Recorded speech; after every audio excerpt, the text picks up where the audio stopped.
qué va a pasar mañana, cuando atienda la luz que me llama. Mami, mi futuro me reclama. Camino hacia la luz. I have nothing to lose. Dice, yeah, crucé la puerta y hoy me siento libre. Dejé el pasado y me fijé en lo simple. Solo dame 21 gramos para sentirme firme. Y yo te dejo mi legado antes de irme. Cada paso una enseñanza. Sigo con confianza tan rápido que el tiempo no me alcanza. No busco alabanza, menos falsas esperanzas. Descansa como cuando estabas en la panza y despierta. Toma la carta en el asunto para poder mirar la vida en diferentes puntos. Pregunto, ¿qué habrá en ese mundo que viene después del mundo? Lo bueno es que vamos todos juntos. Yo voy con mis valores, también florezco regando las flores. Me llevo los aromas y los colores, hago que el cielo se enamore. Y si las nubes lloran, que no lloren. Tengo a los árboles de profesores, me encanta sentir el viento. Subir la montaña sin aliento, al final lo que importa es el intento. Solo me acompañan mis hazañas, mi virtud y mis sentimientos para escribir la parte 2 del cuento.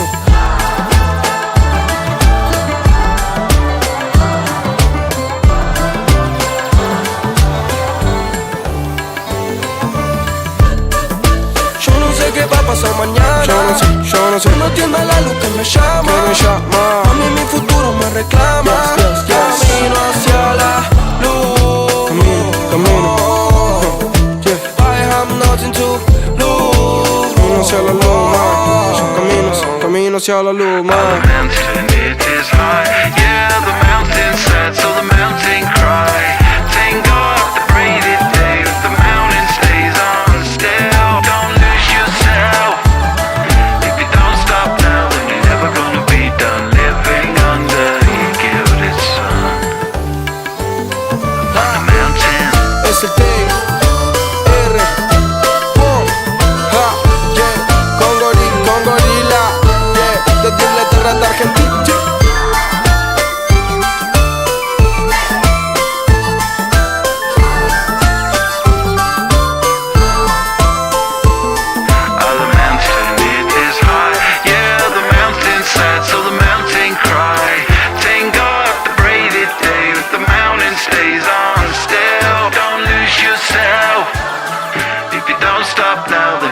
Gonna be done living under your gilded sun. On the mountain. Oh, okay.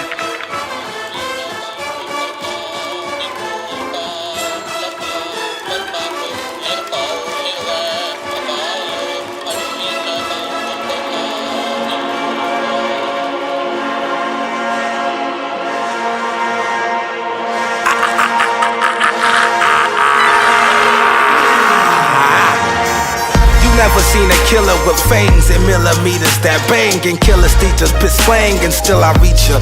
Y'all ain't ready for death until I show the whole breath, until you blow the one set my niggas throw up. How many times I gotta prove you're not to test me? This ooze can't be deadly, slugs move through your chest piece. It's all reality, beefing with your block. Got you creeping with your Glock, now you sleeping in the box.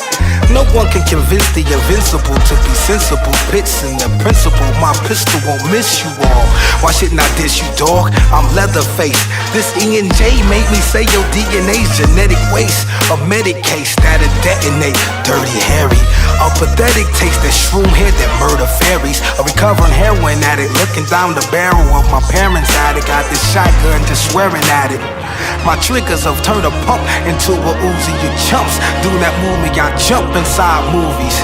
Y'all scary dudes that hide behind your niggas, confide inside a squiller and die beneath a river. My urban strikes are not. Oh, I'm just fucking. Alright, come on, let's go.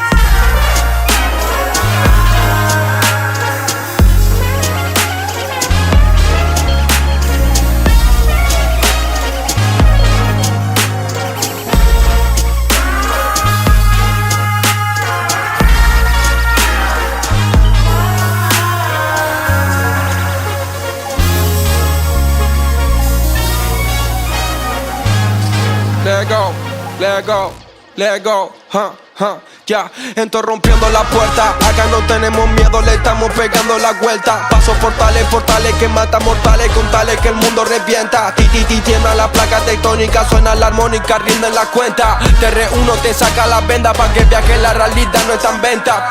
Sigo buscando el final del túnel, busco esa luz que al final nos une. Solo los buenos son los que suben, las almas levitando como el volumen. Solo uno más en el cardumen, busco la paz todos los lunes. Soy de los que asumen mentiras, de los que respiran cuando no hay perfume.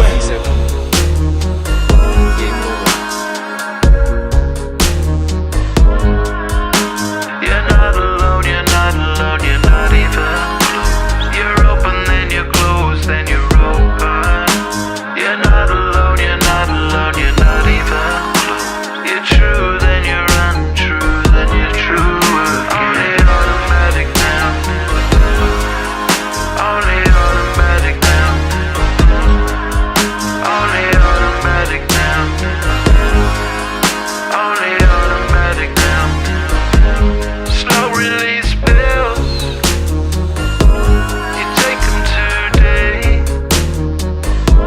You take them for tomorrow. Automatic now. Take them for tomorrow. Automatic now. Only automatic now. Only automatic now.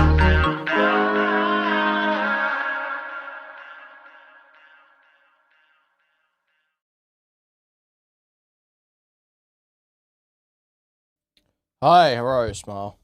How's it going?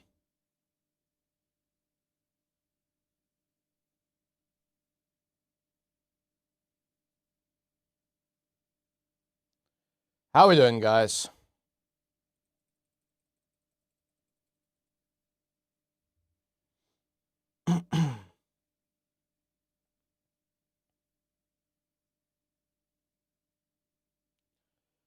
Oh, Moist Critical, my beloved. I'm like not up to date. I'm like not even up to date. I've just seen this clip on my Twitter. Oh my god, what the hell? This guy's my new favorite YouTuber. I take back all the negative shit I said to that guy. Said about this guy to that girl I was on a date with at one time.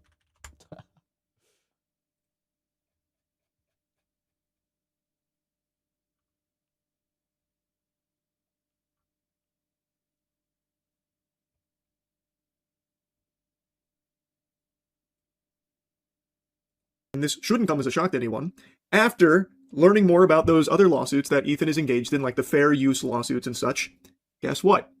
I don't agree with those either. Now, obviously, I don't know all the nitty-gritty around every single lawsuit. I've only just begun learning about all of these, but from everything I've seen from the lawsuits that he has actively going on, there's nothing in there that makes me think that this is like the right way of doing things, or that this is different from other times in the past where creators have sued each other over Let's just watch the video, man. Let's just start. Fuck it.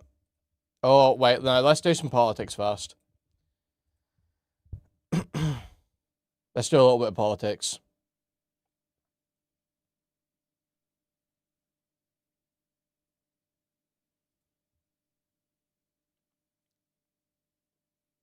If there's anything. Is there anything super interesting?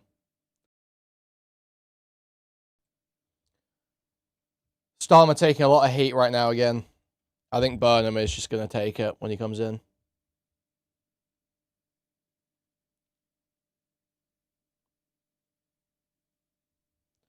It's fucking awesome that Restore have just totally raped Reform in Makerfield. That's just fucking awesome, man. I fucking love Restore.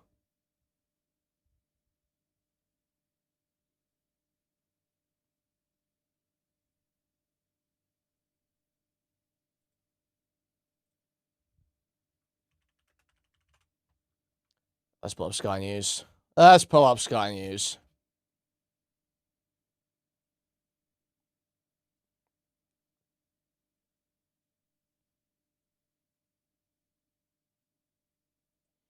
We really entertaining Alcon's taken over again as well. Okay, let's watch a bit of this. It was extraordinary. I mean, first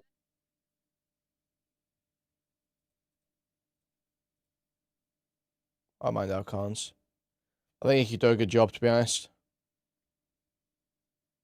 It was extraordinary. I mean, firstly, it seemed like he hadn't been kind of given permission by Number 10 to come and do that interview. He said he didn't know whether the rest of government knew he was even there. And the question, I suppose, then is that because he wants to be... What interview is that?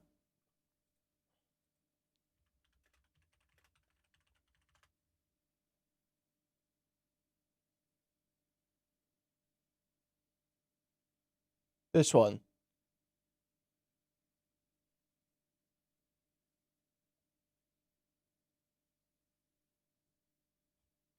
He quits after this. Is it this interview and then he quits? He's still a minister. Where's Nathan? I'm the Minister of Armed Forces within the Defence. Yeah. Okay, for now at least. We'll come to that a bit later, perhaps. Has John Healey, though, made the right decision to quit? I think John is an exceptionally hard-working and principled man, and I think he left on that principle. I've worked with him now for 2 years, and he has worked tirelessly to better equip defence and support the people within it. And do you agree with his assessment that the failure to find the cash that the MOD's been asking for risks leaving the country less safe? Well, I think we live, and I've always said this, 24 years in the Marines, we live in a more geopolitically dangerous time than ever before. And so finding the correct the funding mechanism is absolutely essential. And I think the second also is making sure the Defence Investment Plan is as transformative as it can be. And I think the two need to meet in the middle to provide the right capability, kit and equipment for our armed forces. Well, so what did you... Yeah, is this the interview that he quits after? It says, the title says he quits after Sky News interview. I can only assume it is this interview, right? Number 10 presented you with the sign-off for this deal. I mean, I wasn't in the Defence Investment Plan. I saw it 2 weeks ago. And when I saw it, I wasn't happy with the level of transformation within it, particularly the lessons from Ukraine, uncrewed systems, automation, and pulling those lessons into every section of our armed forces. So I think there's much more work to be done in that space. But then when you match that with the funding settlement as we move to 2030, it isn't enough. And that's quite dangerous at a critical moment in sort of a geopolitical situation. The thing is like, that's why I think, man, honestly, we need Al Khan's in. Fuck Burnham. Fuck Burnham. We need Khan's in, man. Khan's would totally he would cut the benefits bill, he'd boost defense, he'd be fucking awesome. Serving minister talking about a decision made, Number 10 in Treasury, making the country more dangerous. That's extraordinary, isn't it? I think what we need to do with the Burnham's funding just gonna settlement keep is find paying innovative ways of endless finding the welfare right out, you just know. amount of resource to give the kit and equipment to the armed forces. So what, like war bonds, for example? Well, I think we need to explore all of those options, whether it's a defence security resilience Scotch, bank, though. whether it's some of the treasury mechanisms, whether it's copying what Germany has done, which is, in some cases, as long as the markets could accept it with other allies. He's Scotch and a Marine. Looking at some of the fiscal rules around borrowing for defence. I think we need to really look at this seriously and explore every option. So, yes, so the Chancellor... 2 ambulances were burnt and Starmer drops everything to address it to the country. MFS are burning people out of their homes and Keir barely says a word. But you'll still be shocked when Labour loses. I literally said, when we covered the stabbing and riots the other day, that Starmer needs to be out making a more positive case when shit like this is going on. I literally said that the other night. So you're preaching to the choir. Thank you for the £10. should sort of waive some of the fiscal rules specifically for this defence? Well, we need to very carefully think about that because the impacts for the markets and bonds, etc. But what I would say is we need to explore every option to ensure that we have the maximum amount of resource for defence and national security as a whole. As we, not only in this very dangerous geopolitical time, but I've been on the record in the next 2 to 3 years as every chance will be tested. And we can't allow, one, we can't fail, and we can't allow our men and women on the front line to be under-equipped. Critical at the moment, in the middle of this discussion and the political furore that's going on, is right now as we speak, you know, there's probably fast jets flying defensive combat air missions in the Middle East with pilots. There are people probably in trenches in Estonia supporting the Estonians, you know, against that threat from Russia. And there will be people at sea all over the world protecting, the freedoms that we enjoy. And they're being put at risk by this government's decision. They will be looking back into the system and wondering what's going on. And I think it's really important, no pun intended, that we steady the ship and do right by them. So when you got that plan from Number 10, when you saw it and it really wasn't fit for purpose, did you think about quitting yourself? Well, when the defence good hesitation there. The defence investment plan as a whole, I haven't been involved. I like Al Collins. I think this guy could do a good job. I found that very strange. You just got that blokey vibe that you need as a Labour leader to avoid being treated like a communist or like a bureaucrat. As in the construct of what was in that plan. But I can understand some of the reasons why not, because I can disrupt things every now and again. I wouldn't say alarmed, but I was very concerned that it wasn't necessarily heeding the lessons from Ukraine, particularly on drones and uncrewed systems, and how cheap systems are replacing large, expensive bits of kit, such as, in some cases, heavy armour, all the way through to major combatant platforms at sea. And I wanted to see more of the new, innovative way of fighting that the Ukrainians are teaching us. Yeah. There are some false lessons from there as well, but some of those lessons pulled into the dip and the very central premise of it, rather than jammed in at the back end with a lower percentage of the funding. I'll come back to some of those innovative things you're talking about, but is it fair to say, you hesitated when I asked if you'd considered quitting, is it fair to say you are currently considering your position? So within the situation, I need to do what is right by the armed forces. And if I don't think that's right, then I will absolutely consider my position. And from my perspective, at the moment, we have not closed with this deal. When we have closed with this deal, I will decide my position. Right, so you're putting Number 10 on notice, effectively. If you don't get what you believe is right for the armed forces out of this defence investment plan, you will also follow John Healey out the door. I will decide on my position within the government. I think we need to be really, really clear. There are two things that we need to look at. First is the capability, so the tanks, the ships, the bombs, the bullets that we give to our armed forces, the physical component. And then I've been really clear on one other issue, which isn't talked about, is the moral component. And that's about the Northern Ireland Legacy Act. And until we see changes in those two elements... Oh, dude, I refreshed my Twitter timeline. It's all just H3 drama clips from clipping accounts that I know. It's beautiful. It's beautiful. I will definitely consider my position until they're changed. Number 10 doesn't know you're doing this interview, do they? I'm not sure. I mean, all authority and control are sort of broken down in the government, hasn't it? No, I think, I'll be really clear. From my perspective, Keir Starmer's a good man. I think he's an integral man. I think he's an honest man. I think he's trying his very best in very difficult circumstances. But does he have the authority at the moment? So I'm a junior minister, so my engagement with Number 10 is actually very limited. I work either to John Healey or the Secretary of State for Defence within the department. So my engagement is limited. My view on Number 10 as a whole is it's trying its very best. I didn't cover McJuggernuggets, very complex solutions to difficult problems. Have they offered you the job of Defence Secretary? So I haven't had any offer to date. I'm not expecting an offer. I want to do my job. I want to steady the ship and get on with supporting those people we just talked about on the front line or at sea or in the air that are defending our citizens, our allies and our country. Would you relish the chance of steadying the ship at the top of that department? Well, I think you've got a very difficult problem to deal with. The Defence Investment Plan needs transformed, which is difficult to do, and that means more time. We've already waited a long time for the Defence Investment Plan. Guys, I checked my YouTube. I saw someone post like their YouTube audience page analytics on Twitter that shows you like the age and gender breakdown and all that shit. So I went and checked mine for the first time in like a minute earlier. Since my channel started, I've always had 0% 13 to 17-year-olds watching. A couple of Pegasus videos get some views, and all of a sudden it's 3% 13 to 17. Pegasus is legit. Pegasus's audience is actually kids. It's actually kids. I probably should have realized that. I probably should have realized that, but I didn't fully. That's concerning. That's very concerning. Financial piece needs to be settled, and the two of those different elements, piece of the jigsaw, need to connect together to provide the right kit for armed forces within the right settlement, so we can get on with equipping our army off and military, Army, Navy and Air Force off into the next So couple I of looked years. at the Majugga thing a bit and noticed Sensitive commented that some things should stay private. I wonder how he would feel about that being said for H3. Yeah, not if you're talking about your kids eating your shit. That has to be public. Thank you for Do you think you might get $10. sacked Thank for you, doing Gabby. this interview?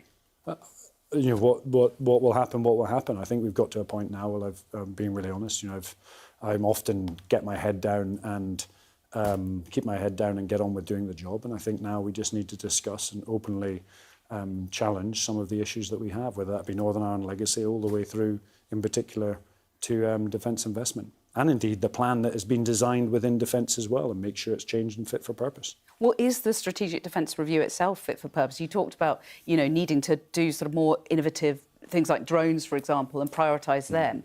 Is it fit for purpose, or do you need to go back to the drawing board now? Well, my view is... But it is just like subtle right-wing programming for kids, bro. That's the issue. Like, it is legit just subtle right-wing programming for kids. I understand all these queers, all these F-slurs, like the Oreo, fucking hate when you point stuff like that out. All these absolute fucking spiritual chomos that want to just make grooming content for kids will scream at you. You know, the Oxtakus will scream at you if you say things like this. If you point out there's a political bent to any of this, and it is just like pure right wing programming content for kids. That's what it is. It's like Trump dick sucking. If you're a lefty, you should be attacked by the government. You shouldn't have free speech to support terrorist organizations. It is just like subtle, statist, right-wing programming. And it's like,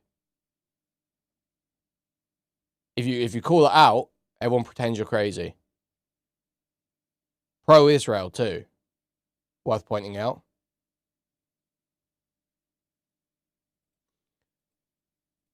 Because there's a bunch of actual fucking pedophiles. Spiritually. Spiritual pedophiles. On the internet. Who are desperate to cover up the idea that they could ever, you know, have an influence over children. You know, the children watching them.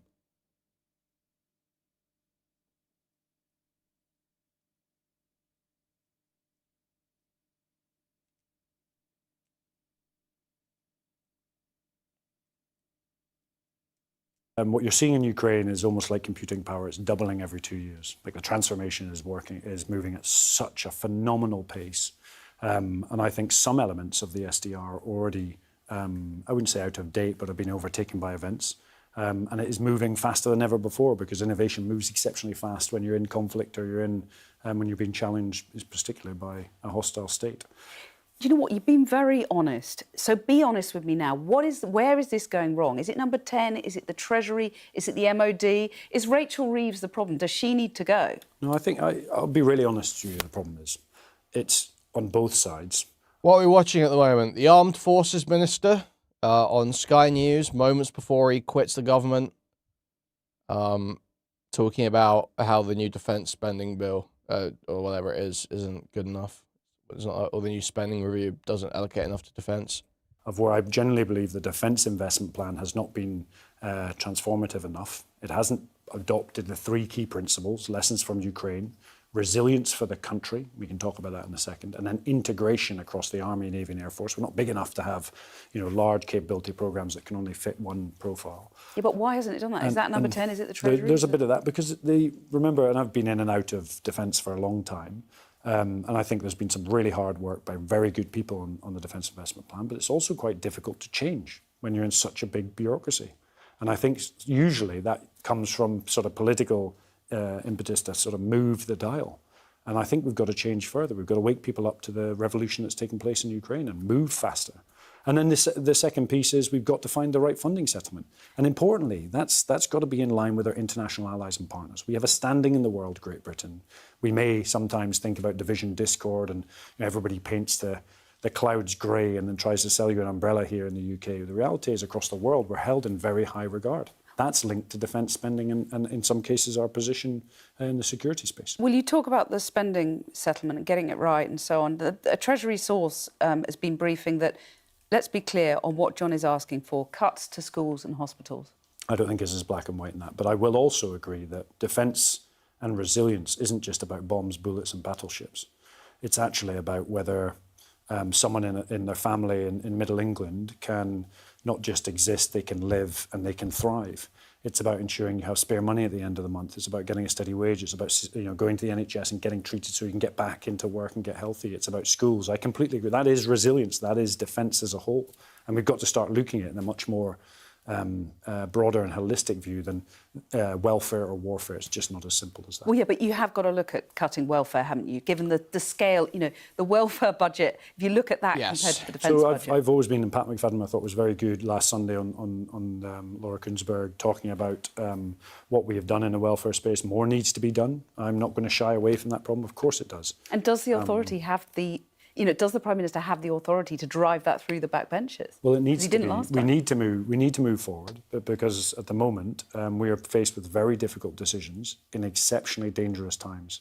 And I always say this: if you don't have a secure and effective defence or national security architecture that is well funded and that has high morale and the physical component is well rounded, you don't have a state. So it's as simple as that. The first duty of any government is to keep the country safe. And that's why I think we need to find alternative methods or innovative methods to find that defence funding. Does Rachel Reeves get that, though? I think Rachel Reeves and John Healey have had multiple discussions. I'm sure Keir Starmer and the three of them have talked, until their ears are bleeding about this subject. The reality is, if you have seen what I've seen over the last probably 10 years, 16 years of my career in particular, and then what I see now as a minister, the world is becoming exceptionally dangerous. We've got to take that very seriously. And I'm not saying 2.68, we've got to jump it right up. We've got to think innovatively about how we find the money to square this circle. And then we've got to challenge defence to make sure that defence investment plan is as transformative as possible, that puts the right kit into the armed forces' hands. But why haven't you done all this already? I mean, it's been 2 years. Well, I haven't been included in the defence investment plan, so I'll be really honest, I saw it 2 weeks ago, and then I've tried to reverse engineer bits onto the side of it, which is, and to be fair, there's been some really good people working on it. And then from a government perspective, we need to close and join the jigsaw. Yeah, how urgently does that need to be done? The trouble is we've been waiting a long time for this already. And we talked about the SDR, I wouldn't say going out of date, but something's been overtaken by events. I've talked about Ukraine's revolution speeding up. And so you're always trying to catch this revolution in technology. And so we've got to move faster than ever before. So is it possible to get this fit for purpose by the NATO summit? I think we can do it. Really? I hope so. It sounds like there's quite a lot of work involved. I think they need to do it. We've got to do it. So do you think it can be done in days? No, weeks. I mean, you're sitting here now. You don't know who your boss is. You don't have a defence secretary. You'll sort itself. The reality is the military. It'll sort itself out. I think it can be done in days. No, weeks. I mean, you're sitting here now. You don't know who your boss is. You don't have a defence secretary. You'll sort itself. He did, didn't he? He was about to say it'll sort itself out. Dude, Alcon's great. I'm sold. This guy's awesome. The reality is the military, while we at the political level continue to move around, the military system is very stable, very secure. Yeah, but and it's they'll be working on this at the moment. I mean, we don't know who the defence secretary is. Over 7 hours after John Healey quit. I'm sure there'll be a decision soon. But you don't know who that is right now. I'm sat here talking to you, so I definitely don't know. And you're definitely not throwing your hat in the ring. My view, I'm getting on with my job. But would you like to get on with your job, steadying the ship, as you put it, at the top of that department? I think you're an ambitious man. Well, there's a difference between those that have served between ambition and service. I don't, as I run through this is not about me. This is about the people that are in the trenches on the ships and in the airplanes around the world defending this country.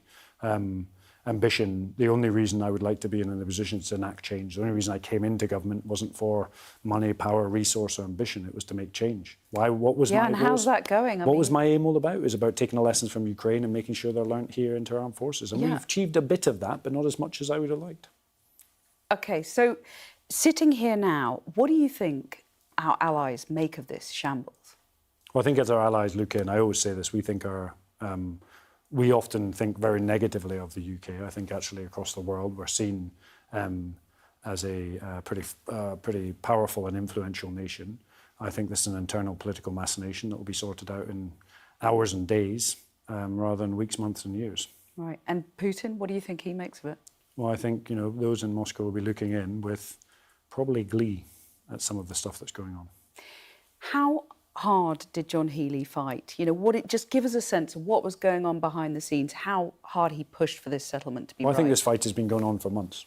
I'm in charge of operations and policy, so I've been focused on the operations and policy part of the department.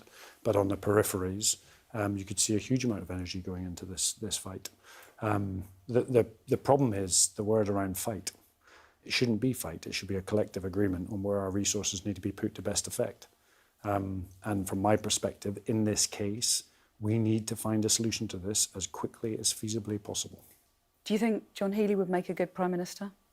So from my perspective, there's lots of people running around talking about Prime Minister, this, that and the other. I think anyone who wants a job probably doesn't understand the difficulties of that job, both personally and professionally, and the complexities of doing it. I've worked with various Prime Ministers in and out from my military career, and everyone has had an exceptionally tough time. It's the hardest job in the country. But people are talking about him as a potential caretaker candidate, perhaps even more. Knowing the man as you do, does he have the qualities you need? Well, first of all, caretakers look after empty football stadiums and empty schools. They do a fantastic job, by the way. So I don't think we should be describing anyone as a caretaker Prime Minister. That's the last thing we need. We need a Prime Minister that can lead from the front, make the courageously difficult decisions and move this country forward. Does he have those leadership qualities, though? John's a good man. Yeah. He's a good leader? He's a good man. And, I feel like he doesn't want to support John Healey because he wants to go for the job himself. People out there talking about leadership and well, including yourself. Themselves. People are suggesting you could be a leader. I've always been clear on this, that anyone who wants that job doesn't understand the totality of it. You're not ruling it out, though, are you? The only thing I have ever said is if someone fires a starting gun, I'm not scared of gunfire. Well, someone has fired the starting gun. Wes Streeting has. They haven't done a leadership challenge yet. OK. Well, that's the Andy Burnham answer. Is this the beginning of your leadership pitch? No, this is my beginning of trying to sort out some of the problems that we have, both in defence and cross-government, to find a financial settlement that's fit for purpose and a defence investment. It's a little bit, though, isn't it? Lessons from Ukraine and gives the best capability to both our armed forces and, importantly, allows us to dock into our allies and partners to defend the country. Just standing back, one of Keir Starmer's biggest allies has quit today. He was so loyal, John Healey.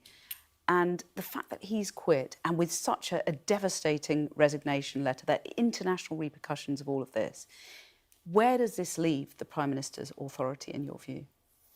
So I think the Prime Minister needs to do everything he can to steady this ship around finance and then around capability for defence. Can he do it? I think he can do it, and he needs to do it quickly. But I know they will be working very hard in Number 10 and across defence to make sure that happens. And as I said, I'll sort of finish where I started. Geopolitically, we're in an exceptionally dangerous period of time. A lot of the conflicts overseas are actually affecting people's pockets, the money in their pockets back here in the UK. Sometimes you don't necessarily know it, but £15 billion worth of cyber attacks just here in the UK alone. There's an influence battle going on, sponsored by hostile states. And we've seen a 30% increase in Russian activity, both surface and subsurface, off our coasts. And so this is a dangerous time. We have war in Ukraine that's caused 1.5 million casualties. That's more casualties than America took in the entire Second World War. And when you add that in with the Straits of Hormuz and the impact economically that is yet to hit us, we have headwinds coming, and we need really strong leadership to punch through that and make sure this country is safe and secure and everyone can not just exist but live and thrive. So Keir Starmer's really got days to show he's got what it takes. Let's watch this space. Well, we certainly will. Wow. Al Carnes, it's pretty unusual to have you in the studio when, I know you haven't got permission to do this, so who knows what's going to happen next. I should ask you really to check your phone and see what Number 10 is saying. But I really appreciate you coming in and sharing that with us. It's an important discussion at an important time. Thank you.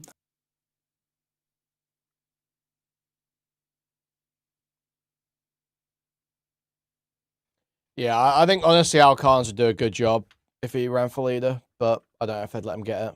They just won't burn him.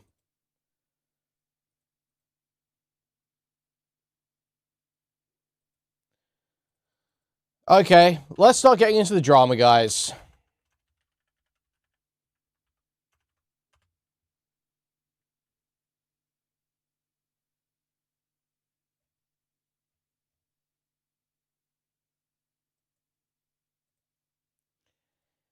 Dude, okay, guys, I know I said I was being charitable,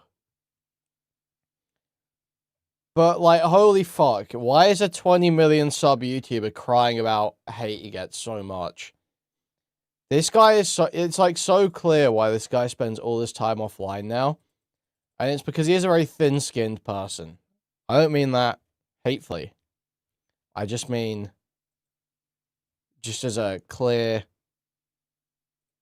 description of fact.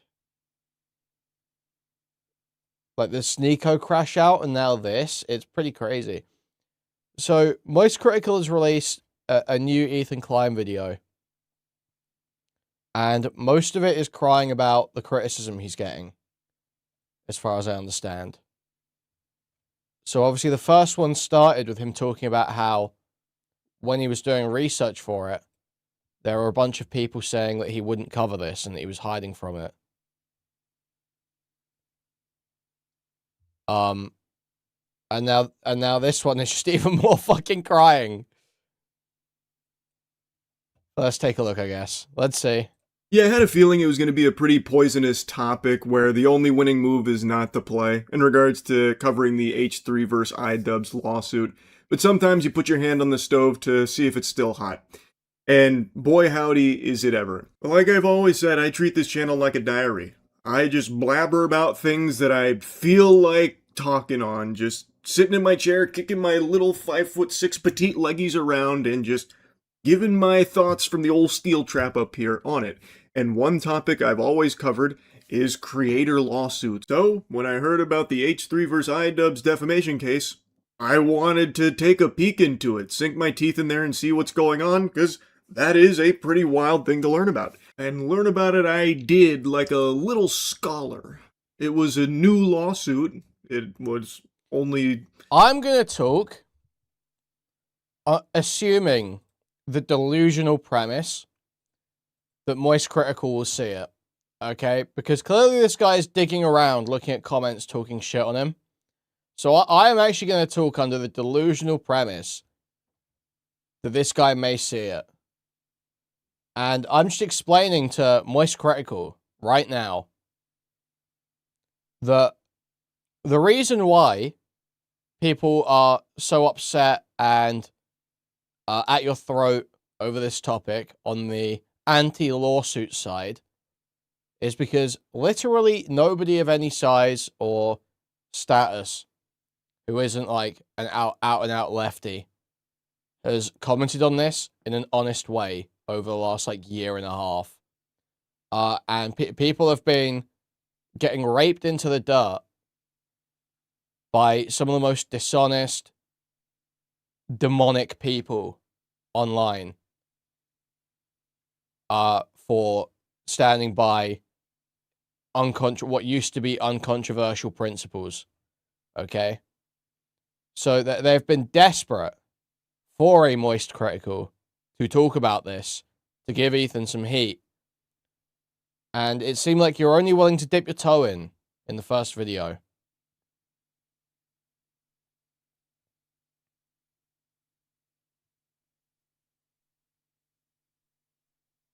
So that's why people are so antsy about it.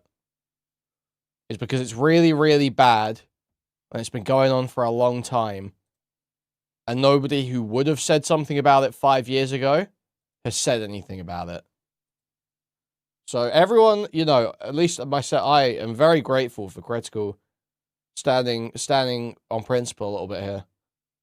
But that's why people are so antsy. That I feel like talking on, just sitting in my chair, kicking my little 5'6" petite leggies around and just giving my thoughts from the old steel trap up here on it. And one topic I've always covered is creator lawsuits. So, when I heard about the H3 vs. iDubbbz defamation case, I wanted to take a peek into it, sink my teeth in there and see what's going on, because that is a pretty wild thing to learn about. And learn about it I did like a little scholar. It was a new lawsuit. It was only public knowledge for like 24 hours, so I did as much research on it as I could and watched the iDubbbz stream that started, that is like the main catalyst of it. I watched the H3 stream where he explains his lawsuit, and I talked to both parties, iDubbbz and Ethan to try and get the clearest, most complete picture of everything going on here. And then I just gave you my view on it from the old Floridian homunculus eyes. And I think I've always made it abundantly clear, you're always welcome to disagree with me. I've always kept that door wide open because I actually value differences of opinion. I hate echo chambers. Brave. I spit on Brave. that. I hecking hate echo chambers. I hecking hate echo chambers. I love differing opinions. I hecking hate echo chambers. I don't like this guy. I don't like this guy. Constantly. I actively shut down the idea that you have to agree with everything I say or else I hate you. You're tacky and I hate you. Throughout all my content, from the womb to the tomb, I have always welcomed discussion and people having a difference of opinion because, as I've always said, I think when you surround yourself with sycophants and you only lock yourself into one way of viewing things, you do yourself a disservice. I think it is a bad thing to just be constantly locked in a bubble. Now, the reason I mention that is because I made the mistake, I committed the old sin of taking a peek at what the discussion was around this video on, like, Reddit and Twitter, which... So, this is what I mean, man. This is what I'm saying. I'm going to talk as though that he's going to see this. I'm just going to talk as though he's going to see this. Something I haven't done in quite a few moons now. I was expecting, like, Not since the actual sneaker discussion debate. because I'm new to this topic and I wanted to see, okay, well, what are some things that I didn't know about? What can I learn about here and dive deeper on? And there was some very valid critiques and some information that I could get my hands on and learn more about. But boy, howdy, there was a lot of hoopla that I couldn't have even imagined would be like a controversial thing.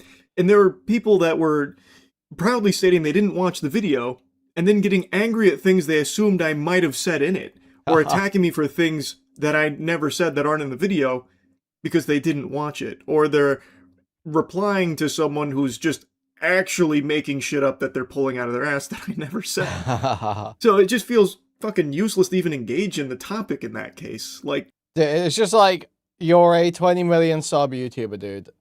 Yes, there are a bunch of retards on Twitter who will just, like, not watch the video and talk shit about you anyway. I just feel like you need to just... This is like a you need thicker skin moment. The point of engaging with the video... the point of engaging with the topic is to defend your principles, surely, right? It shouldn't matter if there's some fucking retards that are lying about you and misconstruing things. You might be able to look at that and use pieces of that to try and make your message better or try and make it come across better. But fundamentally, you should be making the statement because you believe it, because you think it's worth defending, and come what may, you know? And if you feel like you have to fight against some of the misinterpretations, and do that. But just this this whinging that happens at all, and saying like, oh, it's not even worth it, I hate that. I really do hate that. It's so odd. Like, one that I didn't expect was just me mentioning that I'm not online as much as I used to be was apparently like a highly debated topic. The guy whose entire career The Mike from PA clip is front running whatever's going viral is saying that he doesn't know what's going on the internet. All right. I mean, obviously, we got to take his word for it, right? Let's see what videos he's been making. Lego. Watch Mojo got even more pathetic. Degenerate cringe. Lego vigilantes. Lego scandal keeps getting messy. But responds to the Lego scandal. Lego scandal is getting extremely dangerous and scary. Cringe officer embarrasses himself. Lego scandal keeps getting crazier. The gist of it is, when I was talking about the defamation lawsuit, I also mentioned that Ethan has... Why, like, this is not worth responding to. This is not worth... First of all, it's Mike from PA. First of all, it's Mike from PA. Second of all, it's not worth defending yourself from the you lied about being more offline than you are allegations. It's just not even... a topic worth broaching.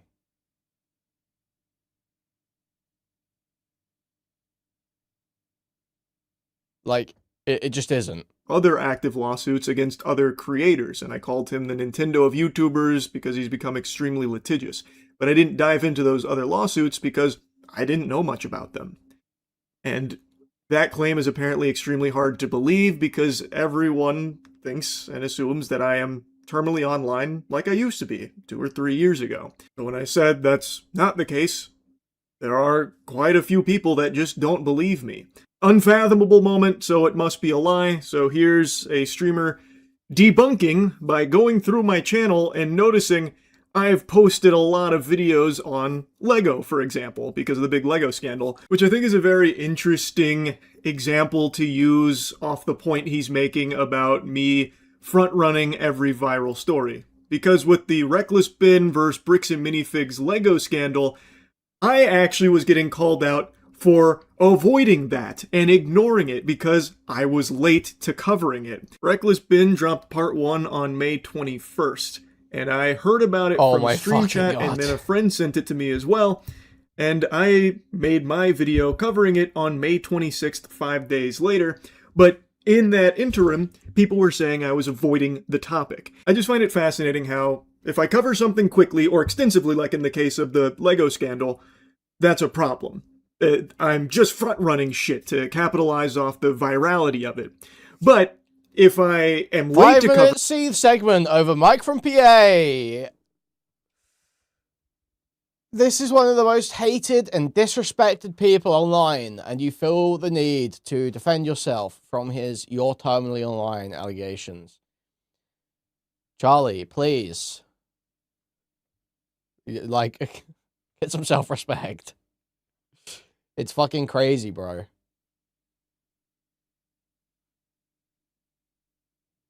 It's so fucking crazy. Covering something, well, that means that I was avoiding it, and I must have known about it the whole time and had ulterior motives to avoid the topic out of cowardice, and I only talk about it when pressed. Feels like a lose-lose. If I'm too quick to something or too interested in something, so I make a lot of content on it, well, then I'm just there to front-run it and capitalize off it being popular. But if I'm too slow to it, well, it means I was actually avoiding it the whole time, and when I do cover it, well, it's only because people pressured me. So, where's the Goldilocks zone? I can't be too quick to something or too interested in it, because that's frowned upon, but I also can't be too slow to it or not cover it at all, because then that must mean that I knew about it the whole time. I'm damn near omniscient, I guess. I see everything, and thus, if I am slow to it or don't talk about it, then there was an ulterior motive and a deeper reason that's nefarious. So where is the Goldilocks zone? I personally don't see why it's so hard to believe that, considering in a lot of the stories I cover, they have already been covered by others, like Dolan Darkest, for example. Slop Live has beaten me to, like, every topic for the last year, basically. And the way I find out about a lot of the things I cover is through, like I said, friends sending it to me, or when I do stream, which isn't daily, I'm a semi-retired streamer, but when I do stream chat, putting things on my radar. And naturally, what people are probably going to be sending are the popular things, because that's what they've seen. So that's usually So they what would have sent you the H3 lawsuits then, wouldn't they? Get sent. But it's not all the time either. Like on his stream, as he was scrolling around talking about how it's only like, you know, the big popular stuff, he passed multiple things that weren't. Like that video about not enough people think about this. That's about sand. It's literally just about sand and sand-related crimes like the Sand Mafia. And he also even called out another one about ranking every item on Panda Express's menu. He used that to, like, belittle me about, like, you know, it's not good is the thing he was insinuating there. But it's not like a viral story. It's not like Panda Express is a huge topic you gotta strike while the iron's hot. My channel has always just been things that I'm interested in at the time. And yeah, there are a lot of stories I get sent that I do find interesting and do yap about, like the Lego scandal. But I really do miss a lot more these days than I did when I was very online all the time, like 2 or 3 years ago. I I don't know, like, how else to prove it to you. I mean, I guess, like, you can look at my Twitter page and see that I have 2 tweets in, like, the last 2 years, or on Instagram, I make, like, a post every month and a half, and a lot of them are just me hanging out with my farm animals. Like, you can check my streaming history and see that I'm not an active streamer. Cool, like, I'm an active streamer, but I'm not streaming with the same frequency I used to, and I'm not putting in really long hours, aside from when I did Destiny 2 Salvation's Edge Blind recently, which was fucking exciting, but I don't really know how else to say it. I just don't see everything that happens online, and I can't believe that's something that's apparently like a big issue or so unbelievable. Like, in fact, it's embarrassing for me that people can't imagine that I'm not online all the time. All the lazy ass fucking thumbnails. Also, he has the So, Asmongold dude, we are fucking 10 minutes into this video. He's still seething about Mike from PA. where he only wears a dirty white t-shirt in every fucking thumbnail. God, every single video is like, guys, he's gotta stay offline to make his Panda Express tier list. Well, now you've gone way too far. How fucking dare you? I have been wearing white t-shirts, not dirty white t-shirts, by the way, pristine Jim Mint white t-shirts since high school, since Asmongold was in diapers. It's like me saying that you have a moist Critian hair and beard combo. But anyway, now let's talk about the other lawsuits here, because that was a big point that people were very upset with, that I didn't extensively cover those as well when talking about the defamation lawsuit.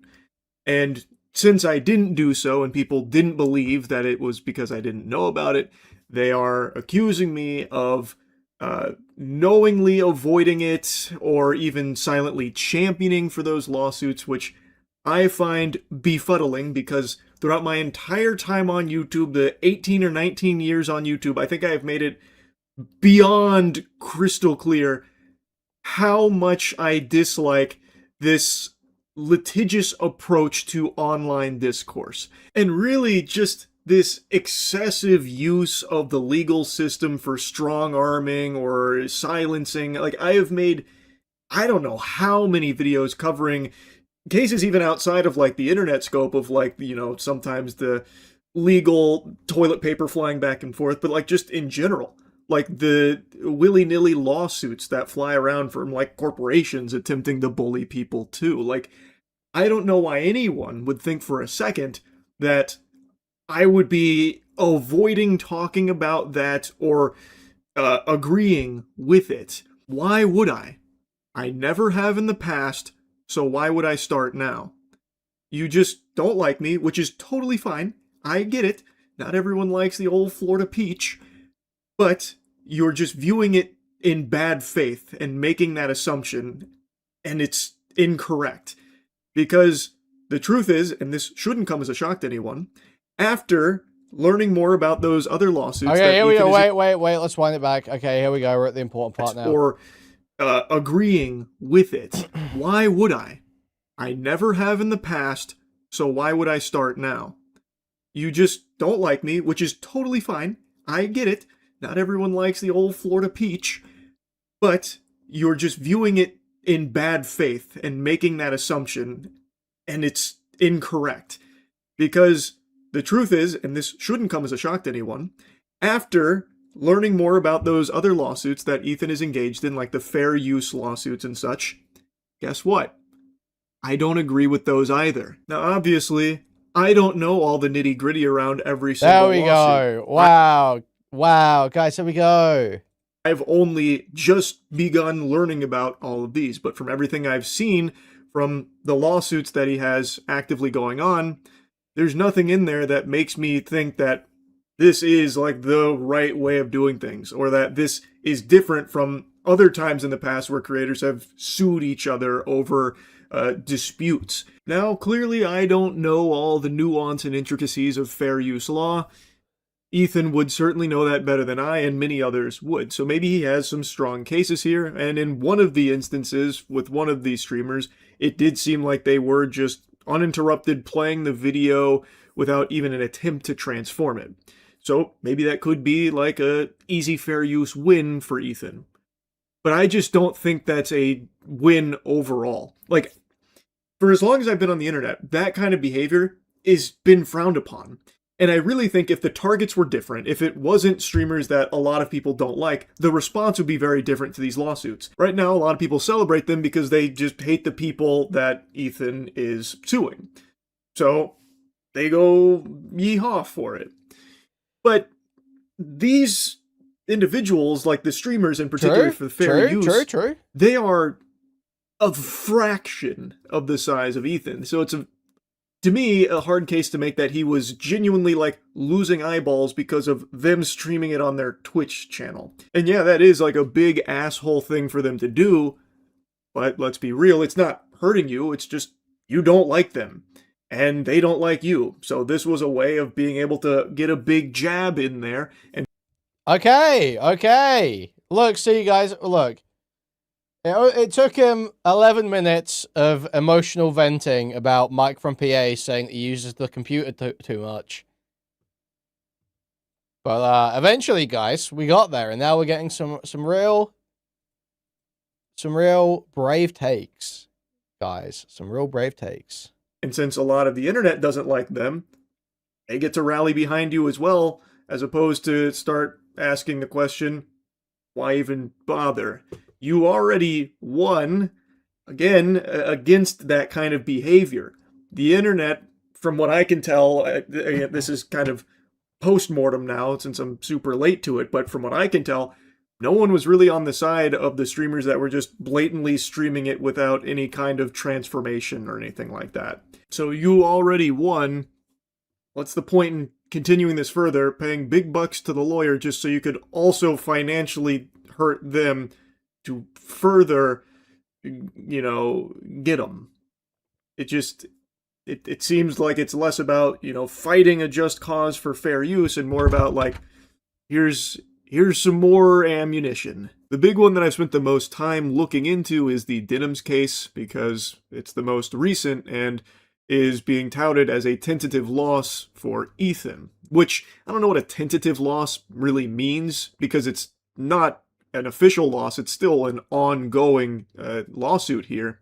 But the judge had like a very seemingly stern view on it, that even cited Ethan Klein's previous fair use victory against him in his suit against Denham's. Ethan Klein, hey, this is good. Good to see this getting spread around more. That's awesome. Landmark achievement in the fight for fair use against good old bold guy Matt Haas, and that ruling was cited here against him in this fair use lawsuit. So to me, that illustrates that maybe these lawsuits aren't coming from a genuine place of trying to enforce real fair use and are potentially just coming from a place of revenge. Now, I don't know the intricacies of everyone that's being sued and their relationship to Ethan and the Snark community. I don't know, but from everything I've seen in these lawsuits, I just don't agree with going this extremely litigious path. There are very few lawsuits in this space that I think make sense. And like I said yesterday, the one that does is him going after the snarking community that allegedly did send a fraudulent CPS check to his house and human skulls, which apparently is taboo to even mention now for some reason. I got fucking dogpiled for bringing that up, but from everything I've seen, that did happen, right? Like, I didn't hallucinate that or anything. So, like, that's a pretty fucking big deal. That's a pretty traumatizing thing. That is psychopath behavior. So, if the snarking community is responsible for that, then yeah, it makes sense to go that path, because that is extremely unhinged, and that is something that should be pursued legally to stop that from ever happening again. Wait, sorry, what was he saying? From everything I've seen in these lawsuits, I just don't agree with going this extremely litigious path. There are very few lawsuits in this space that I think make sense. And like I said yesterday, the one that does is him going after the snarking community that allegedly did send a fraudulent CPS check to his house and human... Going off from how, though? Like, what? So you can just go... Okay. And who is he going after? Dude, this guy... Yeah. A little bit frustrating. A little bit frustrating to hear. Yes, if he was going after the users who sent the CPS call to his house, and he knew they were snarkers, that would make sense. And he was going after them for that. But he's not. He's going after a community broadly because of an instance of harassment that he can't attribute to them. He literally can't prove the attribution. Human skulls, which apparently is taboo to even mention now for some reason. I got fucking dogpiled for bringing that up, but from everything I've seen, that did happen, right? Like, I didn't hallucinate that or anything. So, like, that's a pretty fucking big deal. That's a pretty traumatizing thing. That is psychopath behavior. So, if the snarking community is responsible for that, then yeah, it makes sense to go that path because that is extremely unhinged. And that is something that should be pursued legally to stop that from ever happening again. But yeah, I honestly am very surprised how many people were so quick to jump to the conclusion that I was avoiding this and lying about not knowing about it. And secretly championing for those lawsuits and that kind of thing. It's so upsetting because good faith is something that's just gone. It's completely flushed down the shitter. Oh my god. Anyone who would watch the video in good faith would be able to recognize, okay, maybe he is telling the truth. Oh my fucking god. And doesn't know about those lawsuits, which is why he hasn't included them there. I feel like that would be a normal thing to do, a courtesy to extend, considering I have always vocally advocated against this kind of extremely litigious path in online discourse and online communities. So why now is that no longer afforded the courtesy of... Okay, why don't you just do it then? Why don't you just do that then? Do you know what I mean? Stop the whinging.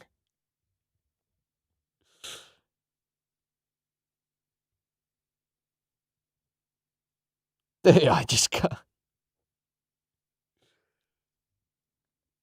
Just make the fucking argument about the lawsuits. Make the DMCA arguments. Talk about your principles. Why are your videos about this plagued with crying about the reception you're getting?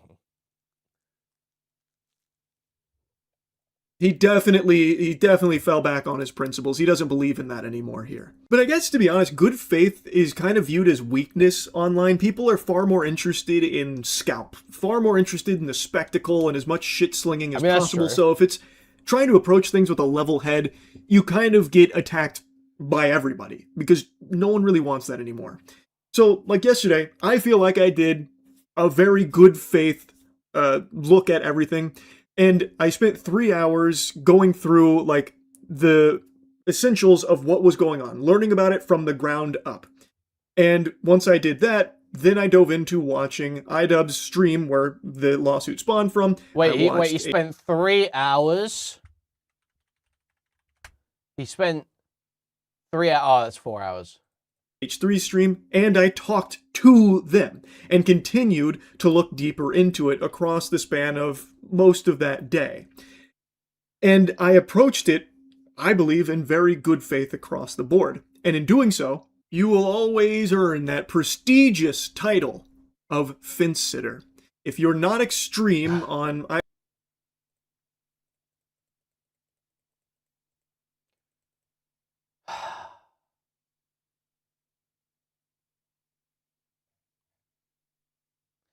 It's not because you're not extreme. It's because you do fence it, dude. Either side of the drama, you are fence sitting it. Which... Like, you just can't... You aren't explaining the position... Okay, here's how you're fence sitting here. This is how you're fence sitting... right now. The Charlie Moyes Critikal. Okay? You have not looked into the Snark lawsuit. You aren't explaining what it's for. Like, what they're actually suing over. You're saying it's because of skulls and CPS. You're not making any argument there. However, it appears that you have identified that that is a difficult point to argue. It's a optically tricky point that upsets Ethan double. So you've decided that you will just give that point because it will make it more likely for people to listen to your other points. And that is fencing. That is fencing. You're giving a little bit to one side so that you can stay in the middle.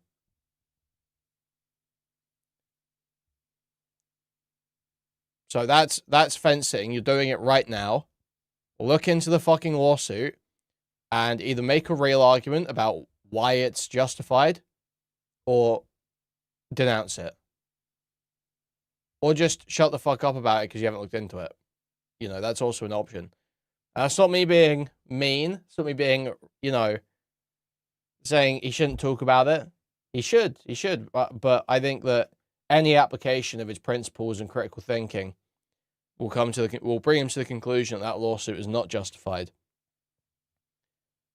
Yet he's making it clear in the way he talks about it that he just simply has not bothered to look into it because he thinks it's a easy give. I think it's a term that's really lost all its luster, because in that video, I think it's a pretty strong stance. I don't agree with Ethan's defamation lawsuit. And I spend 36 minutes yapping about all of my reasons why. Dude, the Princess Mantis video is literally it's in the fucking title. We will do it after the actual content, okay? After we've done H3 versus Critikal. And boy howdy, I repeated myself multiple times. I watched it back, and I literally made the same point like 3 times by accident. Like I said, I do most of these in only a handful of takes, so sometimes I lose track of what I've already said. So like, I really did make it very clear what my stance is, that this is not something... Gaming Diggler, I will platform you. If you want to come on, I'll platform you. And it gets 2 big thumbs up from me. But because I also mentioned that iDub stream was a very poorly handled one that I think used a disgusting comment to try and illustrate his point, in that it was a very painful stream to sit through, because I mentioned that, people are accusing me of both sidesing it. You were shitting on iDubbbz for most of the video, actually, which I don't know how you walk away with that impression. iDubbbz himself will also tell you that that was a bad stream, and he is regretful of it. He has publicly come out, apologized for it, and said that that was bad, and that it was too far. But me giving my perspective that, yeah, it was pretty... Well, there's more to it than that, Nathan. I don't really want to sit here and just explain the joke, but Liquid Sonic obviously has certain proclivities. So he has a type. You know, there's a lot going on there. Okay. Torturous to sit through is apparently, you know, a big no-no. Now I'm going to go ahead and repeat myself again before getting into the next stuff I want to talk about, because again, a lot of the drama from this isn't even about my take on it. It's about clips of my take on it without even giving why I think that. So I want it really front and center so that there can be no confusion why I disagree with this defamation lawsuit. So to do that, let's take it from the top, from the start. What started this defamation lawsuit? It's okay. So I do want to say I don't agree with what's being said in this comment here, but I'm putting it on. Wait, what's he saying about this? Why I disagree with this defamation lawsuit. So to do that, let's take it from the top, from the start. What started this defamation lawsuit? It's okay. So I do want to say I don't agree with what's being said in this comment here.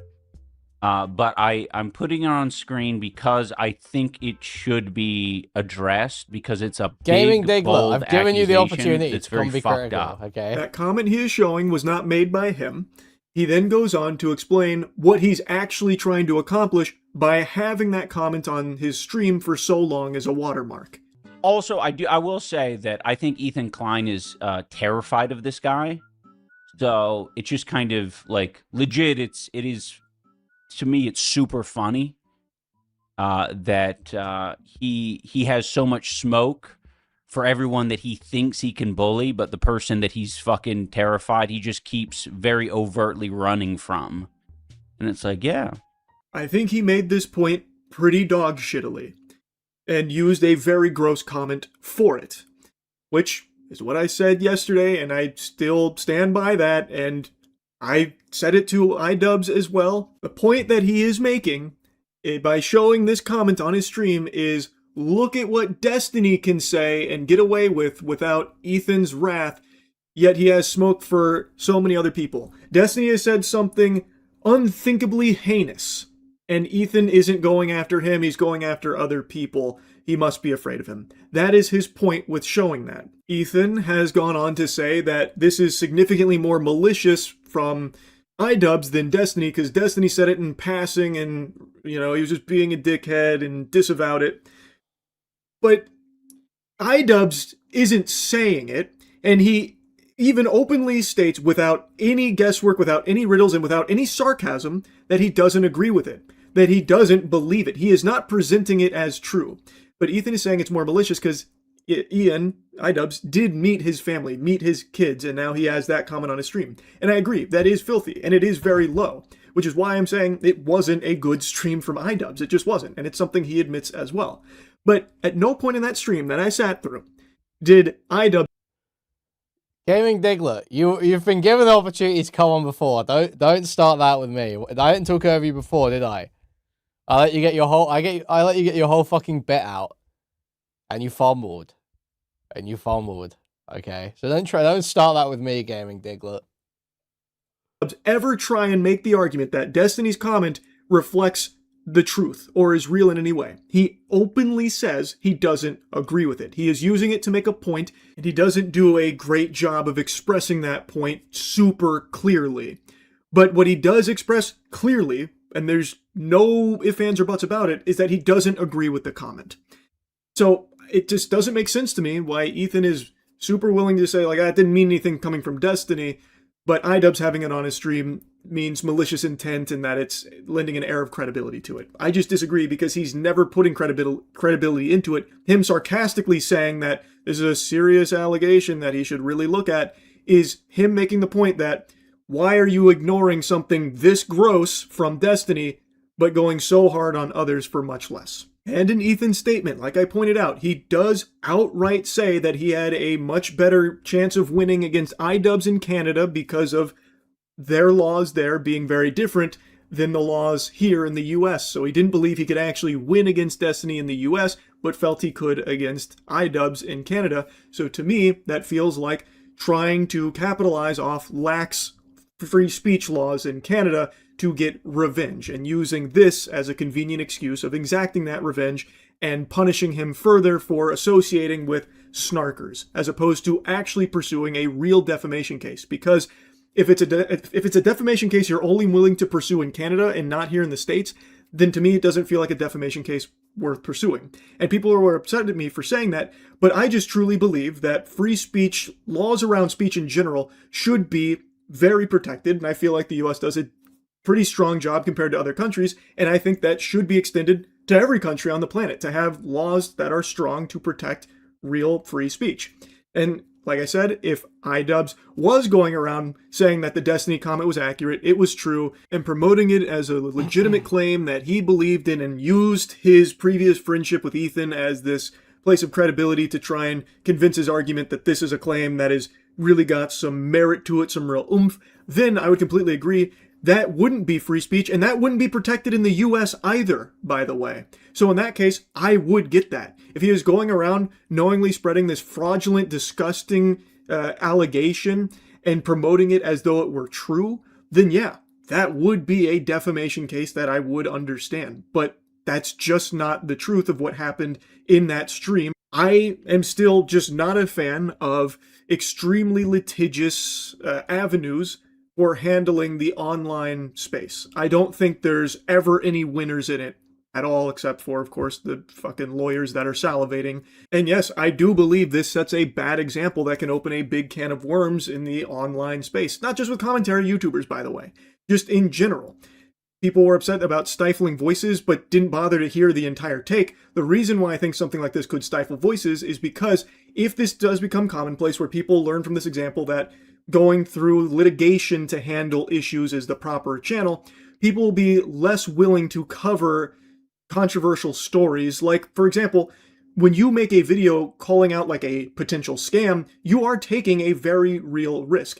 And in the case of this, who's to say that company that may or may not be scamming sees that and just immediately goes this path, shutting it down? You are showing this customer's perspective, and it's hurting our brand. It's defamatory. We are coming after you with litigation. It would be, I believe, an issue that could be wide-reaching. And other YouTubers that are, in a beef with each other, maybe they do the same thing, like, you said this about me, or you posted a screenshot of a tweet that was slanderous about me, so now I'm coming after you legally. And then it just becomes a big problem. Like, I'll use a commentary example, because I think that's the one people are very focused on. You remember the whole Mr. Beast and Dogpack thing? Well, that was perhaps the biggest payday for tons of commentary channels that latched onto that bosom hard. Tons and tons and tons of videos were being churned out daily covering that situation there. And fast forward a length of time, turns out a lot of the allegations were either misleading or just outright false and incorrect. So should Mr. Beast then turn around and issue a lawsuit to every commentary channel that was covering that saga and siding with Dogpack and promoting the Dogpack allegations as truth and putting them forward as legitimate and real? I don't think so. I don't think that would be a good thing, but he realistically probably does have a pretty strong-ish case he could build for defamation lawsuits against a lot of channels that were actively preaching Dogpack's allegations as gospel. Titles and thumbnails talking about how he's a fraud and a scammer based on the Dogpack allegations, many of which turned out to be incorrect. But they were still promoting them as the truth. So should Mr. Beast issue defamation lawsuits to all those commentary channels? And should this end in a victory here and have a favorable ruling in the books for this defamation case, well, then Mr. Beast could point to, look at that, he won here already. We can use that. I'm not saying that would happen, but maybe it could. It's, again, probably just not best to just have that ammunition as a possibility.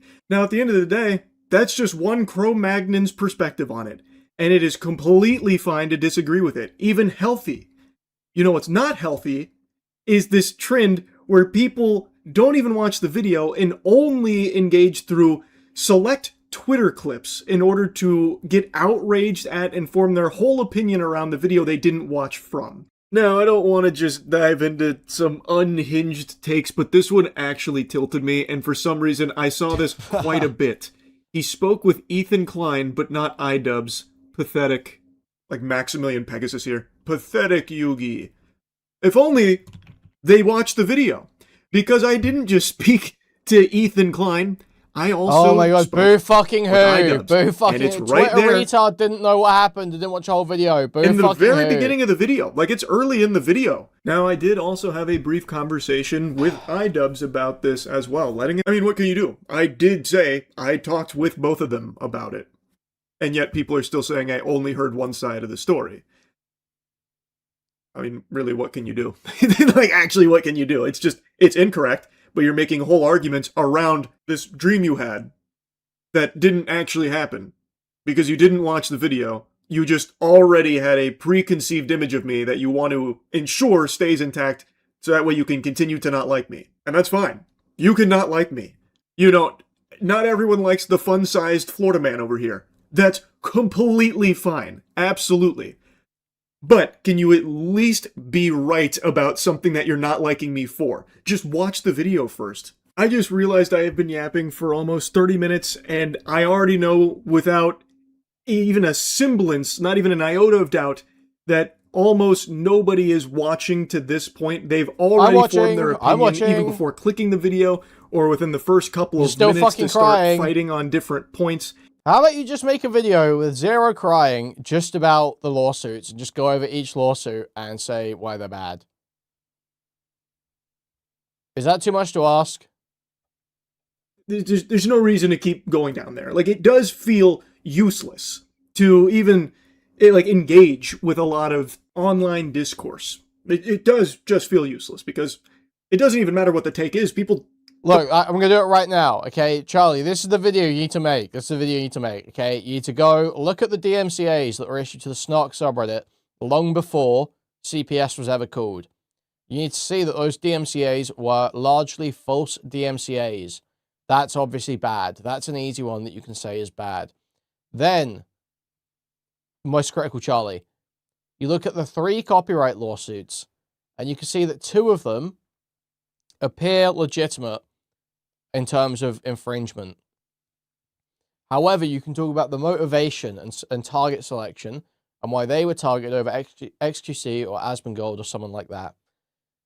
Then you can talk about the Denims case, which is obviously bad.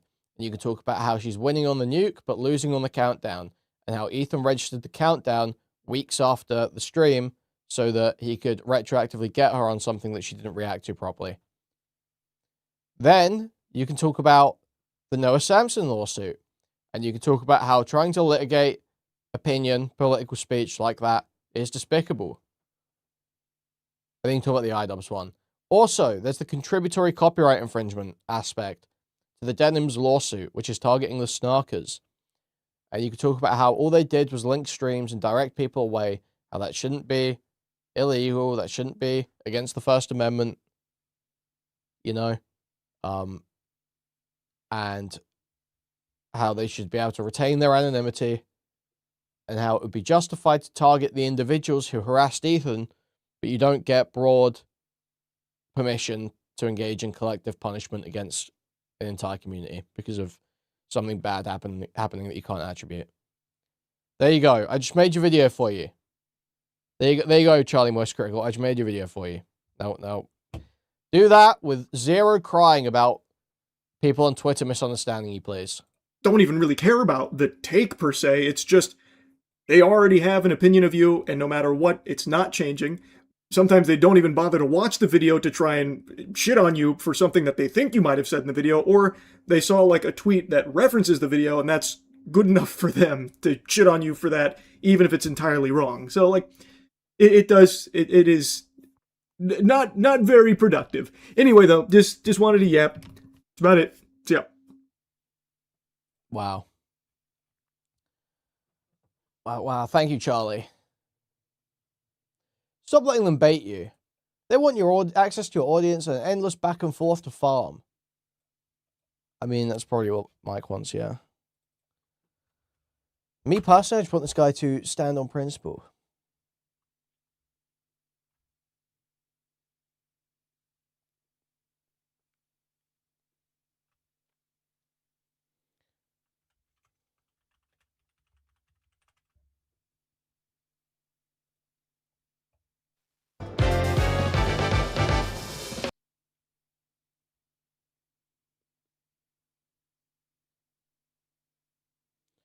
All right, guys. Now we have the Ethan response to Critical's videos. When I started going... Let's have a look. Let's see. I didn't think he'd do this. I thought he would shy away from reacting on stream. Because it's probably stupid. I was stalking that child. Yeah. Anyway, enough about MJ. Let's talk about MC. Moist Critikal, who now dropped a second video about... that was actually pretty good. Thank you. He dropped a second video about my ongoing lawsuit with iDubbbz.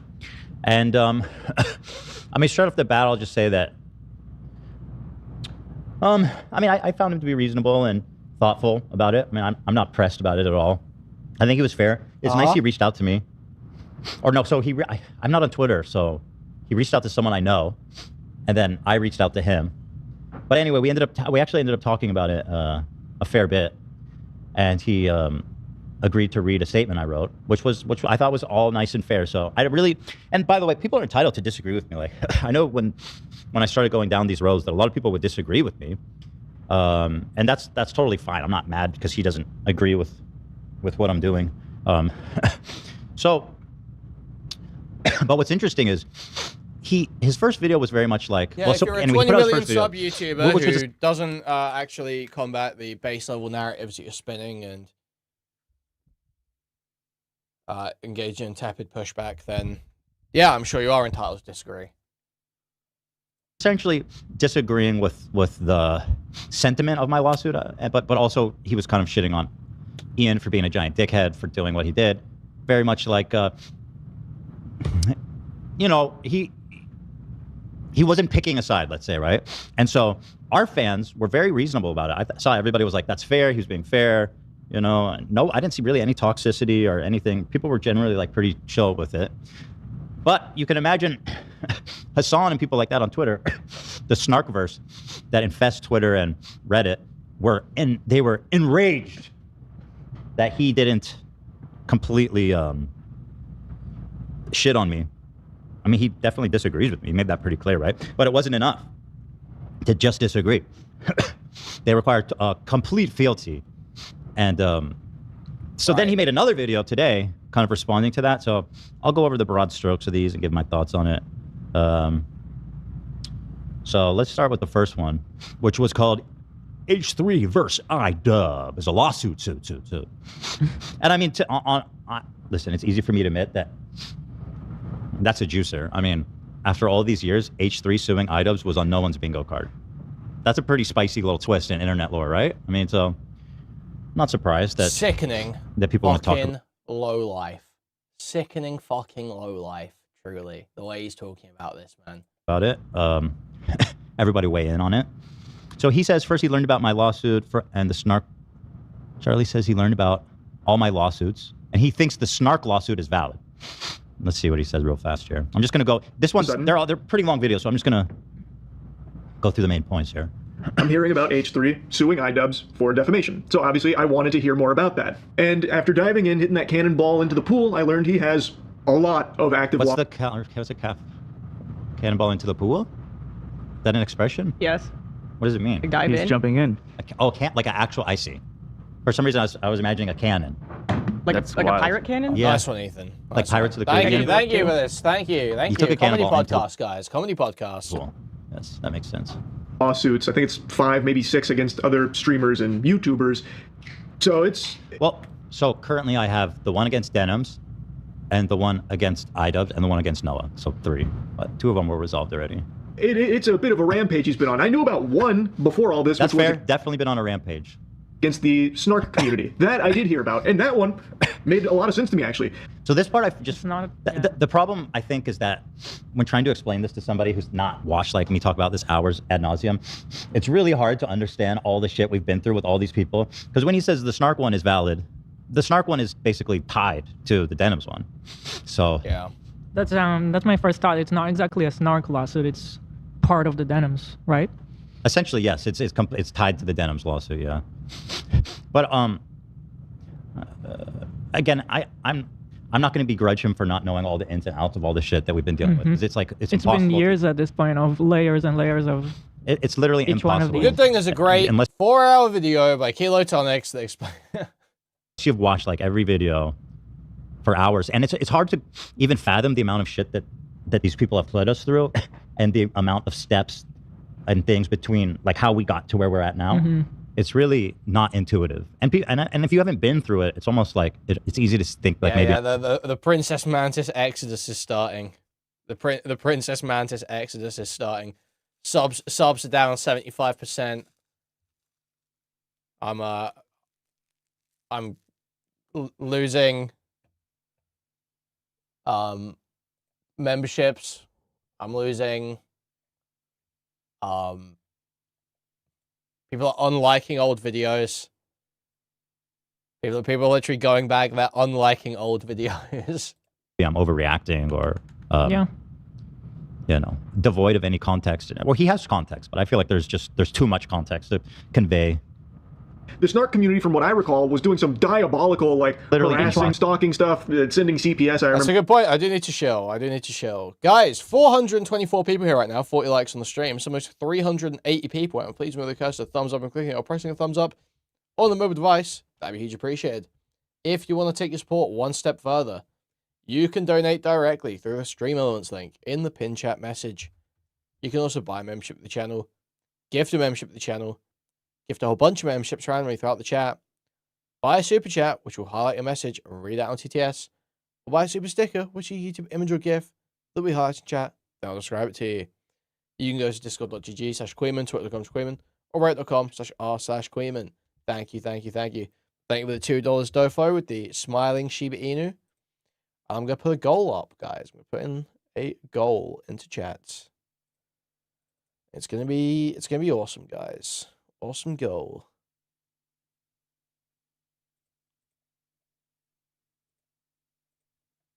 We'll call it that. We'll call it awesome goal. Yeah, thank you for the membership, Weasel Lyle, dude. And thank you for the 5 Australian from Orange Banana. Thank you. Huge appreciate it. Thank you, guys. Remember that in like Human Skull? Yeah, and I mean, so Denims is responsible for that part, in my opinion. She's the one that broadcast the whole CPS thing to begin with, right? And then iDubbbz also was he said it was cool and great, and he loved it, and he found He said him and Noah were talking about how sending the skulls is humorous. Yeah, it was funny. Yo, thank you, Gruel, for the 1,600 yen super sticker of a Shiba Inu dog rolling around, smiling, laughing, something. I'm not quite sure. Because it was sent from skulls.com or whatever, and so he thought that it wasn't a serious threat or anything. So, I mean, it's all connected, right? These are it's hard to explain it all. Those things I recalled from like the snark community, so it made sense that he would pursue litigation there, because that is highly illegal fucking psychopath behavior. Okay, well, at least he acknowledged that. That's good. So, Ethan is the Nintendo of YouTube. He's extremely litigious. Fair. Well, yeah, there were like a bunch of people who were saying, actually, it's really basic to call CPS on Ethan. Weren't there? There were like a bunch of people saying that. Oh, wait, no, there weren't. No one was saying that, were they? That's fair. I feel like maybe I'm a little more reasonable than Nintendo. I feel like, but I'll take it. Nintendo. Anybody? I heard they loosened up, by the way. Nintendo's argument about DMCA and content creators playing their games, which makes more sense than any of Ethan's lawsuits, to be honest.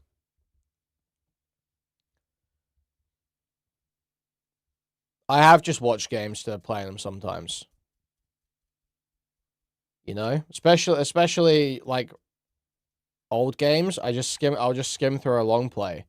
I'm like, yeah, I don't want to play that.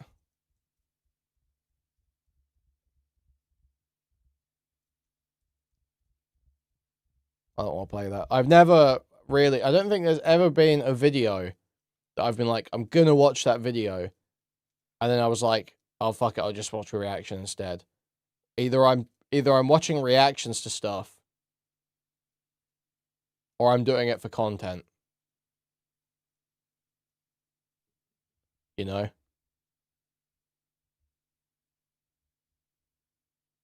But I would just watch whatever streamers are watching, because I'm into the streaming shit.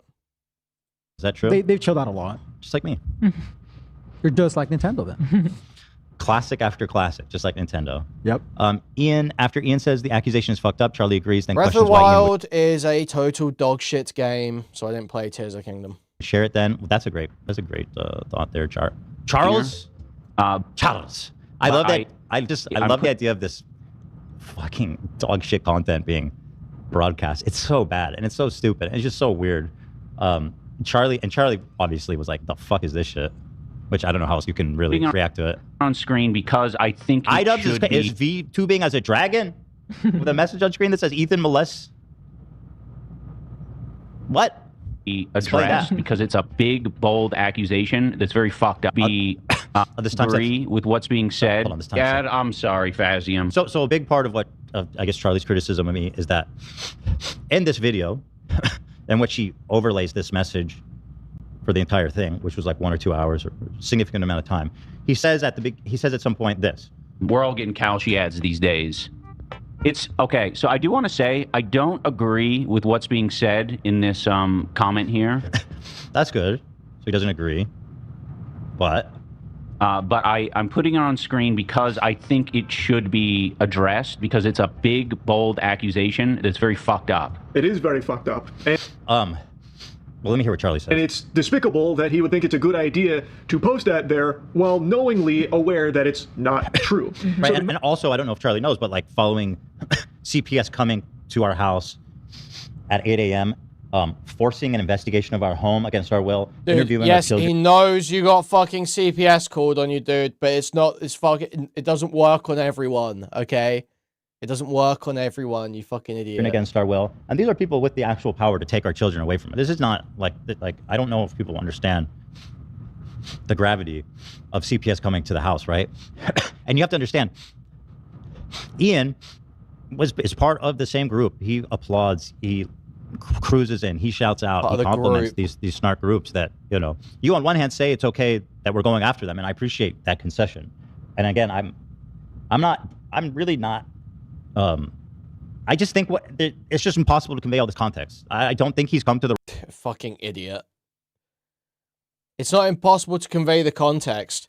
You just don't have a justification. You just don't actually have a justification. You're just using a retarded victim narrative to justify lashing out at anyone vaguely associated with anything remotely, you know, anything that actually offers a scathing condemnation of you. the wrong conclusion with everything he has at his fingertips, and I think his conclusion is totally reasonable. I'm just trying to fill in the blanks a little bit, in case there's anybody who doesn't know the whole my whole rationale here. Message isn't Ian's. This comes from Destiny, and he found this screenshot, and he.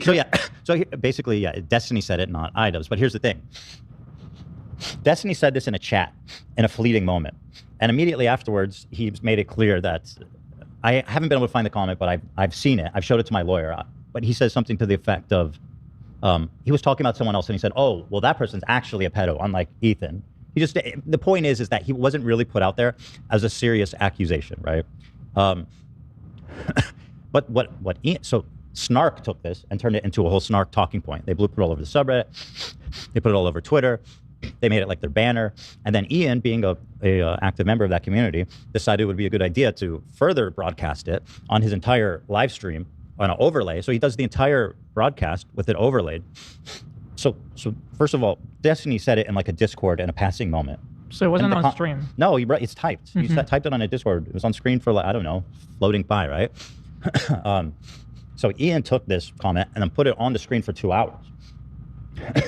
Destiny's comment was never meant to be taken seriously. And although Ian starts by saying, I don't believe it, he also hedges it by saying, but I also think it's a heavy accusation that's worth reacting to. Now, if he didn't believe it and it was outrageous, why would I need to respond to it? Also, it's a live stream, people click in and out all the time. If you're joining after he said that, you don't know that he doesn't agree with it. Is there a disavow message on screen the whole time? Yeah, with the message? No. And that's another great point, is that he says, I don't believe it. That's about 3 seconds of a 2-hour broadcast. The vast majority of times you'll see this reposted to Reddit, to YouTube, to Twitter, to TikTok, wherever it is. You are and not now, how does that not go for Destiny's message itself?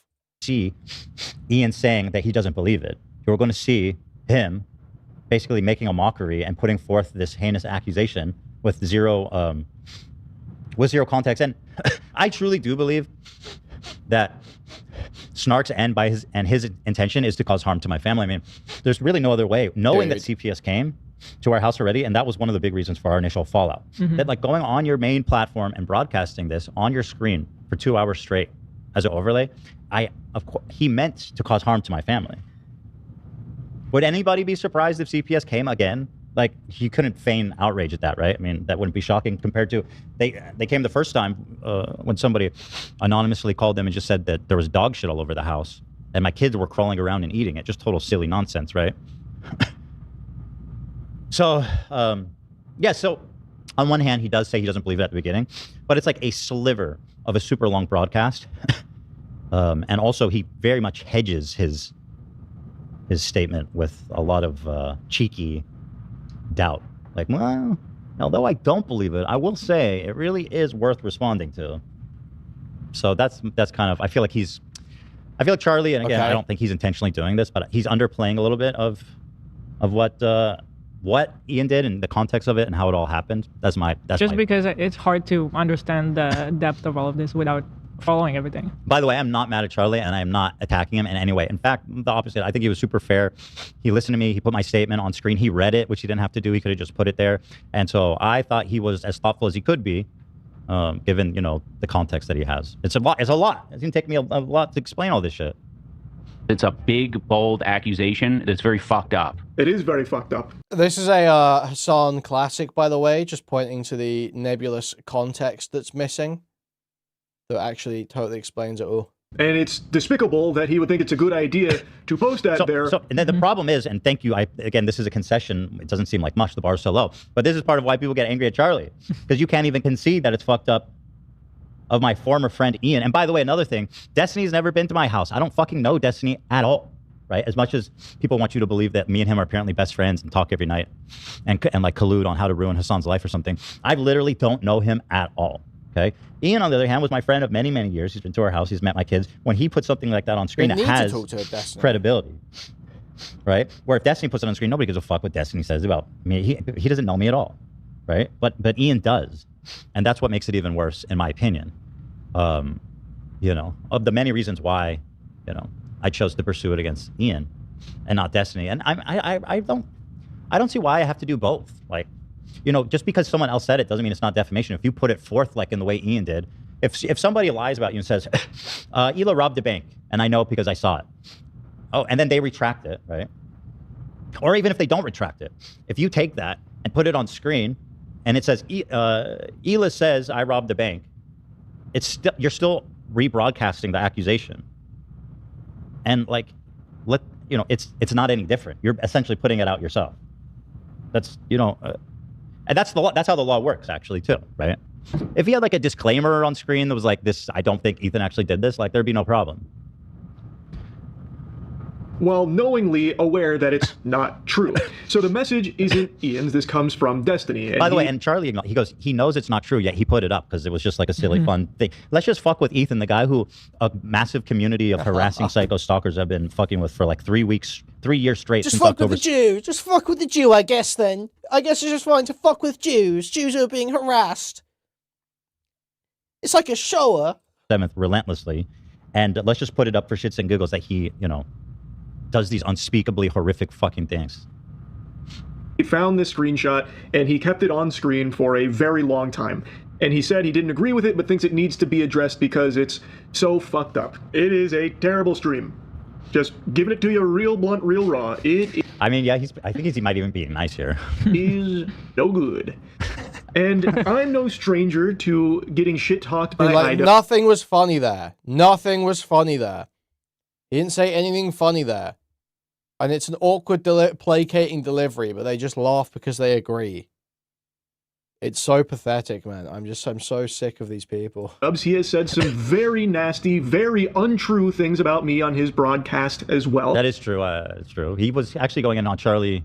I forget why, but Ian, you know, he's a sweet guy. He says nice things.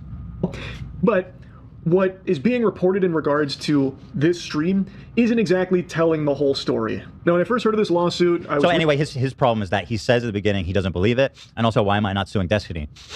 I don't personally find those 2 points very persuasive, just because it doesn't matter who. If he's rebroadcasting, it's the same. He says he doesn't believe it for like a sliver of 2 hours. Yeah, I and the find it context totally of my friend. different. Yeah, like if Destiny had this I'm on legit. screen, I'm like so close to, you know, doing fucking necromancy summoning rituals, try and bring Mike David back. Never before have we needed a Red Bar episode so fucking badly.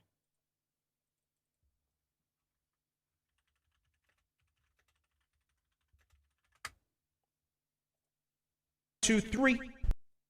Uh-oh. The Sam's family. He would know what to do.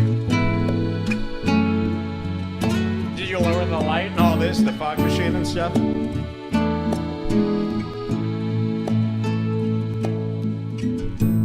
Would you know my name if I saw your kids in heaven? Would it be the same if Mike saw your kids in heaven? Oh, yes. I don't think they're strong. They look like shit. And I know they don't belong here on Earth. You hear that, Sam? I've got more.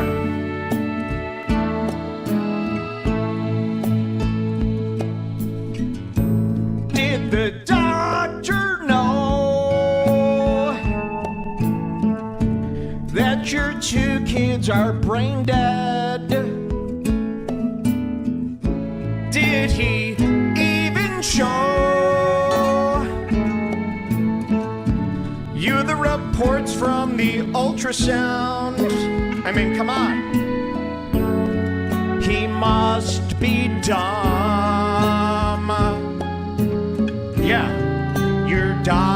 actors dumb because I know, oh, I just know these kids don't belong on Earth. Thank you, everybody. Well, I'm pretty sure the reason he did this was because wasn't Sam Tripoli making threats to him? Were they like violent threats or lawsuit threats or some shit because of like previous jokes that he'd made? Like, this is in an ideal world. This is how I think this sort of stuff should be handled. Is just the doubling down, you know. As long as it's jokes, you know. It's jokes.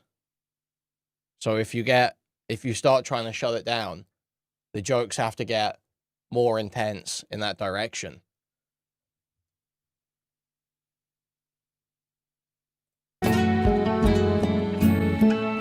Free speech at its finest. Hold on. Streams can bring you down. Red bar can make you frown.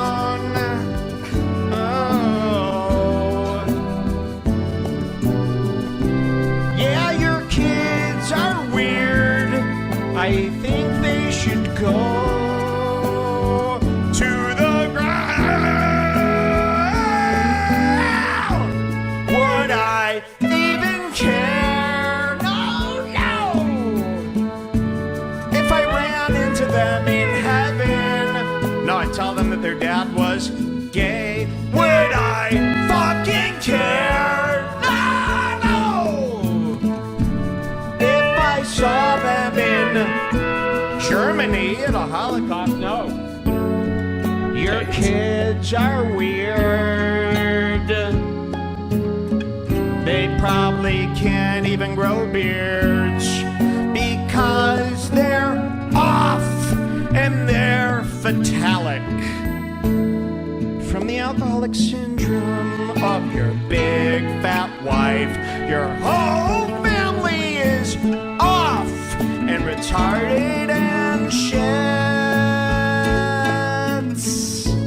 Your family is shit and crap and ugly and not part of what I think society should even be. Would you even know if I chop their heads off and use them as skee balls right to your wife's cunt? Would you even care? Would you even know? Would you be with Brian Kelly, Allen? Would you be doing one of your podcasts or your live stream to your Instagram fans? I know you won't care. You go so when I crazy fuck in your this, kids because I'm the pedophile from Chicago. Goodbye. Thank you. Your kids are fucking. He literally goes so crazy in this, man. It's so fucking insane. It's so fucking insane. A layout on his stream the whole hour. Be a lot different. It'd be a lot different. People join a stream and leave a stream at different times. Yeah. It's a live stream. They don't watch it. It's not a movie. They don't watch it from beginning to end. If you said something in the beginning that doesn't. Oh mean yeah, they anything. called him like a pedo. So he's referencing them calling him a pedo. Sam calling him a pedo. Literally like maybe 3 seconds of like a 2-hour broadcast that was on screen. I mean, I don't think there's any there's no publication or court that would find that like a reasonable disclosure for and I mean he went out of his way to keep it on screen for 2 hours. So the disclosure that you don't believe it should be as present. It should be present with the message. Yeah. Right. The whole time. Because I mean, basically all you're saying, if all you have to do is say you don't believe it, then like I'm gonna do a 10-hour broadcast where I go, you know, so I don't believe any of this, but I'm gonna go talk about for 10 hours about how so and so murdered his family, but I don't believe it or something because someone else, some psycho online said it. I mean, you can't do that, right? That's not a sufficient disclosure.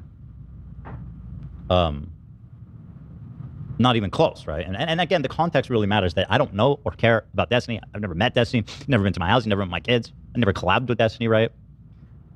But Ian does know my children, so when he says something like that, it has more gravity. reading a bunch about it. So that's my response to that. And again, it's fine.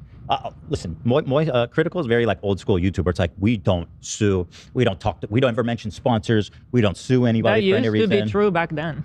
Well, unfortunately, that was like before we've been under attacks that we've never seen before. I was having a conversation with Charlie about it, and I was trying to explain, because he was like, you already won, because everybody online knows that he's an asshole and he's wrong. And I'm like, that actually, I thought yeah, Ethan did platform some retarded shit against Noah Sampson, yeah. About this a lot, personally. That used to be true. It used to be that the internet would self-regulate. And if somebody did something wrong, even someone that you liked, it would be like, oh, he fucked up, he's wrong, yada, yada. But these days, with these snarking communities, there's no, being wrong it's not even in the equation. It's about inflicting maximum damage at all costs. And these people know that they're lying. That's part of the play. So there is no accountability in it's so this fucking community. retarded. There is none. No, they manipulate to any level that they can. They'll basically try anything. They also like organize together attacks, which is something we're slowly finding. We're working on something, yeah. Yeah, but they're like in even Discords, they're in chat rooms. just like you said, even this talking point of like, how come he's not suing Destiny but he's suing oh Ian? My God, it's a crying snark. That's a about the snark talking fucking point. Discord.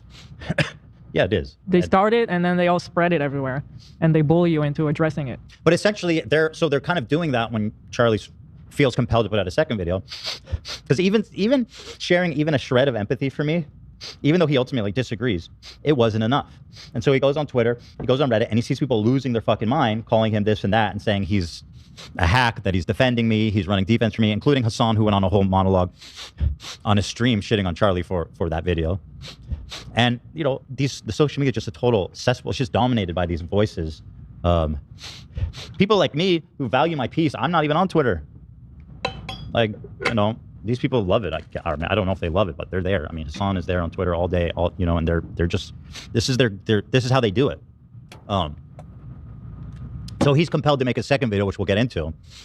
But I do think it's interesting that, you know, after one day of Charlie being facing with the same people who've been harassing us relentlessly since October 7th, 2023. After one day, they clearly got to him to the point where he felt like making a response video, follow-up video. Now, I would ask anyone to imagine if those same people that got to Charlie after one day spent 3 years relentlessly trying to ruin everything about you, your whole life, and saying shit like, you kill babies, you molest your own children, your children are eating dog shit off the floor, you're sending human skulls. I mean, and also messing with my extended family, my employees. Like, this has been 3 years of this stuff nonstop, man. Anybody that just comes close to us in any sort of relationship, work-wise, life, anything. It's yeah, he just got a little taste of it, you know. But you could see, and I do want to continually highlight this, and I hope Charlie sees this to some capacity, but in our chat, even right now, and on our subreddit, everybody's response was super reasonable. And like, even though a lot of people here agree, I mean, listen, there's some people in the community that disagree with me, but I think a lot do agree with me. And the people that... Yeah, a bunch of disagreeing comments are just getting nuked off the H3 subreddit, by the way. They agree with me, are saying, you know, like, that was super reasonable. It's nice to see people, you know, the bar is so low for our community. People were like, I'm just relieved to see that he had some empathy at all for Ethan. Right? Versus people just saying like, that's fair. Maybe I disagree with him, but it was like a fair take, right? Versus when he goes online, when he goes on Twitter and other Reddit communities, I don't know which ones he was looking at, but he's you know, he's an enemy.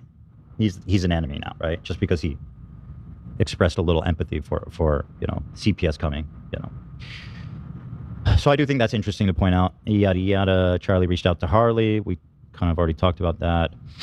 Charlie says doesn't think going the legal route to handle the Ian situation, even though he understands going after Snark, kind of touched on that. We're showing a clip of our Monday stream where Ethan said, Ian basically said he believes the claim is true about Ethan. Charlie says he watched Ian's and does not say he agrees or... So,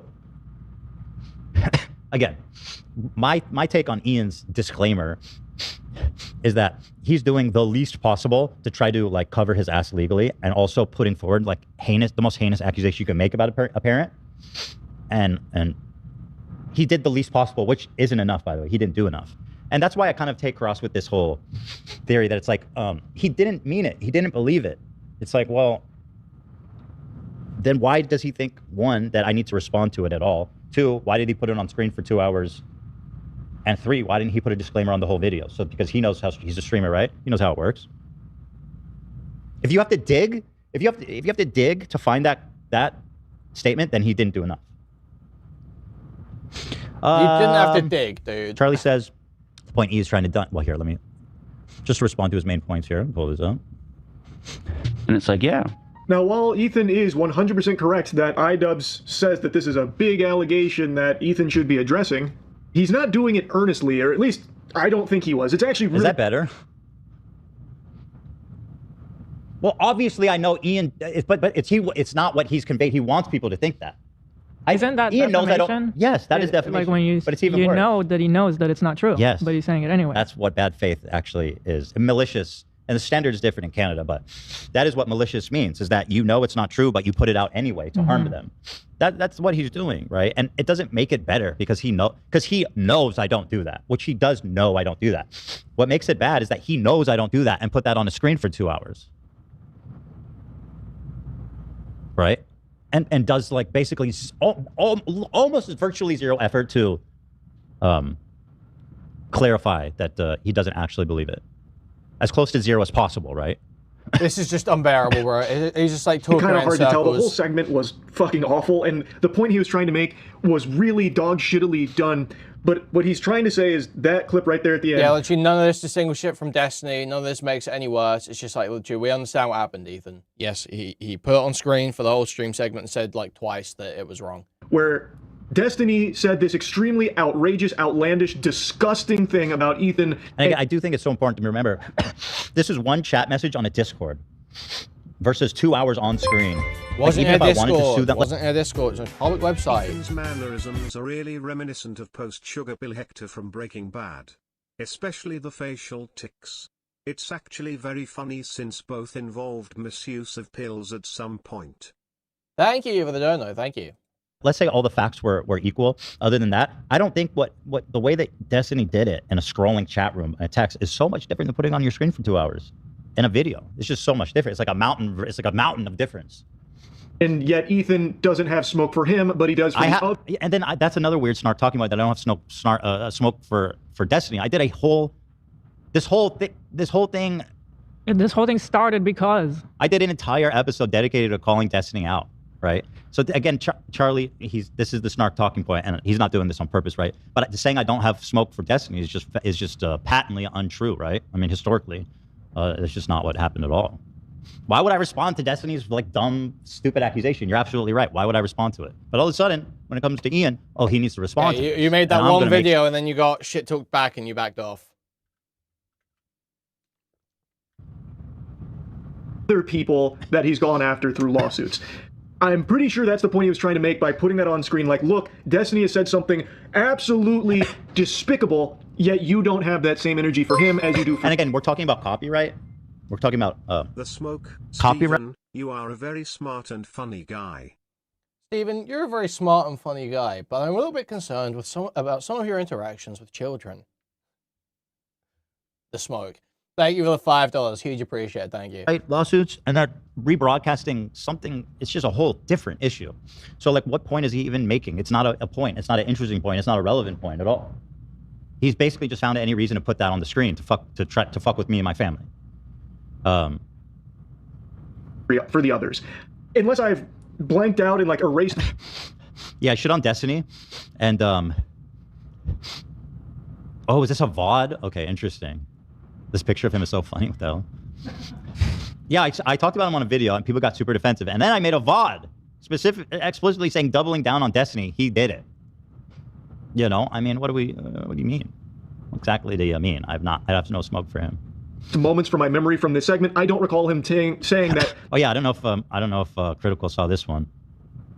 that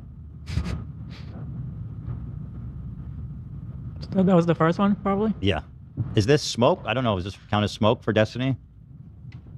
Yes, and then you got hit, and then you backed off, and then he said a bunch of crazy shit about you since, and you haven't responded. But again, he's just... This is why he unwittingly got sucked into the snark you're talking about, because our fans are chill. It's all these like snarking communities who are colluding all over social media and Right. put forward these narratives. And I have no way to fight. I have no way to fight this tidal wave of bullshit. And someone who's reasonable thought. Except with your, you know, multi-million sub channels and multiple thousand viewer podcast and media connections. The issue is, you're in the wrong. The problem is, you're in the wrong. Has H3 ever defined the word snark? Thank you for the dono. No, I don't think he has. What was I going to say? Yeah, maybe there is hope, guys. Maybe there is hope. Maybe on a long enough time scale, the truth always wins. Maybe, guys. Maybe, just maybe. Maybe Moist Critical is white-pilling me. Thoughtful, like Charlie's now is like unwittingly repeating this stuff. Like saying I have no smoke for Destiny is crazy. I think he means no legal smoke. Why would I? Well, why we don't have a for what? legal claim to sue I'm him. just saying I think that's what he's referring to. But what legal smoke? Why would I sue him? Why would I be Because suing he him? made. Okay, that's just what I thought. I mean, something needs to happen that would qualify. Wait. With Destiny, it didn't happen. But everyone it's else- not like what Ian did. Everyone else I'm suing is for copyright infringement, and then he wrote some dumb fucking heinous joke, quote unquote joke, horrible thing, in the context of us beefing in a scrolling chat. Like that's not enough to sue someone over. It's stupid.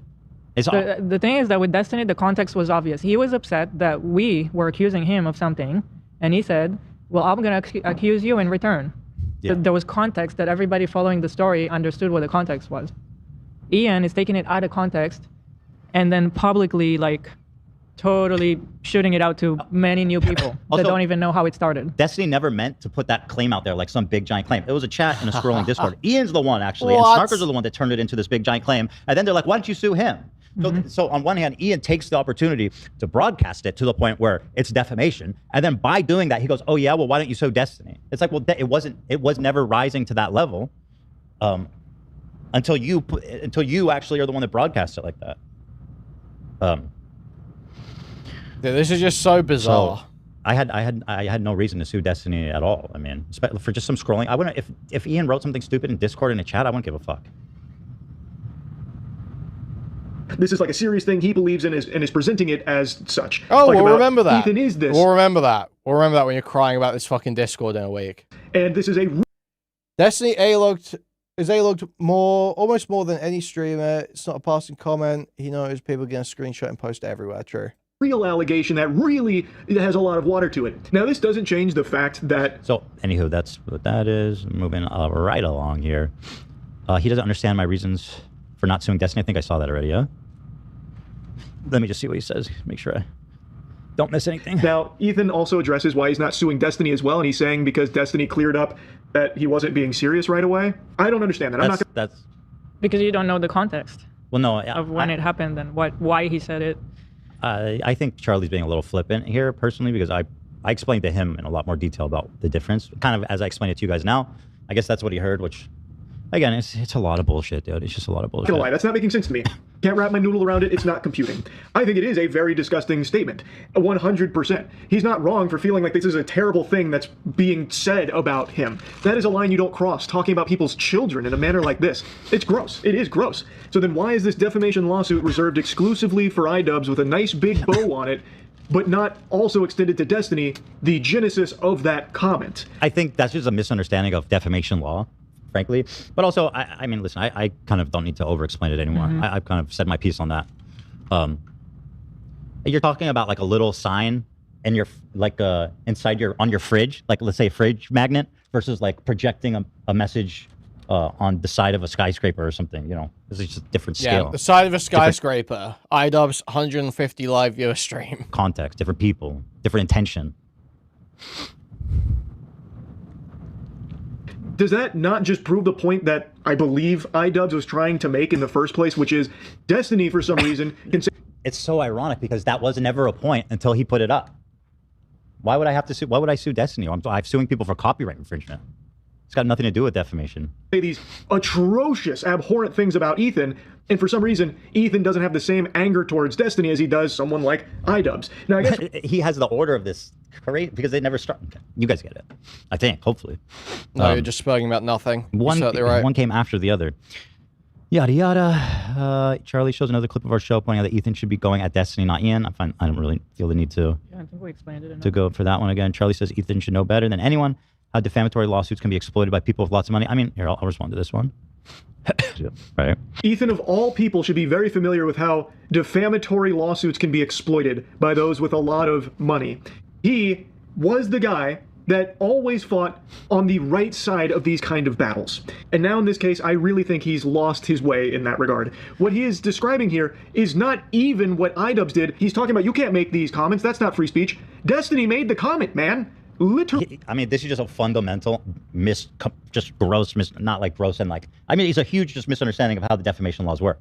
It doesn't matter that Destiny said it. He's not talking about how the defamation laws work, you fucking idiot.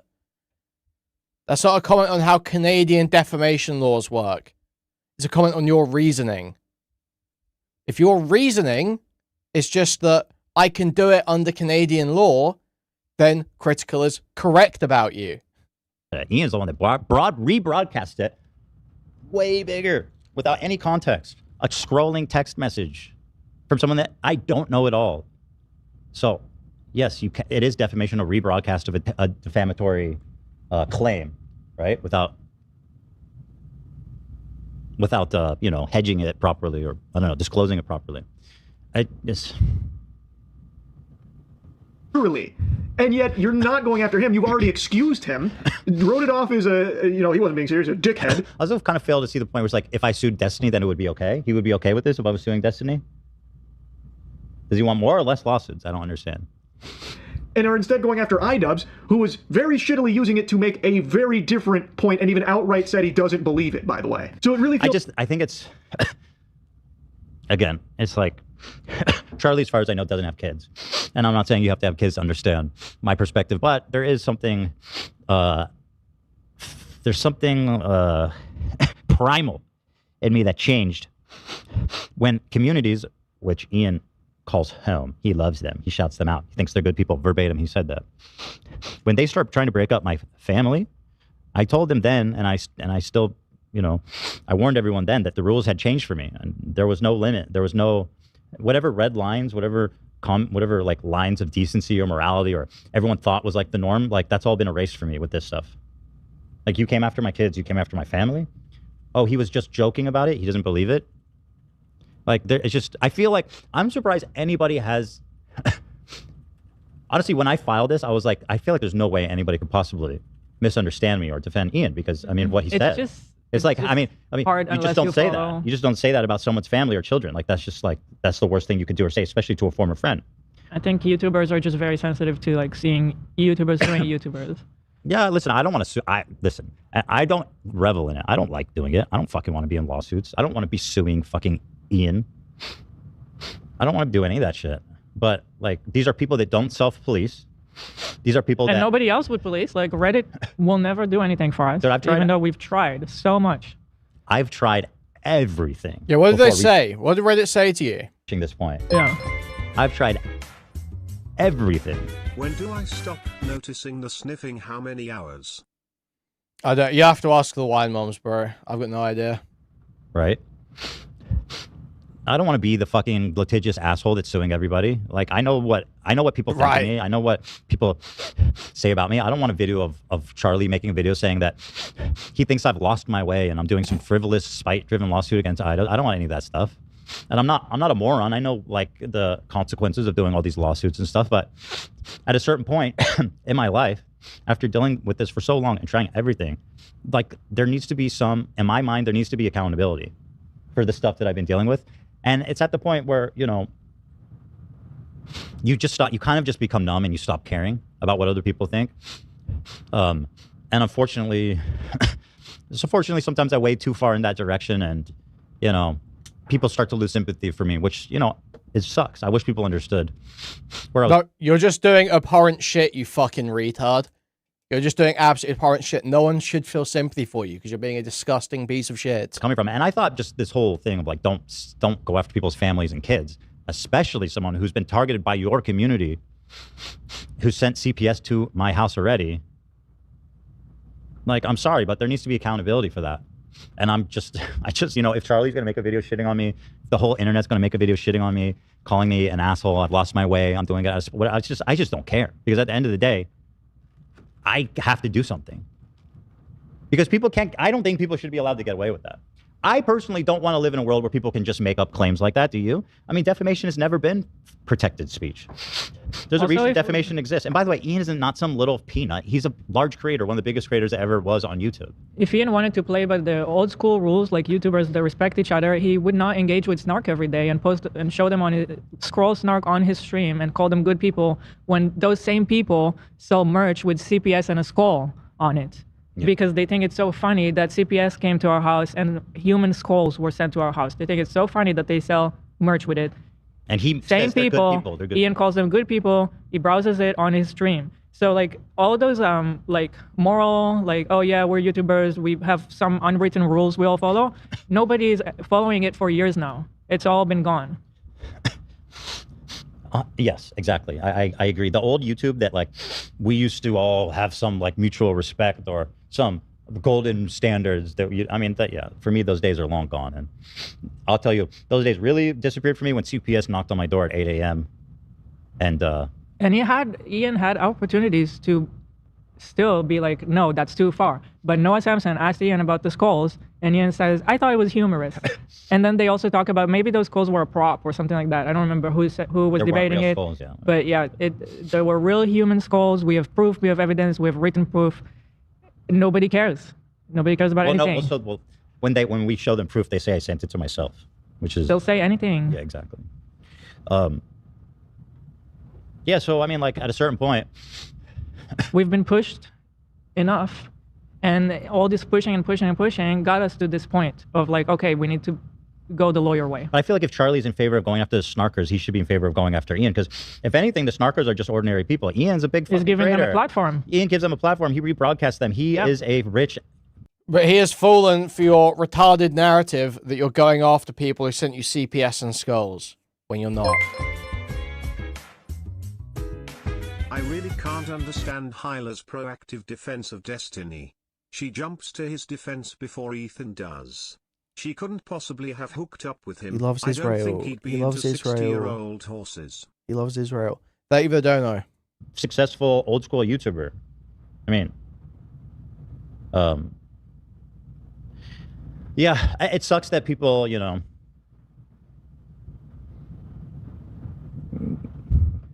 they're gonna draw conclusions about me, but unfortunately, like there needs to be accountability, and I'm in the pursuit of it. And I wouldn't be able to hold any of these snarkers responsible if I wasn't suing Denims, by the way. So and just, I'm sorry, but like a former best friend who's met my family, been to my house, does not have the right to broadcast that I did that to my own children. He doesn't. It's not free speech. It's not protected almost anywhere. Like, I don't understand these free speech people. Like, that's the most confusing defense, because it's like, you really want to live in a world where people can just say that and there's no recourse? That seems so, that seems like I don't know. I mean, I guess, I don't know what country exists like that. So I guess good luck creating a nation state from a pirated oil rig or something where you can say whatever you want and there's no recourse. Yeah. And the people we're dealing with are so vile that if we would just ignore it and let this kind of stuff go by, which we've tried basically for a long they time. run with it and they'll be like, you see, he's ignoring it. He's not even fighting it. So it must be true. Well, the first time they'll find anything to say. Well, the first time I tried to ignore one of these things was when Keemstar invented this silly lie that I stole all the FUPA money. And I just ignored it. I ignored it. And then it came to the point where everybody was like, oh yeah, Ethan's a scam artist and he stole all this money. It's like, you can only be, you know, pushed so much and not have the capacity to take it anymore. And again, I don't know how many of you guys have kids, or I don't think Charlie has kids, but there's just a line you don't cross. And again, I knew when I saw that, you know, it had gone so far beyond just talking shit at that point. Okay. That's, you know. And I also want to read this super chat that just came in. Normal people have to face consequences for heinous actions and bad behavior. YouTubers are not special. They don't get to just do whatever they want because of their job. I've never looked into the FUPA money stuff. I don't know the arguments there. And I have to agree with it. We used to be kids. We used to be younger. We're all growing up. We're adults now. And we're all getting close to our 40s or in our 40s. like it's time to grow up. You can't just do whatever you want without consequences. And if you are going to engage with it, then don't cry later when consequences come. Like, I don't know, grow up. It's just so disgusting. It's just so gross. And also, I have a duty to protect my children, and to dissuade people, right? To dissuade people from doing that again, because everybody thought it was so funny, right? Why not do it again?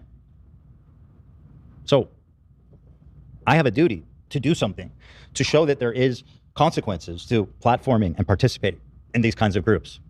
Charlie, I think this is a good point to show of Charlie's here. See? The drama, by every possible interpretation, you won here. You proved the claims were fraudulent, they were false, they're not real, and people were... How do you prove that's not true, by the way? ...on your side in... So Ethan is raising as a point of criticism to Moist Critical's video here. Actually, I didn't disprove the allegation that I molested my children. Actually, I did not disprove. How could you possibly disprove that? You can't disprove it. That's Ethan's objection to this video. This whole situation. So again, I feel like it's just a fundamental misunderstanding, because there was nobody. The thing is, nobody who's repeating that ever believed it. It's like, I mean, fundamentally, it's true. Yes, you can't prove a negative. You can't prove you didn't do that. But I haven't even bothered commenting on that at any point in my coverage of this. Even though I love criticizing Moist Critical. Because it's like, well, yeah, obviously he's just taking the negative position as assumed because there isn't any evidence for it. It's not a big deal. Yeah, Ethan feels the need to correct that, I guess. Just malicious, spite-driven hate to try to fuck with me and have CPS come to my house again. Like that. Like I didn't win anything. It was never stopping. Nobody who was on the other side saying it was like, oh, okay, it's not true, it's fucked up, let's not say that. Because it's different. Things are different than they used to be. There's no self-policing in these communities. Here, and against how iDubbbz had gone about trying to make this point. All you had to do was just leave it at that. But by making... I feel like if you put that message on your screen, then I have no empathy for you, and basically I don't care about anything from that point, right? Like, I feel like it's open game. But that's my opinion. People are free to disagree with that. Charlie says if Ethan won the lawsuit, it can be used against others. No. So, people can already sue for whatever they want. Let's say Ethan does win this lawsuit. This is so... There's lawyers out there, and you're allowed already to sue whoever you want. We're not going to change anything. Well, if you want to talk about the copyright ones, that would be a more interesting conversation. But to say that my defamation one is going to set some kind of legal precedent is just... It literally doesn't. It's just... It's silly, frankly. It's a silly point. Here, that then opens the door for other people to come in with... What the door's open. The door's been open. People sue people for defamation. And by the way, they sue him for defamation for a lot dumber things than claiming what he said I do to my children. Right. I mean, is there any... I would like to ask Charlie, is there any defamation lawsuit that's valid? Like, or is he just against the concept of suing people for defamation? Because I'm curious, like, at what point he would think that it is a valid pursuit. I think from listening to his videos, he's just against suing at all, which is one way to look at things. Well, I think that's a privileged opinion to have. I used to think that too. Oh, what? I don't think that's his opinion, that he's against suing it, like, at all. YouTubers suing YouTubers? Yeah, that's what I got from the videos, from the two videos. Well, pretty sure that's what he was saying, no? I think there's an undertone of like just being against, like, trying to be punitive with other YouTubers. How would you summarize it? I just think, in this case, he just thinks it's frivolous, but I watch a lot of his videos. I don't think he's against lawsuits or suing people. Okay, well, again, he's entitled to think it's frivolous. That's fine. Before I filed this lawsuit, by the way, I told my Canadian attorneys, I said, if this is frivolous in any way, tell me. I don't want to file a frivolous lawsuit. Wow. And they said, it's not frivolous. I wouldn't file a frivolous lawsuit. Obviously, they're attorneys, but I mean, they're good attorneys, and I trust them. But he's entitled to think it's frivolous. I don't know. Worse if it's not frivolous, frankly. Less extreme shit. Like, yes. The idea that you would actually end up suing someone for doing this is pretty gross, you know?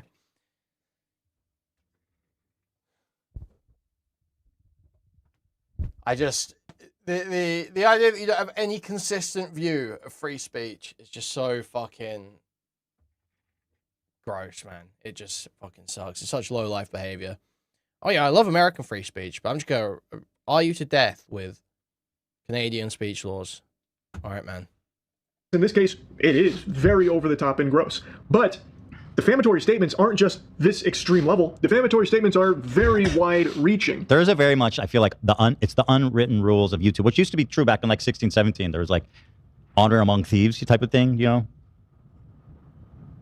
And this being something you can point to like, okay, so it worked for Ethan. It can probably work for me against this guy. Yes, nobody's ever used... I'm the first person to sue someone for defamation. It's not like we're gonna set a precedent. There's a million lawsuits happening every day of defamation. I don't know if millions. I guess maybe you know what I'm saying. Maybe his point is that nobody on YouTube ever sued another YouTuber for defamation. But I mean, isn't it just a matter of time? I mean, YouTube's a huge fucking growing business. I mean, I don't know that people didn't know they could do that. I mean, YouTube's also grown so much. It's now a business. Most YouTubers have employees. Yes. Your reputation is what matters the most on this platform. The lower your reputation, the less revenue you make. Oh, well, and I've experienced what... Well, then you should be incredibly aggressive with litigation in order to defend the reputation. Wow, great prescription. Great prescription. That reputational damage can do over the past 3 years.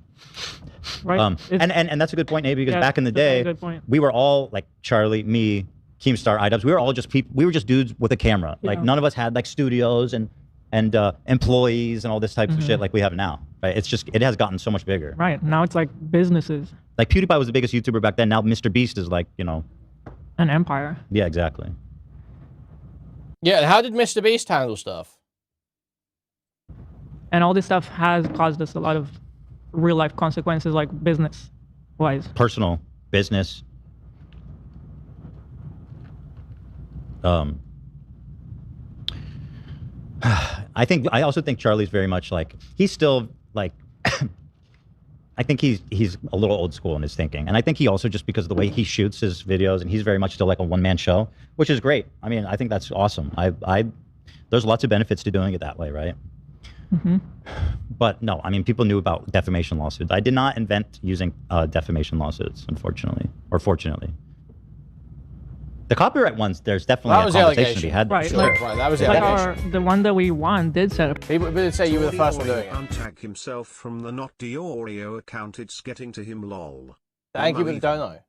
Thank you. Huge appreciate. Thank you. President. Yeah, and that was a novel lawsuit, Mhm. and the ones that are going now on against Denims and such are novel lawsuits. So I do think there's an interesting conversation to be had about those ones. But An in terms of interesting conversation, defamation, right, this has right. zero bearing on precedential law. Like, How about it's you totally betraying your principles because you're like filth? Because you're like filth? Because you're like self-victimizing filth? Do you think maybe that's the conversation to be had? Guy who said this thing that actually damaged my brand. In Ethan's case, I think it'd be very hard to even prove damages in the first place. I don't know if that's something that's required by like Canadian law. I have no fucking clue at all. I know they don't have the same level. Yeah, also, yeah, Critikal isn't just like a one-man show. He doesn't run businesses. He runs like an agency and a bunch of fucking like merch shit and does like a comic shit and all this, doesn't he? And he runs other channels where he has like a studio where they shoot videos. Free speech protections or anything He's like got way more going on than this fucking loser, that's for sure. He spends like half his day every day and talks with lawyers. that. So maybe that's not even a requirement or whatever. But I think it would be a Herculean task to prove that H3 had suffered like a reputational hit or a loss of revenue or a brand tanking because of iDubbbz's stream here. Because what has often been flexed by a lot of people is how H3 has thousands upon thousands of live viewers all the time, and iDubbbz would have like 100. So H3 being like 100x the size of iDubbbz, it would be very hard for anyone to point to and say... right, but it's broadcast far and wide beyond his stream. And also he has credibility, well, not that much anymore, but it's part of a whole. It's a piece of a whole situation, right? Yeah, I just disagree. I have damages, right, from that. But is that his issue? Is that there's no damages, so I shouldn't care? Even though there are. Let's keep going. Again, I don't want it to sound like I'm getting super defensive. It's just this whole thing is exhausting. It's draining. I don't enjoy it. I don't revel in it. I don't like it. But I mean, I kind of have to respond when he makes like a 2 million view video. So that hopefully some people who don't know all this stuff have the opportunity. Uh-oh. Ethan's lying, guys. Uh-oh. Ethan just put up an Instagram story telling you a little lie. Oof. What's this? So, guys, he says more leaks from the Snark Discord, guys. And you see here, Lumpy Willie saying, want to help me find Bruce Klein's preschool. And this was not in the Snark Discord. This did not happen in the Snark Discord, guys, if you can believe it. This happened in Gamma's Discord. This was in Gamma's Discord. It's the 18th of January this was posted.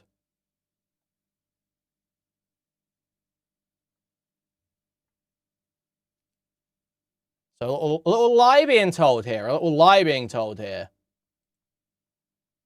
To learn about it. Yeah, like I said, I mean, I want to emphasize and reiterate that I think Charlie's being reasonable. He you know, for the amount, I think he did the best he could without having to, like, He did, yeah. I get think so he said involved. it was like he had like 24 hours to learn everything, and this has been ongoing for like 3 years. So there's a lot of history to unpack, lots of layers to everything. Yeah, I'm not upset with his coverage. I'm just trying to, Yeah. you know, Ethan, please, Sugama. Ethan, Sugama, please. Ethan, please. Ethan, can you hear me? Sugama, please. add additional context that I think changes, gives more flavor to where I'm coming from. And again, I'm very grateful. He said when that CPS was called on his family that he read this for me. I appreciate that a lot. I thought it was very good. a year ago, the rules of engagement had completely changed. A snark community fabricated a lie that his children were crawling around in dog shit and eating it. An agent came to my home at 8 a.m. to look through my home and interview my children against their will. Any tactic against Gamma. Investigation is now over, was determined to be unfounded. After this, he could no longer tolerate attacks on his children or attempts to break up his family.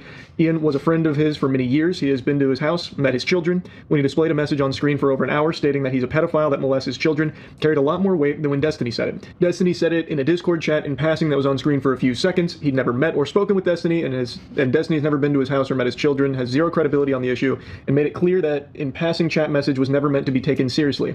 Ian, on the other hand, does know his family, has been to his home, and has met his children, and the fact that he exploited that closeness to forward such a heinous, unforgivable accusation forced him into action. To make matters worse, Ian has supported the call to CPS in his content deputy and openly associates with, spends time in and celebrates the snark community from which the original CPS call came from. He believes it was Ian's intention to cause harm to his family, as he knew CPS had already visited the home and still decided to rebroadcast the accusations for over an hour on stream. He's pledged to do everything he can to hold him and anyone else who attempts to harm his family accountable in whatever way that he can. Because of the context, he believes that he has a much more viable case against iDubbbz than Destiny, and that's why he's only suing Destiny, or iDubbbz. Destiny also lives in USA, where defamation laws are much harder to win, versus in Canada, where iDubbbz lives. These are all the reasons that he's suing iDubbbz and not Destiny. He's chosen the legal and most proper way afforded to him that live in countries that value free speech, a lawsuit for defamation. Defamation is not protected speech. He does not have an unalienable right to say that he's a pedophile molesting his children. Accountability in this case has to be more than just internet mudslinging and jousting. He has crossed a line, and he's past the point of caring what Charlie or anyone else thinks, and he will protect his family at all costs. Now, if it wasn't clear, we didn't exactly see eye to eye on this case here in regards to this whole lawsuit situation. I believe, as is even stated in his... He's probably just going to reiterate, but I genuinely... I'm grateful that he read that. I didn't really have a lot of opportunity to put a lot of thought into it, so I don't know how well that that went, the statement hit. But I'm glad he read it. I thought that was very. It was a terrible statement to do. So now we have the new one. Now again, like the summary is basically he disagrees with me, right? I mean, he said Ian's cringe and he shouldn't have done it, but ultimately he's entirely disagreeing with me. With the lawsuit, yes. With deciding to sue. Yeah, exactly. So now I had a feeling it was going to be a pretty poisonous topic. So this was posted, I guess, just a couple hours ago, right? 3 hours ago. Where the only winning move is not to play in regards to covering the H3 versus iDubbbz lawsuit. But sometimes you put your hand on the stove to see if it's still hot. And boy howdy is it ever. Like I've always said, I treat this channel like a diary. I just blabber about things that I feel like talking on, just sitting in my chair, So kicking my little Leftovers 5'6" H3 petite... also, unfortunately, saying some retarded shit. Referring to Lumpy Willie as a member of Chud Logic's community. Well, it's not really where I'd associate Lumpy Willie with. This is terrible research. Like he's around and just given my thoughts from the old steel trap up here on it. And one topic I've always covered is creator lawsuits. So, when I heard about the H3 vs. iDubbbz defamation case, I wanted to take a peek into it, sink my teeth in there and see what's going on, because that is a pretty wild thing to learn about. And learn about it I did like a little scholar. It was a new lawsuit. It was only public... Lumpy's a Liam Donovan guy. ...knowledge for like 24 hours, so I did as much research on it as I could and watched the iDubbbz stream that started, that is like the main catalyst of it. I watched the H3 stream where he explains his lawsuit, and I talked to both parties, iDubbbz and Ethan, to try and get the clearest, most complete picture of everything going on here. And then I just gave you my view on it from the old Floridian homunculus eyes.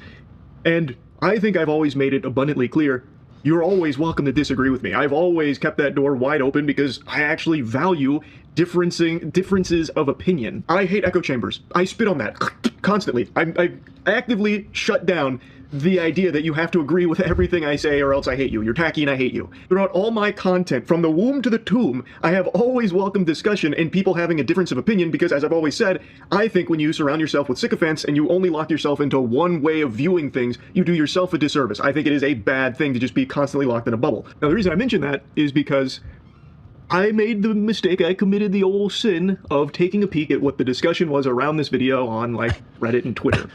So that's the genesis of this, right? I'm sure that... At least he admits it was a mistake. Yeah, I mean, it's always a mistake for anybody. Always a mistake. Basically, I can imagine probably 90% or more of what he saw was just people shitting on him for defending me, even though he explicitly disagrees with me, like, explicitly, right? But he had like a shred of empathy for my situation, and so that was an offense that they could not tolerate. And that's what happened, right? I mean, how could they be mad at him for not? How are they mad at him for not going hard enough on me? That's their take. I mean, isn't that crazy? He disagrees with me. I don't know what, you know. Something I haven't done in quite a few moons now. I was expecting, like, actual discussion because I'm new to this topic and I wanted to see, okay, well, what are some things that I didn't know about? What can I learn about here and dive deeper on? And there was some very valid critiques and some information that I could get my hands on and learn more about. But boy, howdy, there was a lot of hoopla that I couldn't have even imagined would be like a controversial thing. And there were people that were proudly stating they didn't watch the video and then getting angry at things they assumed I might have said in it, or attacking me for things that I never said that aren't in the video because they didn't watch it, or they're replying to someone who's just actually making shit up that they're pulling out of their ass that I never said. So it just feels fucking useless to even engage in the topic in that case. Like, it's so odd. Like, one that I didn't expect was... I mean, it kind of illustrates my point is that there is very little point in engaging with these people in conversation or understanding. And this is what I've been dealing with for the past 3 years. It's like, you can't explain yourself to them. You can't say your honest thoughts to them because first of all, they don't care. They're not going to hear it, and they don't care. And they're just going to put words into your mouth to say you said it anyway. I mean, that's how... Why is Chibi Reviews posting AI videos of caricature black people raping anime girls on Twitter right now? What's happening? This whole thing started. I wish there was a way to, like, make people understand, because this all started because I was not down with Hamas killing a bunch of civilians. I thought that was a bad thing.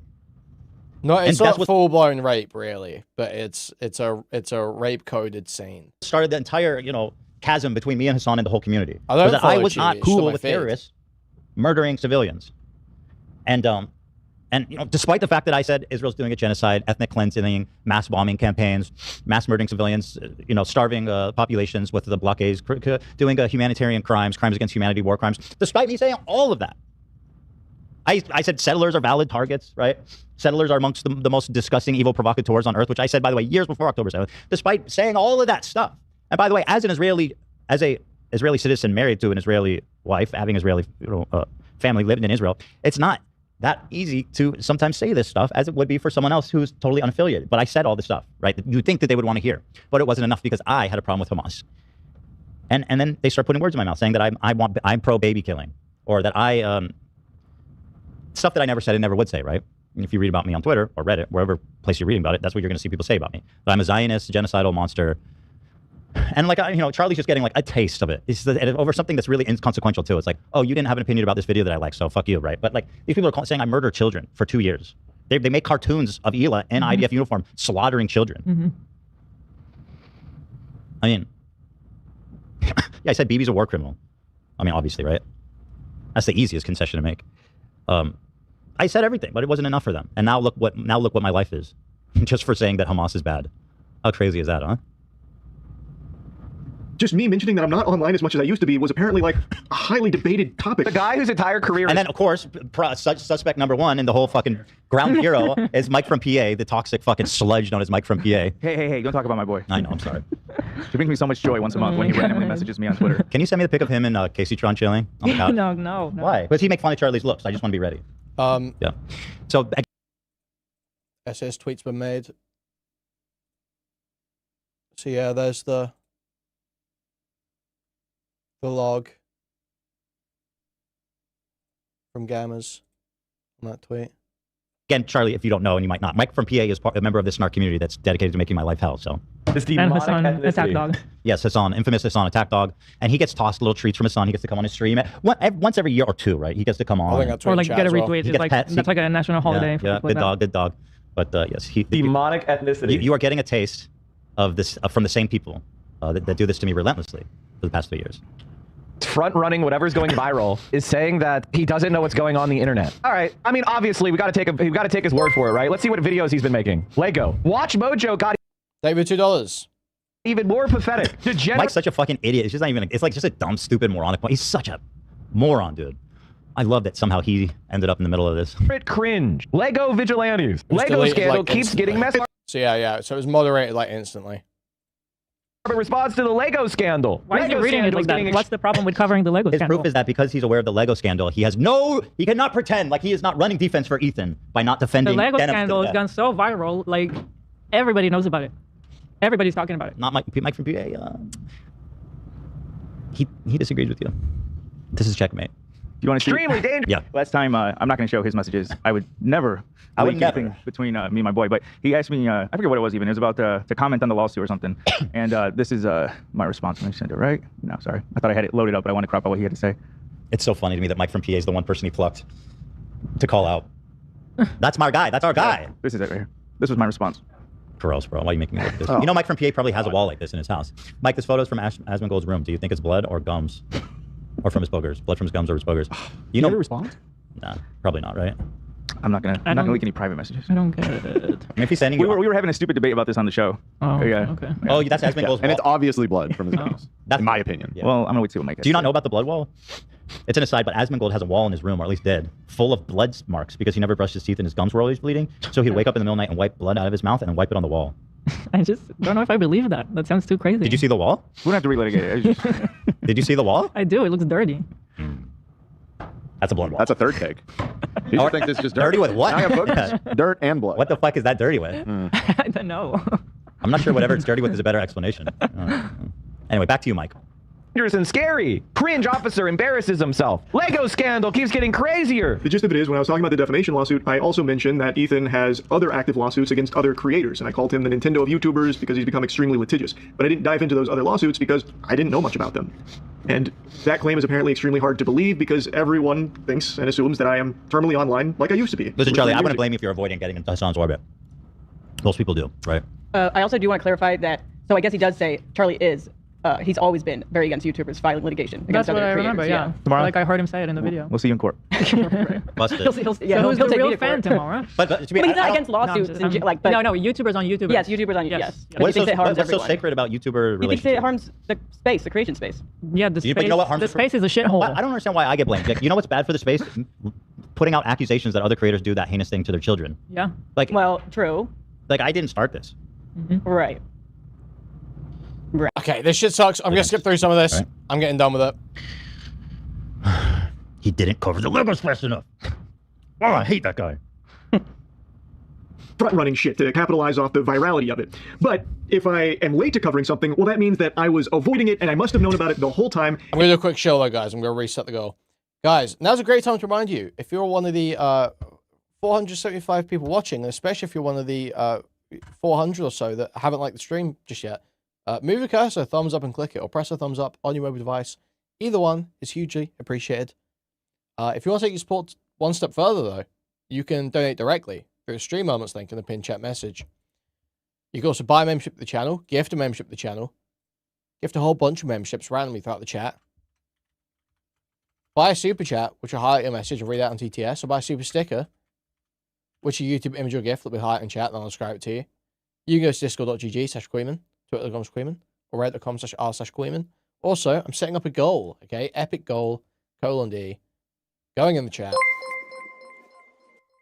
Thank you for the 50 Danish krona mirror. Say Ethan is pro-slaughtering babies. How would he do the things he does to his kids, to them, if they were slaughtered? Okay, that's a bad message that I'm going to delete from the chat.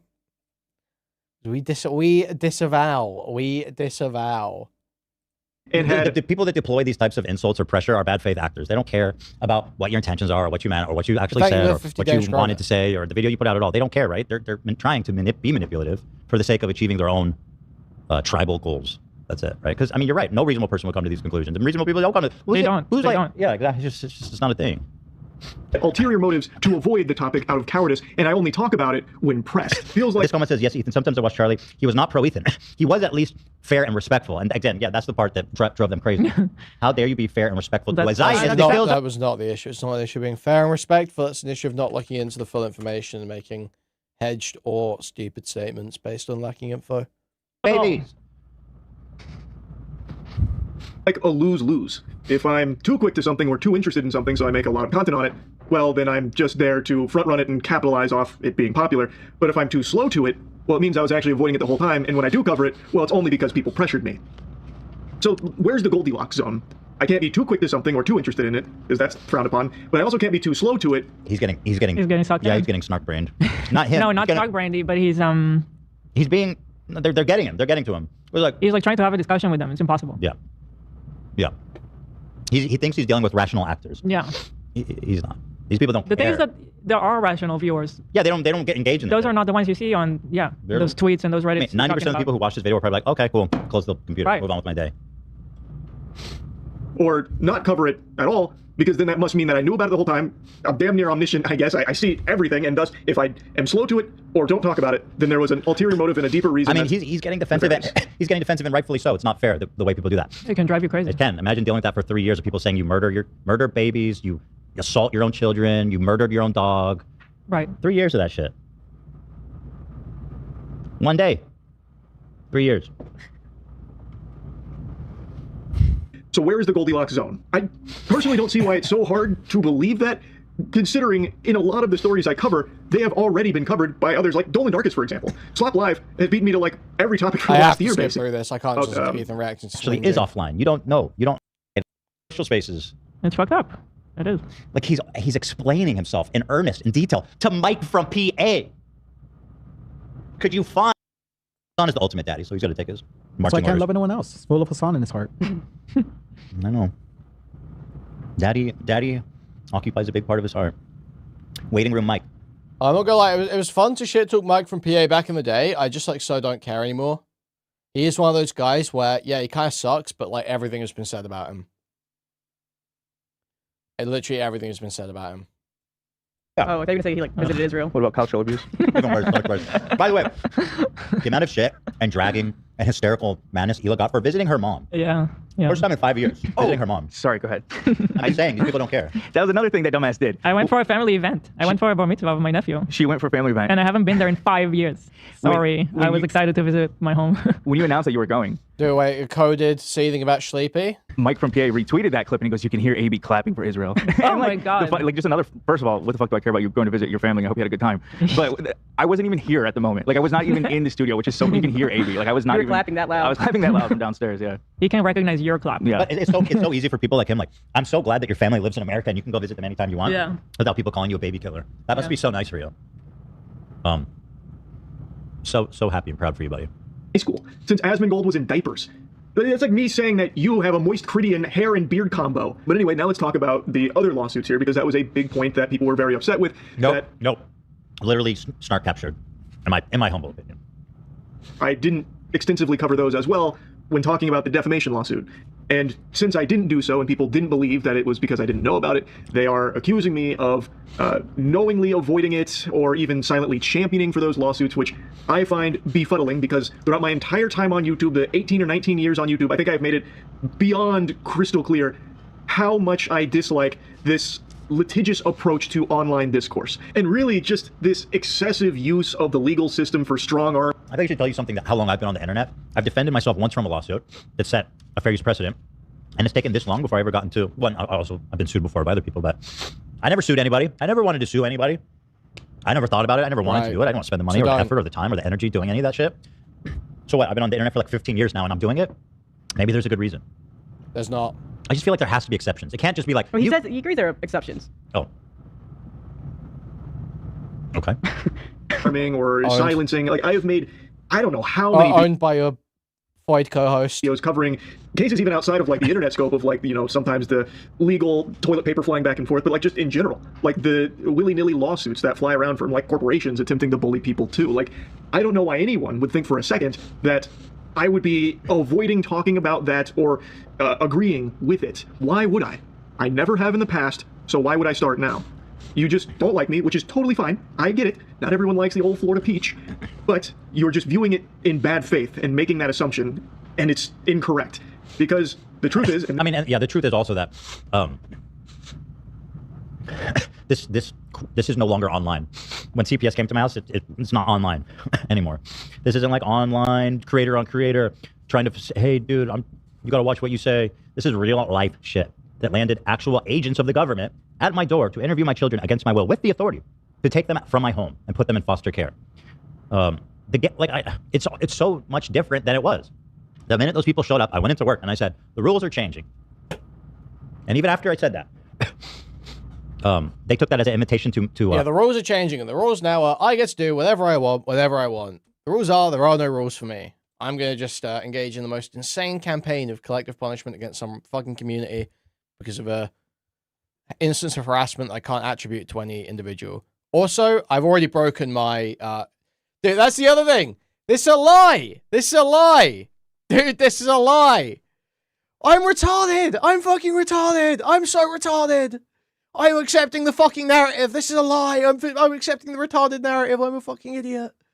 I'm a fucking idiot. The false DMCAs were before CPS. He registered the nuke with the Library of Congress before CPS. The rules didn't change when CPS got called on you. You're such a fucking liar.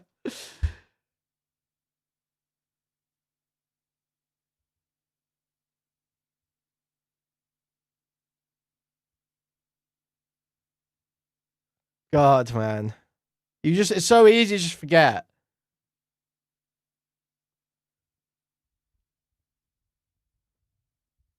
Literally, it was before you did the shit against copyright, before CPS was even called. You did 5 false DMCAs against the Snark subreddit before CPS was called.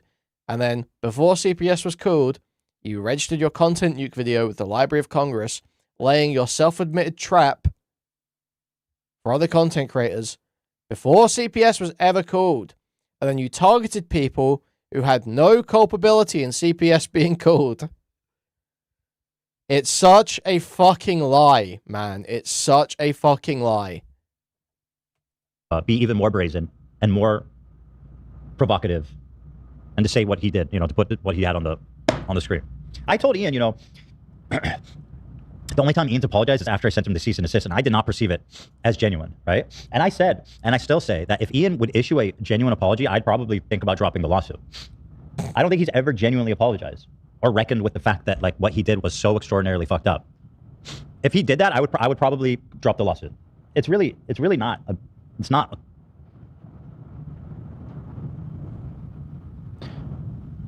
That's it. That's all I ever wanted, honestly.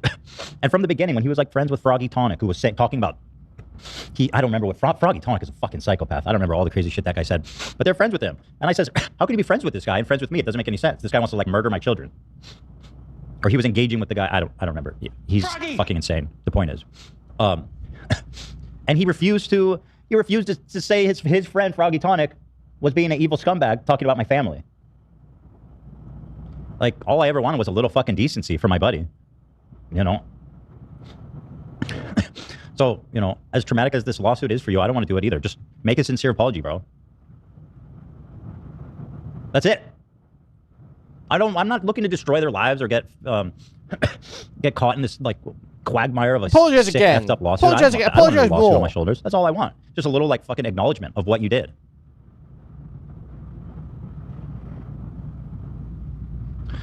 And I said that even before the lawsuit. And honestly, the same is true of Noah Samson. If he just issued like a heartfelt apology, I'd probably consider dropping it. Yeah, literally. Fuck you. Fuck you. Fuck you. Fuck you. Acknowledging like what you did and your part in it. And this shouldn't come as a shock to anyone. After learning more about those other lawsuits that Ethan is engaged in, like the fair use lawsuits and such, guess what? I don't agree with those either. Now, obviously, I don't know all the nitty-gritty around every single lawsuit. I've only just begun learning about all of these, but from everything... So tell me why you disagree. I've seen from the lawsuits that he has actively going on, there's nothing in there that makes me think that this is like the right way of doing things, or that this is different from other times in the past where creators have sued each other over disputes. Now, clearly, what is the right way of doing things? Except it's creators that are no longer following those unspoken rules that you're talking about. Like, we used to respect, if you're reacting to somebody, you're not going to just steal their video, you're not going to show the whole thing, or you're not going to watch it and tell people, come watch it here and don't give the original one views. Like, you weren't going to do all those things. And now, these people that we are suing, that they did those things. I wonder if he saw this clip. I do. I wonder what he would say about this clip. Line's too much of a sue me because he knows. Not that one. By the way, I didn't mean to pull up Asmongold. I literally just typed. I feel like I can smell his breath when he opens his mouth. You can go. Many people be. I'm looking for the clip of her saying, "If you like that, not having to watch his video." Yeah, well, I guess he hasn't. He probably hasn't, but yeah. You're Charlie captured now. This is my biggest ops, by the way. Froggy! I don't know all the nuance and intricacies of fair use law. Ethan would certainly know that better than I, and many others would. Okay. So maybe he has some strong cases here. And in one of the instances with one of these streamers, it did seem like they were just uninterrupted playing the video without even an attempt to transform it. So maybe that could be like a easy fair use win for Ethan. But I just don't think that's a win overall. Like, for as long as I've been on the internet, that kind of... I mean, we've been having the conversation. Lawsuits in general, yes, it's a lose-lose situation. Nobody's happy to be in it. Right. I mean, they say the lawyers are the only ones that win. That's true. Luckily, I like my lawyer. And I want his kids to be well educated and taken care of. It's really I just really like my lawyer. I don't care about the lawsuits. I just want to take care of him. Just make sure he's okay, you know? Kind of behavior has been frowned upon. And I really think if the targets were different, if it wasn't streamers that a lot of people don't like, the response would be very different to these lawsuits. Right now, a lot of people celebrate them because they just hate the people that Ethan is suing. So they go yeehaw for it. But these individuals, like the streamers in particular for the fair use, they are a fraction of the size of Ethan. So it's, to me, a hard case to make that he was genuinely like losing eyeballs because of them streaming it on their Twitch channel. They siphon a significant amount of views, especially denims, I would say. But to me, it's really a lot to do with, we've had this ongoing conversation. I don't know how Charlie's weighted on it before, but like how reactors just were stealing people's content. I mean, everybody had pretty strong opinions about it. This is just so fucking cope, dude, because he didn't even sue the worst offenders for reacting to that video. He targeted Denims, who was directly criticized in the video and offered substantive critique. Like, I don't remember what his stance was, what side of that he fell on. I was less Charlie captured then, I don't remember. But honestly, I mean, I don't know, I can look into it. He probably did make a video on it. Right, but I mean, I just don't see why it's any different than... Okay, it's not. It's obviously different. You're fucking I set the fair use standard on the fair use side. Shit. And I'm attempting to set the fair use standard on the excessive fucking usage lying side. sack They're of both shit. important. You don't give a and fuck both about the protect fair creators, by the way. use. Lying sack of shit. I don't see why one is any different than the other. Well, one I was defending, okay, so that's easier to get behind. This one I'm litigating. So I guess naturally, if I'm seen as the aggressor, it's easier to not back it up. But the precedent that will be set here is positive for creators. It really only hurts people who want to watch entire videos on stream and also brag about how they're stealing money from you. Literally, that has no bearing on the infringement. It's so fucking crazy, dude. This is just like the most dishonest shit going. Pretty high standard to me. And yeah, that is like a big asshole thing for them to do, but let's be real. Yeah, she had her biggest streaming day ever by far. She had like over 40,000 live viewers. And then the minute that she turned off my video, it went down to like 12, like immediately. And she streamed it the minute she went live. And by the way, I know a lot of people are saying we lost the Denims lawsuit, but that's not true. The judge issued a tentative ruling. We had a hearing afterwards, which I think went quite well. And the judge is yet to issue their final ruling. So I just find it also ironic when people are out here celebrating a verdict that hasn't come. So that, that's why I'm not still, celebrating it. Yeah, still going. It's not hurting you. It's just you don't like them. And I mean, it is. I don't know why you say it's not hurting me. I mean, it's both. I don't like them and it's hurting me. That's why they did it, is because they don't like me. That's why they thought they were justified to steal from me, to defame me, to do anything they want to me online, because they don't like me. And there's these golden rules, these standards that they hide behind, because people are saying, you can't do anything about this. All you can do... You can play by the same rules. And if you're in the right, you'll win. ...is convince their audience that they're wrong. That's great for them. You know? It's great. It would be... Yeah, it's great when you're in the right. It's terrible when you're in the wrong. That's why the rules are set up that way, Ethan. Great for them if they never had to face any accountability for anything they ever did. That would be great for them. But people aren't chill like you, Charlie. They're not chill like you are, bro. They're exploiting people's, goodwill and code. You have a code of honor, bro. They don't. I mean that as a compliment. And they don't. Yeah, I'm almost. I just see. I don't know, a clean spot to end, but I'm pretty much there because the last half he kind of just reiterates a lot of the same points. So this was a way of being able to get a big jab in there, and since a lot of the internet doesn't like them, they get to rally behind you as well, as opposed to start asking the question, why even bother? You already won, again, against that kind of behavior. Won what? Against who? You know what I mean? I'm not sure why he thinks I won anything. I've lost. My life is fucked up since October 7th. I've lost pretty much in every measurable way. I'm not sure what exactly he thinks I've won.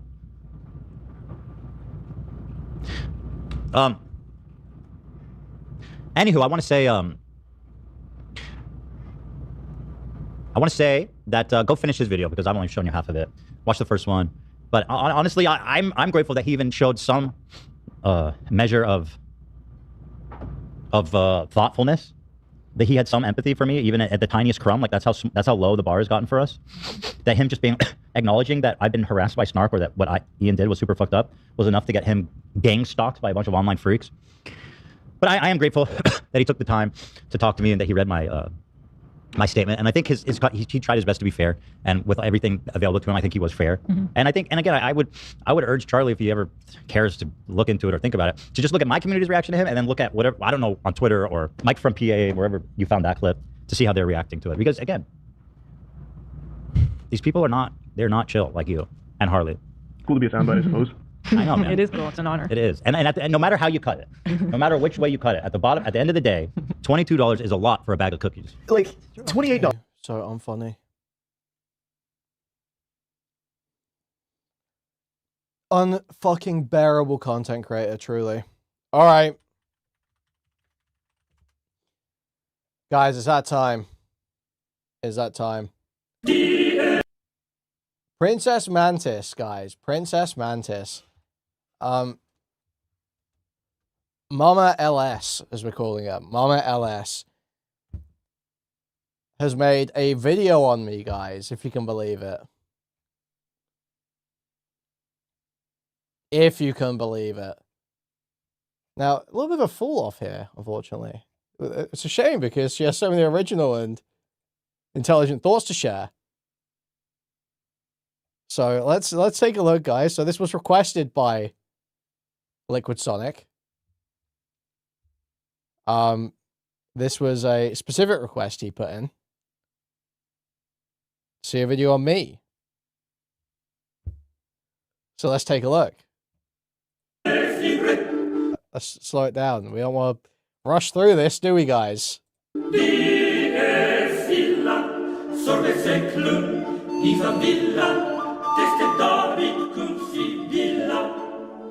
What's going on? Okay, I thought maybe I should intro Princess Mantis better. I don't want to poison the well too much, guys, okay? I'm sure we can engage honestly with this video.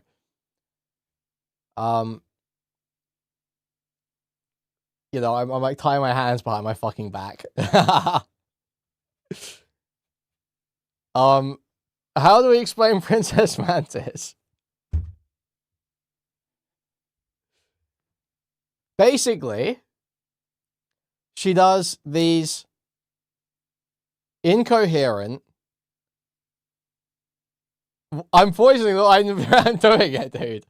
Let's just see a bit of another video. I can't, there's no way of me explaining it without sounding like I'm poisoning the well.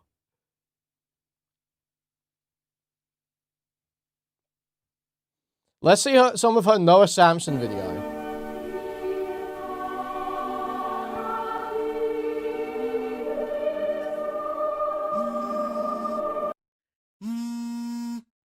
Hello? Ethan Klein is suing Noah Samson? Okay. No, it's fine. I guess we're just gonna do a video on Noah Samson now. White blonde woman, not a Jewish individual. Okay, so a few weeks ago, I decided to do a short series about this charity stream involving the 4 horsemen of the cuckpocalypse, which is Chris Kunzler, iDubbbz, Cruel World, Happy Mind, and Noah Samsung. Why? Because it's not the blunt rotation we need right now, but it's the blunt rotation we deserve. So how does someone go from this, I'm Carlos Carhan, I'm gonna take your money. Oh no! to this? Tattoo a swastika onto the frog. We're gonna find out. Stay tuned, become a member, subscribe, like this video. Before we begin, I want to make something clear for people, okay? I am not an H3 fan. I just don't think that this is that comical, okay? To each their own, though. I'm not hating on H3 fans, okay? Y'all keep me eating snacks, so I cannot complain. But I just thought it'd be important to mention because Kate from Guam is slandering me.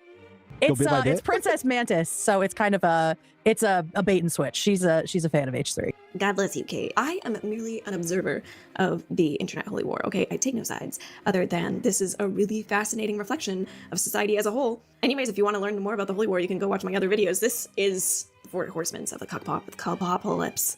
And today we're focusing on cuck horseman Samson. So I wanted to do a deeper dive into this guy because I think most people really don't know who this person is. So I spent some painstaking hours looking at this guy's presence, and we're all in for a treat because if a guy makes a video called videos are really YouTubers difficult to support a get genocide, through, man. and These videos are like so difficult to sit through for me. We are like actually 3 minutes in and like nothing has been said. And it is like just all like this pressured speech, kidology style, like psycho rambling. I just can't take it, bro. It's over for you, you lazy, resentful hack. Regards from the Invisible Empire. The claws are out. Thank you for the $4.99, Jimberly. Thank you. And they're mostly people of ethnic backgrounds and minorities. Fucking actually look at the situation, please. Destiny, second-generation Cuban immigrants, Wonderbugs, Lebanese immigrants, Mutahar, Indian Muslim immigrants, Ethan Klein, Jewish minority. Now tell me horseshoe theory is a hoax, please. That's something to talk about, isn't it? Oh, that's a retarded fucking point. Noah Samson has been on YouTube for a while, actually, since he was a little kid. He made sketches, and in college he made sketches, and those sketches were like almost funny, okay, like a whisper of funny. And I just want to say that I know I'm no different. I think I'm almost funny sometimes, you know. And when I get a Lamau in the comments, I'm like mystified and so grateful. If you're listening, type Lamau. Thank you. It wasn't until 4 years ago that Noah started getting substantial views. And if you don't remember 4 years ago, okay, it was a very different time. Dude, wait, yeah, dude. They were like the weird sexual comments, but no, yeah. Let's just look. Okay, look, that's Princess Mantis, guys. I can't watch any more of this content than absolutely necessary. So we'll watch this video. Watch one of me. Watch one of me, and let's get through it, guys. I may end up speeding it up. Who knows?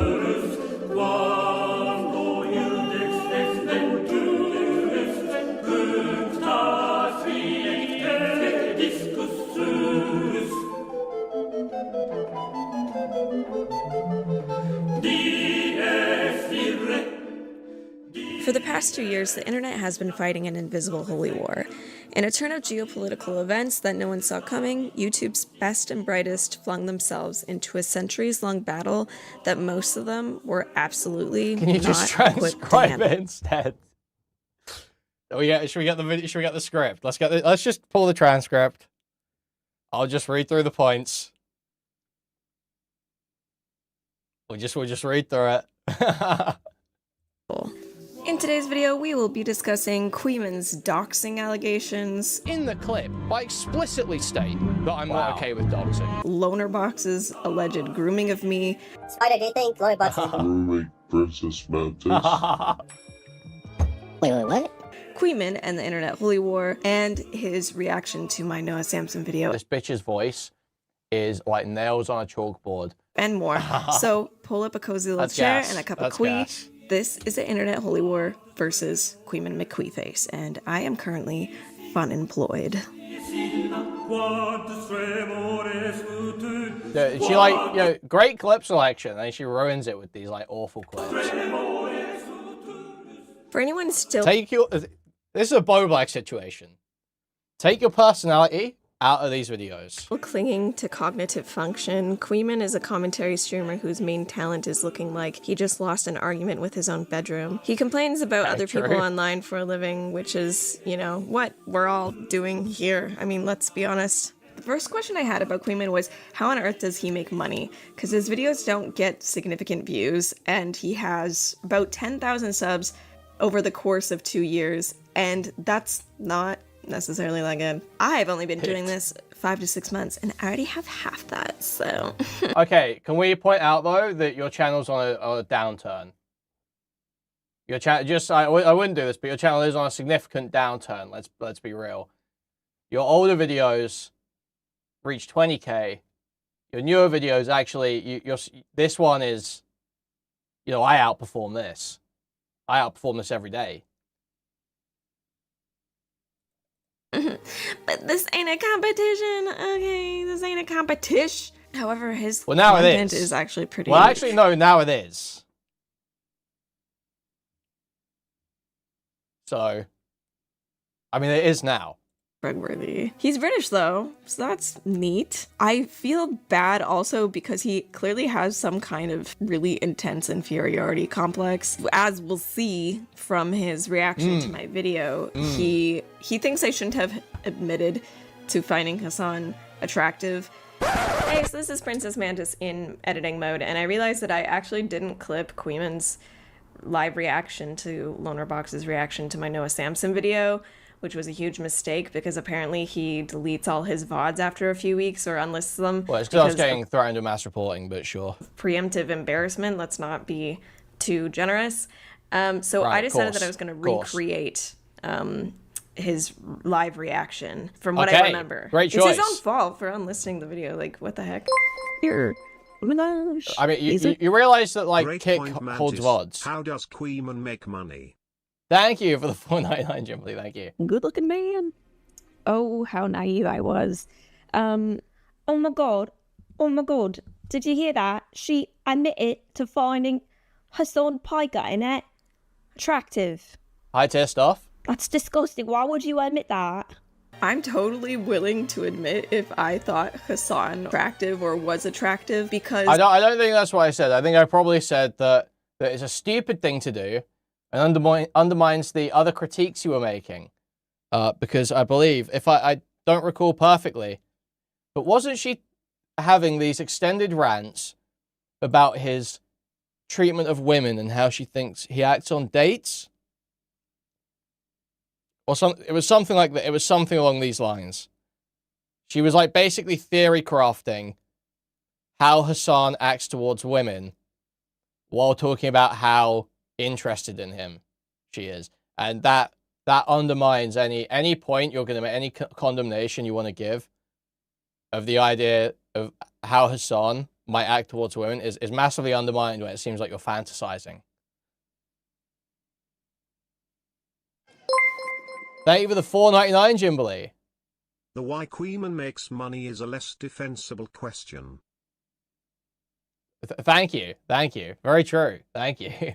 It shows that I've made some personal growth or that I'm a human being with thoughts and emotions. And if somebody isn't willing to admit those things, then they clearly have something to hide. Like, who the fuck knows what he likes? Oh, actually, I did hear something somewhere on Reddit maybe that he likes lolly or is okay with that. Gorgora fans are doing it because they like simulating this is high-level having stuff. a romantic relationship with a child. That is why people watch lolly VTubers. Spinal, don't even like. Why even try and deny it, Spinal? It's fine. It's a cartoon. There's no harm. You're not doing anything wrong, okay? Just keep it in your room. Don't go to any schools, okay? So I think that we can just assume that he's a lolly enjoyer. This is all a matter of projection. But also a really... This is very snark-brained. This is very snark-brained. I almost respect the game. This is very snark-brained. Reminds me of the kid in the class in the corner who's like crying and being like, "Nuh-uh, I don't like Teletubbies," after somebody in the locker room saw that he was wearing Teletubbies underwear. It's like, bro, what is even okay, chill. We all have Teletubbies underwear. Except for in the case of Lolly, not everybody likes Lolly or enjoys it or defends it because, you know, it's a bit of a problem. It's a bit of a problem, okay? Kuihman, you have a problem. I think there's an easy way to get through this. It's called therapy. It's no surprise that this guy is Food Shop's biggest fan. Is she autistic? I think so. Yeah, Food Shop's biggest fan, Destiny's biggest fan. Also, I think that him and Food Shops might have... I literally can't even tell if she's doing that as a joke or if she doesn't read that clip correctly. I can't even tell. It's lost on me.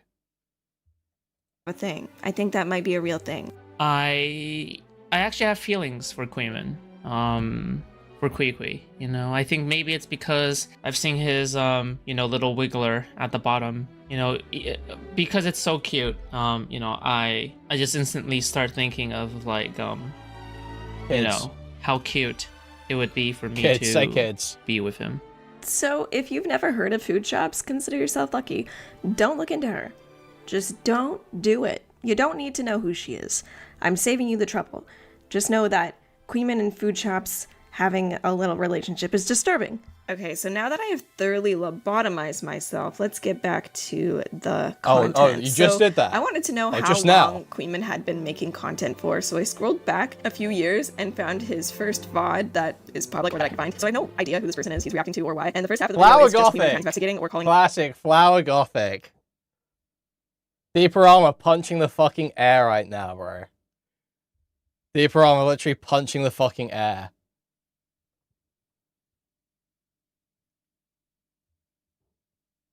This is the girl who was Quinton Review's editor, who accused him of, what was it? Like grooming, basically. This woman mentally ill, a dumb bitch, or talking about how he doesn't like women. Wow, what a surprise. Now let's count how many times this guy calls this woman either mentally ill, a dumb bitch, or how he doesn't like women. So is this a trans woman? Or is this a cis woman? I can't tell currently. This is trans person, cis person, very T-sir clock, right? I'm clocking, right? I'm clocking personally. If it's just a cis person, I'm genuinely surprised. This person is like really, really unlikable, right? Alright, do I just hate women? This bitch is really annoying. Are you clocking right now? How you feeling? Cis or trans? We came around. We came around. She hasn't, you know, Princess Mantis isn't gonna stick around for the full Flower Gothic arc, clearly, because now we're big fans. Now we're big fans. Absolutely cis woman, yep. Transition happened. Transvestigates, hates women / dumb bitch, mentally ill. The messages, and they're getting serious, like mentally ill vibes just from the mannerisms and patterns. I love BPD women. BPD women, let's go. This is like a narcissist. This is a narcissist. This is like an absolute bitch. Goth women try not to make their own problems everyone else's challenge. Absolutely fucking impossible, I guess. Okay. This is the average woman trying to express emotion. Okay, they're all reptiles, so they don't actually have any emotions. This is the fun we try to give to make other people feel bad, which is the only reason that women ever experience anything that's really emotion. This is what's going on here. Okay? I would still say that now, to be honest. But I would say it more. I would say it in a way that makes it more obviously a joke. Because I'm better at it now. Okay, well you don't. I feel like Strange Alien's girl looks a lot less trans than this, for sure. Anyways, so I guess Kuihman might be a huge iCarly fan or something, but again, he's never going to admit it. He's just going to react to videos about iCarly. But he doesn't like What? iCarly, and he doesn't have iCarly underwear. Anyways, my big brain take is... I've said multiple times, yes, I watched some iCarly. Yes, I've watched specifically Quinton Review's iCarly reviews. And I would defend those videos. And I've defended those videos time and time again. From Stylo, from any assailant, from Chud Logic. You don't accuse me of cocking out on the Quinton Review's iCarly videos. Is that this woman who he's reacting to has the cadence of somebody that perhaps is on the autism spectrum. I know maybe it's a wild take. And I can say that because they literally call me the distant bug. Okay. I don't know, maybe I'm just like too brain broken to understand just how deep and meta and awesome and based he is. I usually don't care about people's appearances, but he looks like he washes his hair with dish soap. And I think he might have started streaming so he could afford shampoo. He doesn't look like this anymore. Okay, so I didn't feel like I got a lot out of his first video, so I started to dig a bit more. Try being... Seriously, I fucking hate people that do not understand the struggle of being... like, white with curly hair. It's tough. You know how fucking difficult it is. It's not like simple. It's not like simple if you're like white with like fine curly hair. White-ish. Sorry, white-ish. White-coded. It's like not fucking easy. It's not an easy life. It's taken a struggle.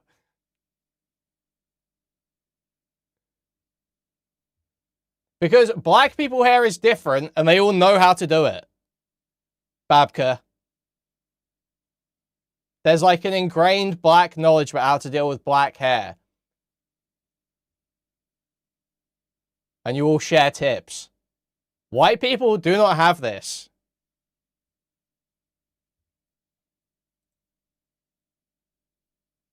And I found his Reddit account that's over 12 years old. Most of the older posts have been removed using redact.dev, which isn't that Dan Sullivan's platform? So I went back to the office for a while. I lit a cigarette and I pondered my life for a moment. So why the Kuihman was actively posting in subreddits like r/funny and r/gaming while suckling milk from his mother's bosom, or something far more sinister was going on. Kui might actually be an adult. This shook me to my core. How does someone who, if you put on mute, starts to look like Alfredo Linguini, be over the age of 21? This cup of kui was starting to make my tummy hurt. I realized this YouTube video was getting well over my regular 12 to 20 minute runtime, so I put the kettle on and took a deep breath and got to work. So apparently, Lil Kui got his start as a Destiny enjoyer. Yeah, Twitch's biggest fan, Destiny's biggest fan. So I decided to watch some episodes of this kick or keep thing. More like kick or okay, kui, right? but the timeline's wrong there because I wasn't like a Destiny guy by that point. So you've kind of misread that a little bit, but that's okay. So I went into the old archives and I found these episodes, and I'm sorry to say, we will watch clips of them. Destiny's biggest fan. I'm a big fan of everyone here, to be honest. So I'm just happy to be here. I'm just, yeah. This was mostly brain rot, but I did learn a new term, which is Gaza to Zaza. Gaza to Zaza. Neat. I've said many times, my opinion on Israel Palestine changed. I've said many times. I used to take donos. People always bring this up. I used to take donos to play the Sam Hyde Gaza to Zaza TikTok. But does she think I'm like, I'm saying that because I'm a Destiny fan? Is that what's being said here? Because that's just not true. At a certain point, like, poke the fucking giants to prove respect. Don't respect it right now. 6 feet under. They don't respect it when they see their kids. It was more than 3 times per stream. A lot of the streams. Yeah, they're really out here shooting them guns. Because let me ask you a question. If somebody believes you. The stream debate has the exact energy of a Halo 3 Xbox Live lobby where every participant is a 14-year-old whose parents are getting divorced at the same time, and it makes me want to live That's my the point of Kick or Keep. That is kind of the point of Kick or Keep, Menace. I'm going to be real. I should have listened to my mother and finished law school. I don't know when Kuihman is being sarcastic when it comes to Israel-Palestine, but I was under the impression that Kuihman viewed Israel as a pinball on the butt of society. But let's watch more. People are mad at Israel because they win, because they own. It's true. It's true. I'm supposed to hate because they drive Bugattis and Palestinians drive Toyota Corollas. So it does seem that Kuihman has a different take at this point, and I'm so curious as to what made him change his mind. I mean, well, you could just go through. I mean, I feel like I've spoken literally in the last few weeks multiple times about how my take on Israel-Palestine changed. It's not very, it's really, if you wanted to find the explanation, it's really not that hard, but that's okay. Fine, and side with people like Noah Sampson. You're crying. Okay, anyways. Originally, I was just going to cover the alleged leak to Discord logs that exposed Kuihman for doxing or supporting doxing, but since then, I found a bunch of stuff regarding Kuihman's propensity for doxing, so we're going to go into that. First will be the Willie Mac doxing allegations. Now, this was a big old thing, like, a little while ago. Apparently, Bad Emma Ponda doxed Willie Mac's wedding. This checks out because Bad M. Pinata is probably a diagnosable psychopath, and snarkers like Kuihman love him because he does things that they don't have the balls to do. So I literally don't react to Bad Empanada videos on stream. I denounce Bad Empanada. I just also make points that other people are willing to associate with people just as bad, while criticizing the association with Bad Empanada. So I decided to watch his response video, and holy shit, his intros are even more annoying than mine. Huh? Dude, surely people are going to point out how insanely dishonest this is. I'm known for having my music too loud, but this takes it to a whole other level. Anyways, I carefully dissected the video and found the meat and potatoes. He basically states that Willie Mac accuses him of originating the dox. Yeah, that intro mugs all your videos. Kuihman, he reacted to a tweet made by Destiny. That intro literally mugs this bitch's entire catalog.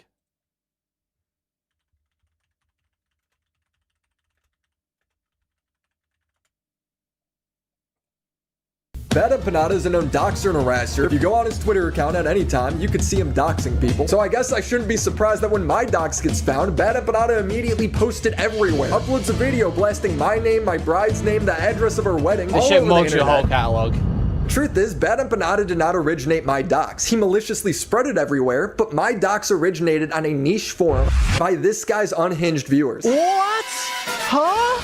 Dude, surely people are going to point out how insanely dishonest this is. What is he even pointing to there? I've made videos on communists, Nazis, misogynists, feminists, scammers, and traffickers. People with millions of followers, yet this tiny little community is where all this doxing takes place. What? What? Where's the doxing? What doxing is coming out of these communities? Are we just Keffels now? Are we Keffels posting now? What are we doing here, dude? This is fucking insane, bro. Yeah, Willie's flaws and all, his mishandling, I will happily take his side. Yes. If Willie's got evidence, he's got to come forward with it, at least to satisfy them, but I don't care if he does or doesn't.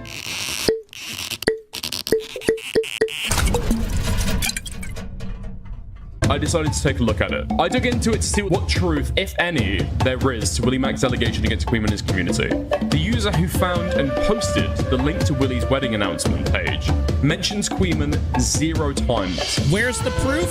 No fucking proof. But you know what, guys? Kuihman's an asshole, so fuck him. Kuihman's mean to me, so fuck him, dude. That's the standard that Willie Mack show is creating right now. There is no evidence at all that this person is in any way affiliated with Kuihman. It is completely made up, to be clear. 2 seconds, by the way. 2 seconds of Googling.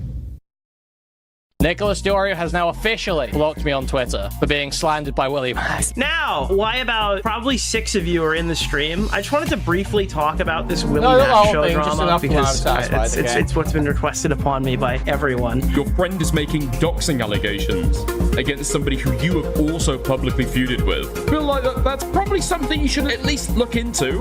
No? I think the commentary community can probably handle this one on their own. At least watch the fucking video. There's really not much I can say or do. Do you think it's appropriate for Nick to respond? Bearing in mind that Nicholas has watched a bunch of Willie Mack's videos recently and even defended him. Yeah. I wish you both luck in your forever war. I had a back and forth with Nick, right, in his Discord.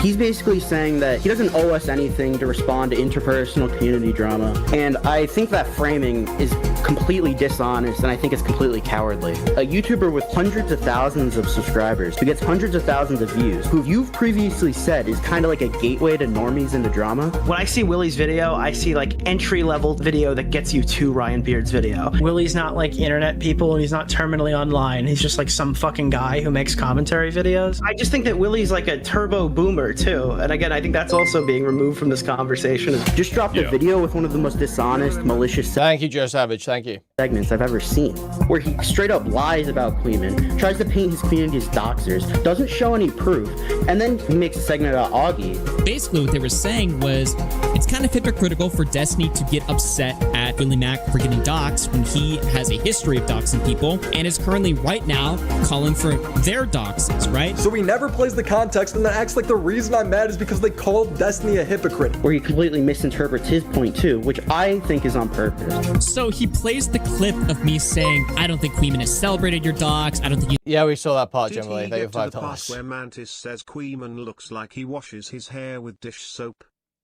Kuihman took a hit event as soon as he pressed play on this. Made arguments supporting you getting doxxed, and Willie plays that clip and he's like, seriously, if that's the extent of your analysis, you need to quit. And that's anyway, we'll go back, we'll finish the other fucking video. Anyways, here he is repeatedly saying he doesn't condone doxing, which is notable.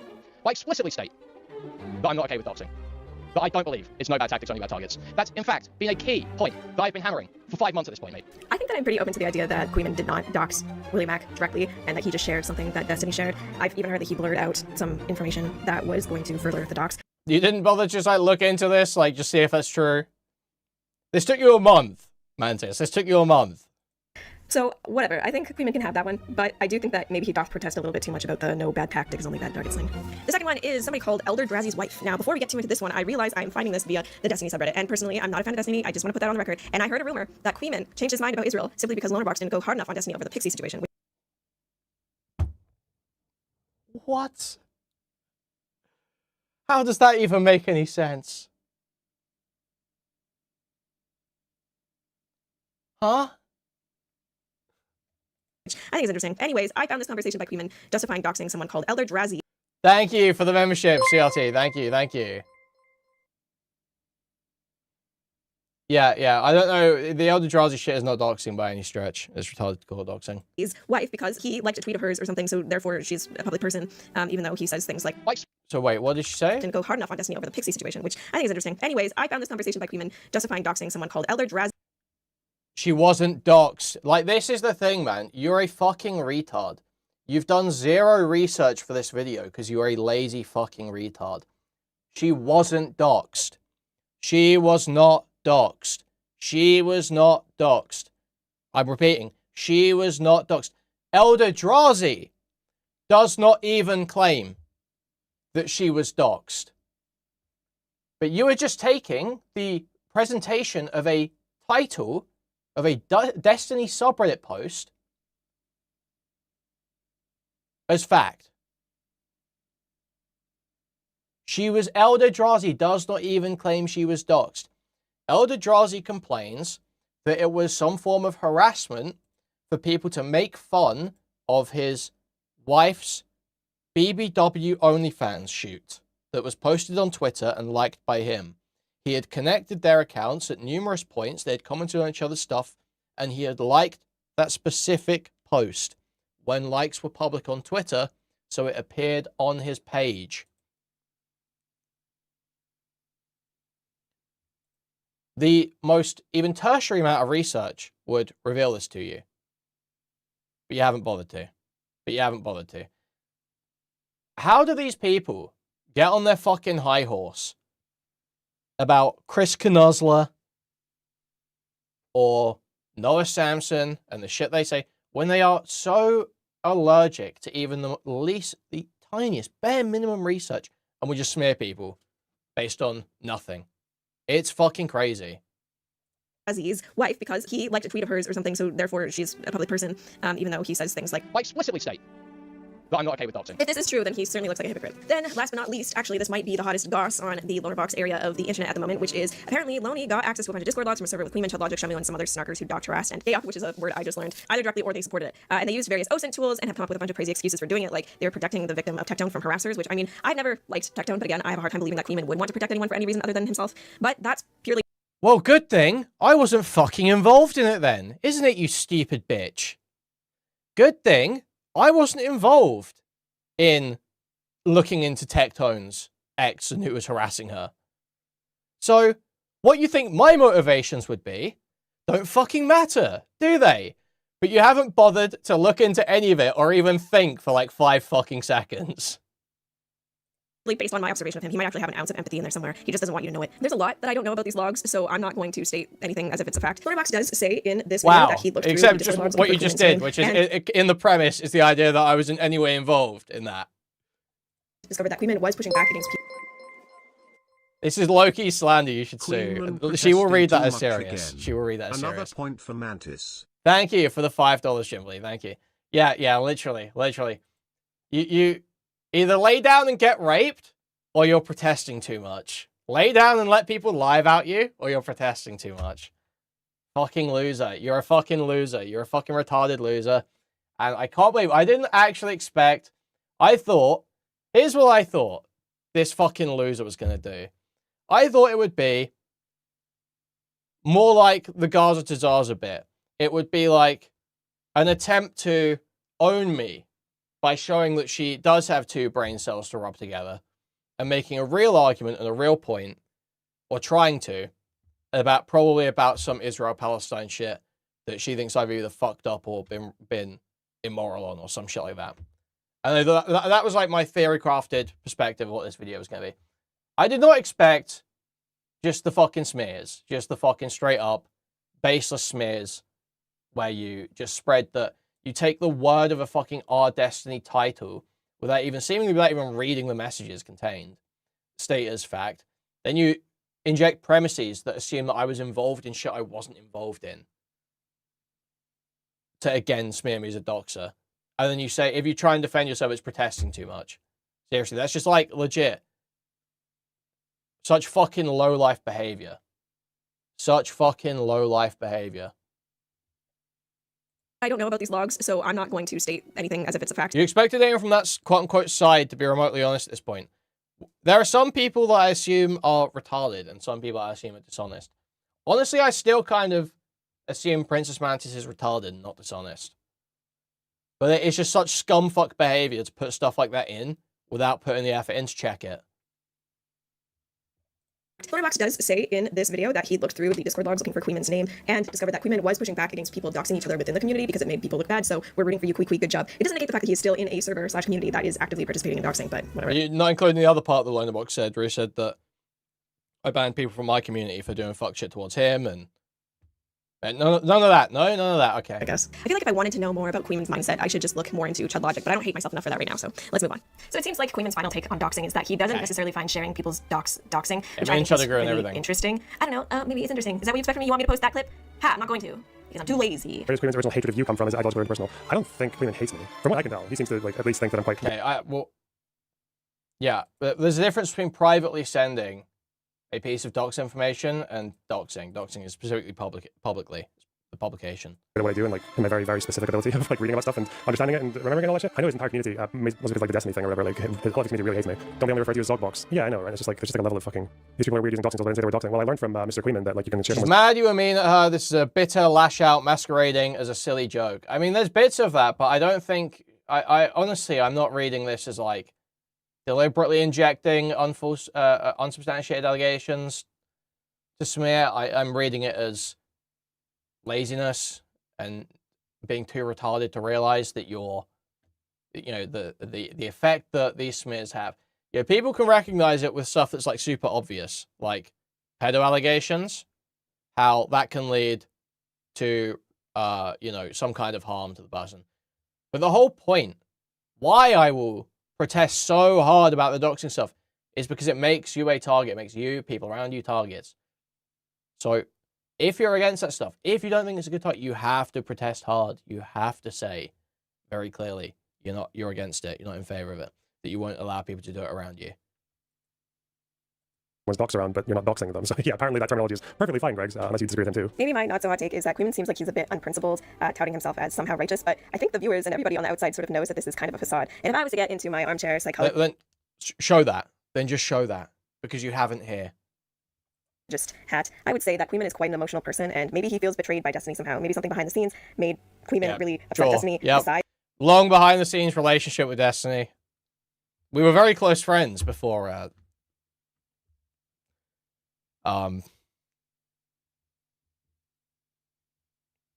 don't know. I don't even know what would be funny to say here. What would be funny? What would be a funny reason to not be friends with Destiny anymore? I'm a social climber, and Hassan came calling. Besides Destiny being a degenerate gooner, I'm not really sure, but it seems like Destiny also really has it out for Kuihman. I do want somebody to kill Jistical though, or Lav, or Mr. Girl, or Kuihman. Those people don't die. Oh, Kuihman. I feel like I've suddenly started speaking faster to get through this video faster, so like and subscribe. This is a good time to say like my videos, subscribe to my videos. Thank you for the $5, Jimberly. She wants you to pound her out of her exoskeleton, make her mold, if you will. I don't know, something gay. Thank you, Jimberly. Donate to me on Ko-Fi. Also, stay tuned to the very end. There's no way she's one of these fucking retards that says Ko-Fi, bro. There's no way. There's no... To hear about new merch. What? That's right, new merch. Okay, anyways, as an 11-month-old anthropoda, I have a lot of feelings about the alleged grooming of me, okay? Grooming Princess Mantis. What? You think Lord is grooming Princess Mantis? You're for you. You ask me, do I think personally Lord We've been watching Emery streams, it seems. Grooming Interesting. Princess Mantis, correct. No, I'm not thinking Lord Is grooming Princess Mantis. Interesting. Even though I don't watch those. Okay, even though I don't watch those. In Princess Mantis. Watching this was one of the most surreal and entertaining pieces of content I have viewed in my lifetime. I have made it. Somebody is accusing somebody of grooming me. This means I can monetize more. Everybody buy my stickers. Anyways, I just thought that was very entertaining. I have no idea who Spider is talking to. Spider is a known Spider's a known Lonerbox enthusiast. He has a clips channel for Lonerbox. He is French Canadian, and we all know and love him. Anyways, I will admit, I have communicated with Lonerbox in my life, and I was not honest to him about being 11 months old. Okay. However, he's never said anything sexually explicit or weird toward me, but Papa Gut said I was like booty baiting. I don't know what the term he used was. Anyways, that's gross considering I'm only 11 months old. Okay, disgusting, Papa Gut. Wow, gross. Disgusting. So you might be wondering, how on earth is Kuihman involved in the internet holy war? Well, obviously, he got his start as a Destiny enjoyer. Yeah, Twitch's biggest fan, Destiny's biggest fan. Which is pretty cringe. However, we can forgive him. But Kuihman doesn't really seem to have any joy. It's just like, she has actually read that unironically, hasn't she? She's actually read that as, like, unsarcastic. Because she's hearing the true claim that I did at one point like Destiny. And she's mixing, and she's trying to find where that maps on my content creation Chapter 3 career. is my favorite of this masterpiece, taking you down. The best part is that you are not even part of it. The less Kuihman, the better. Thank you for the 50 Danish krona. Thank you. She's trying to find where on my career it maps on to me being like a Destiny fan. But that was, she doesn't realize that was before. She doesn't realize it was before I started streaming. So it's not going to work. You're not going to find the Destiny fan content in his life. That's why I think I'm mostly suspicious of him. Like he looks like he's been crying a lot every single stream. Like his eyes are like big, red, and puffy, and it's like you clearly got something going on at home, or maybe you're sad that you dropped out of film school to become a streamer and it hasn't really panned out for you. I don't really know what's going on. Anyways, how does Kuihman feel about Ethan? Because that's what the internet holy war is all about. Okay, it's about these little factions of people.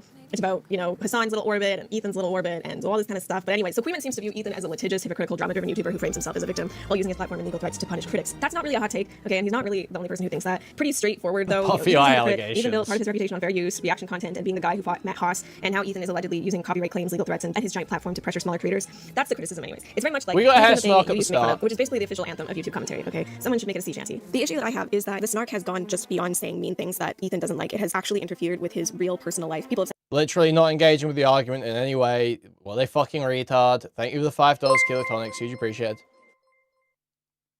Can we call it like it is? This is female Vincent Martin. I think so. I think so. Thank you for the $5. I think Mama LS is just the best one, to be honest. I am biased, though. So this is fucking retarded. This is a retarded argument. You're literally not engaging with the point.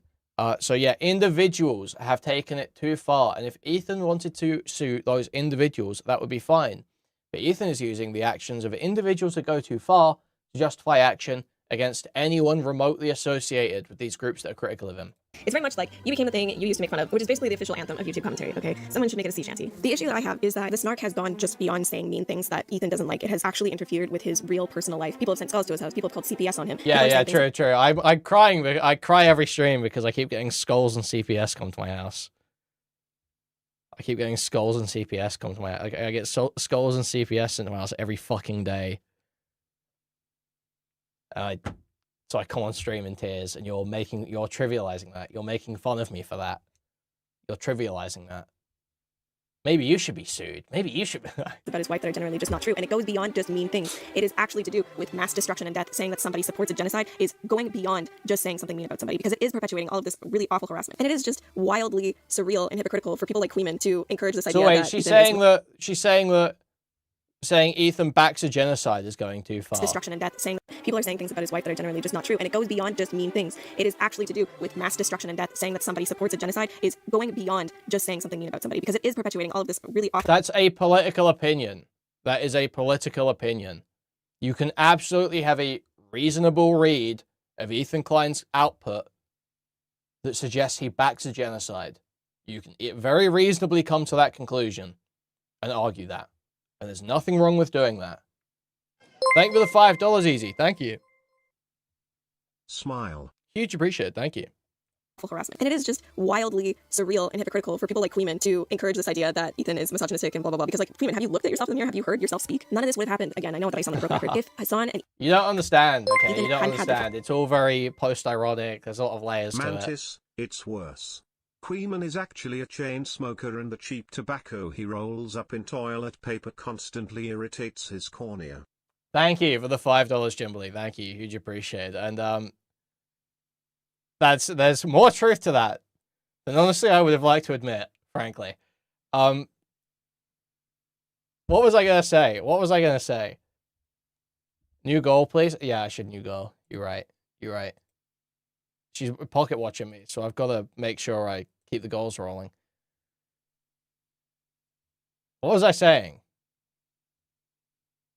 Oh yeah, it's all very post-ironic. Yeah. Shut up, I just like saying sus. I resent that characterization. It's all very self-aware, it's all very post-ironic. It's, you know, have you ever seen Stuart Lee?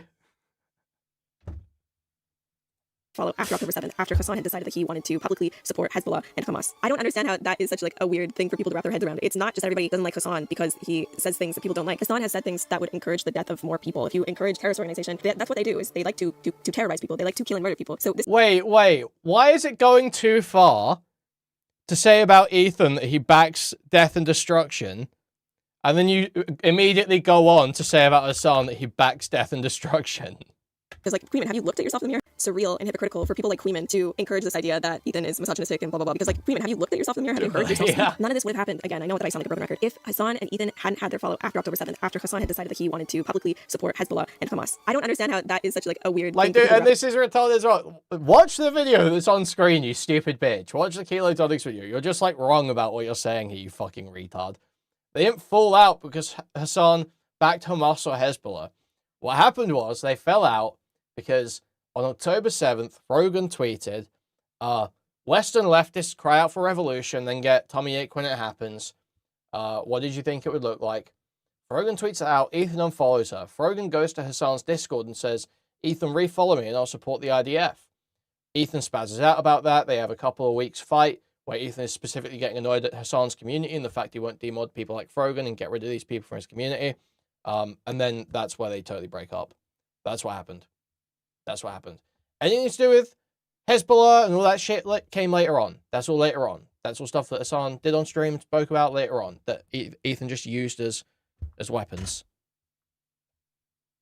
Their heads around. It's not just everybody doesn't like Hassan because he says things that people don't like. Hassan has said things that would encourage the death of more people. If you encourage terrorist organization, that's what they do. Is they like to terrorize people. You've just said that it's too far to say Ethan backs a genocide, but you talking about how Hassan wants terrorist groups to go and kill people is a-okay. All right. They like to kill and murder people. So this is so far beyond just Hassan bad. I don't know why it's such a hot take to disavow the actions of a country while still wanting that country to exist and their people to be safe. But that seems to be one of the most radical ideas for these far leftists who think that Hassan is actually... Are you some kind of fucking retard? Do you think that when people say they don't think Israel should exist, they necessarily mean that its people shouldn't be safe or that they shouldn't be allowed to even stay there, perhaps? No, they're obviously talking about Israel as a Jewish state in 90% of cases when you're talking about these leftists.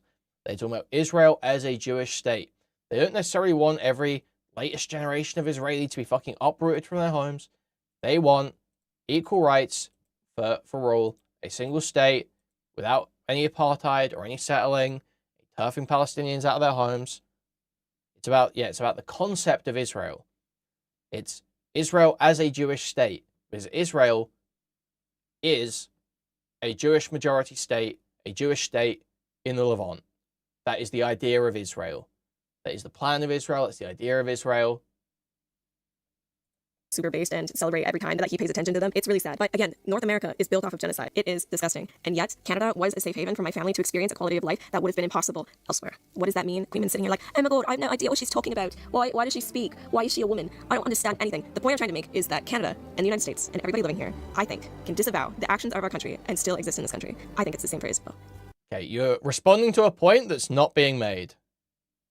So, congratulations.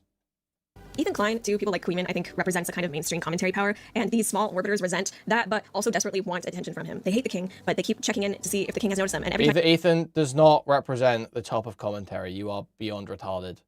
What a bizarre read. Ethan says their name, they get this weird little court jester serotonin hit, like, Father has acknowledged my tweet, light the beacons. And when I say light the beacons, I mean spam everybody with 1,000 different siren emojis. And to be fair, Ethan makes it pretty easy to criticize him. He's very online. But the thing I find funny is that Kuihman's criticism of Ethan is basically, this guy weaponizes drama, frames himself as the victim, and uses his audience to punish people, which is like, brother, have you met commentary YouTube? This is the biz, baby. Those are not my main criticisms of Ethan whatsoever. My main criticisms of Ethan are that he's, through lawsuits, launching attacks on free speech. Launching attacks on the YouTube ecosystem and people's free speech. You conveniently missed that one out somehow. No, Kuihman.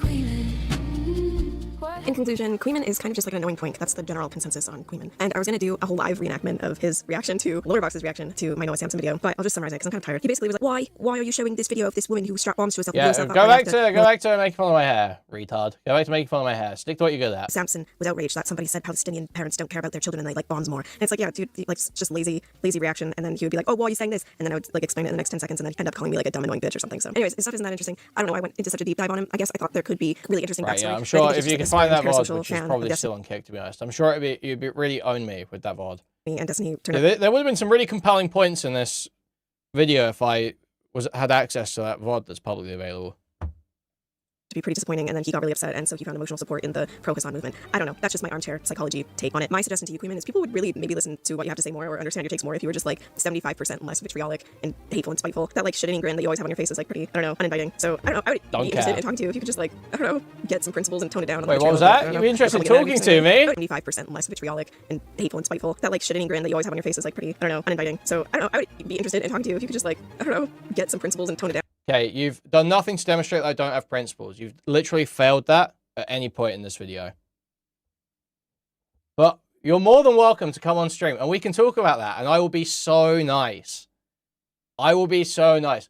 Anyone will tell you, Mantis, as much as you think I'm a misogynist, I have a very hard time being too mean to women, okay? Anyone will tell you, okay? So I assure you, I will not start screaming cunt at you. Only, I think, you know, a couple of women, if I were even that mean. Down on the vitriol, but I don't know. They'll probably get mad at me for saying that. So like and subscribe, or I will sue you in a litigious litigation. Let me know what you thought of Liquid the Solid new can sort of moderate. and style. Liquid Solid can moderate if you need someone to... Hey man, leave her alone. In the comments below. I didn't write a whole script and then record and edit the way that I usually do. I actually like recorded my thoughts along with the video instead of just writing a script. Trying to prepare myself maybe for streaming one day, but then I don't know. I've come to the conclusion that I'm a bit too stupid and dumb of an idiot to do this live because I need a script to be funny, because you'll be very disappointed at how often I stutter over my words. But if you feel bad for me, if you feel bad for me because I'm a victim and I want to weaponize my audience against everybody, you could buy a sticker. I had this wonderful friend of mine, Alex the Fiction, who used some stuff in his life to make I'm not a H3 fan. My friend Alex the Fiction. Right. Here's of Princess Mantis, like how freaking cute she is. Oh my god. Right, smallbeanservices.com/collections/princess Mantis. Get yours. I love you all so much. I'm so tired, and I don't know. What are your thoughts? Just let me know. What do you think? We'll play our shit I'm out, also I thinking guess. about releasing some music onto Spotify that I use in my videos because I'm a pretty dope songwriter. Okay. Anyways. Isn't it all AI music? Isn't it AI music? You're going to put your AI music on Spotify. Second generation Indian immigrant. Canada. Pro-Israel. Pro-Ethan. Believing shit she sees on Our Destiny. Second generation Indian immigrant releasing her AI music on Spotify.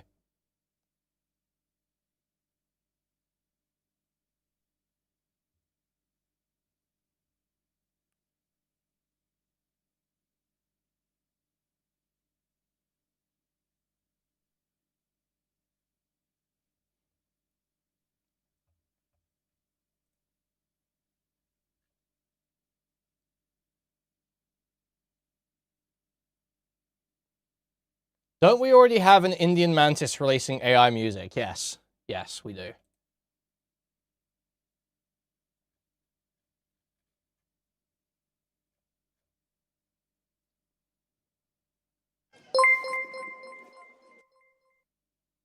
I thought you were about to say it's aristocracy. Thank you for the $5. Thank you.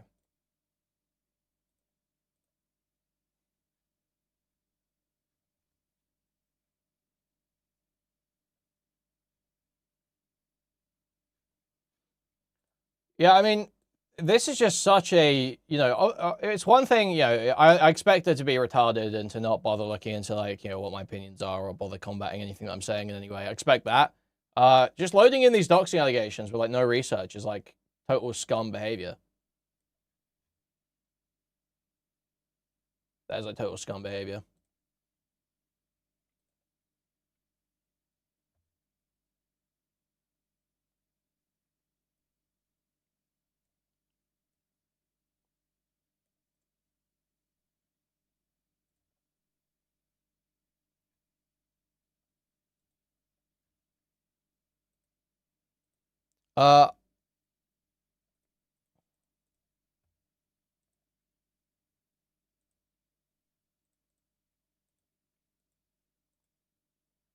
But hey, if she wants to talk,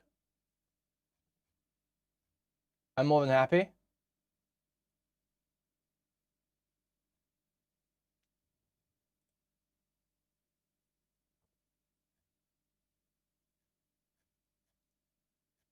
We can have Liquid Sonic moderate.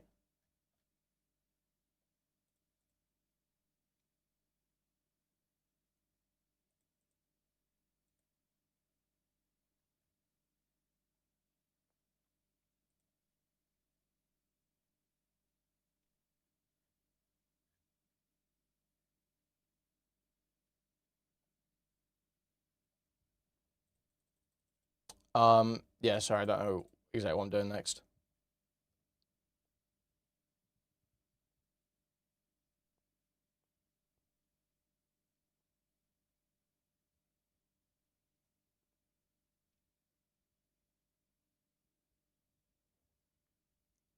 Surely chat will be on their best behavior for such conversation. Why would they need to be? Why would they need to be?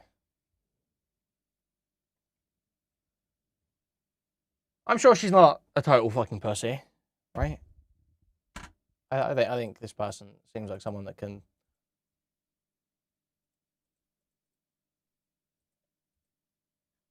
show some resilience. Thank you, CRT, for the 149 popcorn super sticker.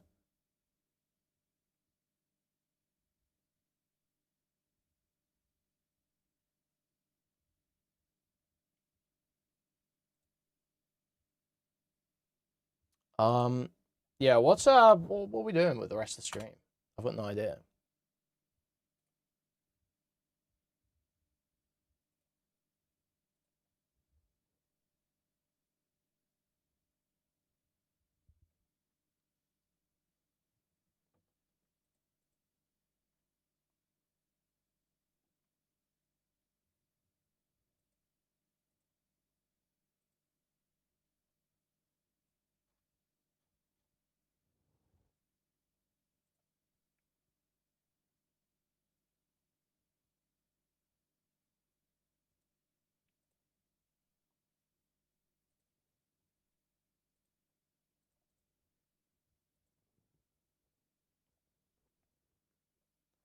Anything but Lego, anything but Lego.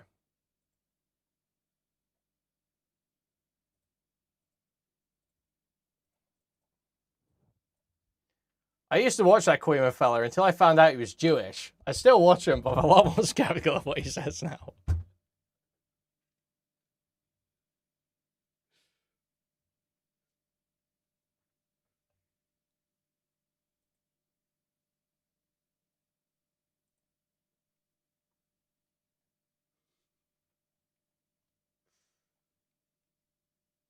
Oh my god.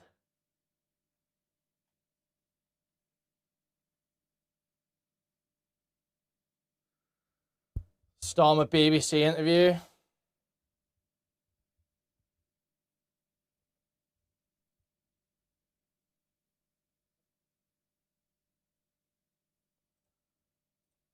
Gamma was on Dickers a minute ago, apparently. I guess let's glance at this. And, you know,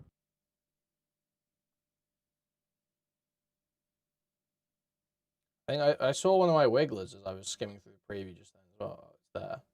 Okay, let's. Dickers spoke about the snark. P. Willie, that's Aiden's guy. That's Aiden's guy. Okay?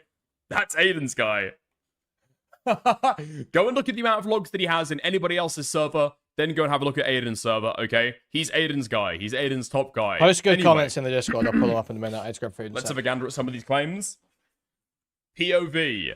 You were a Hassan Piker fan in a private channel. Lumpy Willie says, at somebody. Want to help me find Bruce Clean's preschool? Yeah, Lumpy Willie is fucking psychotic. I was talking about this shit in Discord earlier, right? I'm pretty sure that Lumpy Willie has probably pinged me over 500 times to say that he's going to dox me, rape me, and kill me in real life. Yeah, Lumpy Willie is a fucking insane person. That cannot be denied. It's fucking crazy that Lumpy Willie is getting a direct shout out by Ethan Klein, though. Holy fuck. Like, I'll say of Lumpy Willie, I'm unaware of any time that Lumpy Willie has ever crossed the fucking line. Okay? I'll say that much. So I'm not aware of any evidence that he would actually follow through on any of this stuff. He's just saying this shit for like retarded, what's it called? Like shock humor. I'm pretty sure Lumpy Willie was on the Aiden phone call as well. That fateful night when he did that terrible thing to Low Convoy's wife. And he was in there like telling Aiden to like make even more like obscene jokes about all of this stuff. He was the one probably pushing it the furthest. Yeah, there we are. That's who Lumpy Willie is. But a doxer? No, I'm not aware of that. Now, apparently, despite the fact that, as I said, Lumpy Willy is an Aiden guy. As you might know from some of the London drama, all of that popped off in January. Now, Aiden's Discord migrated. They did a great exodus.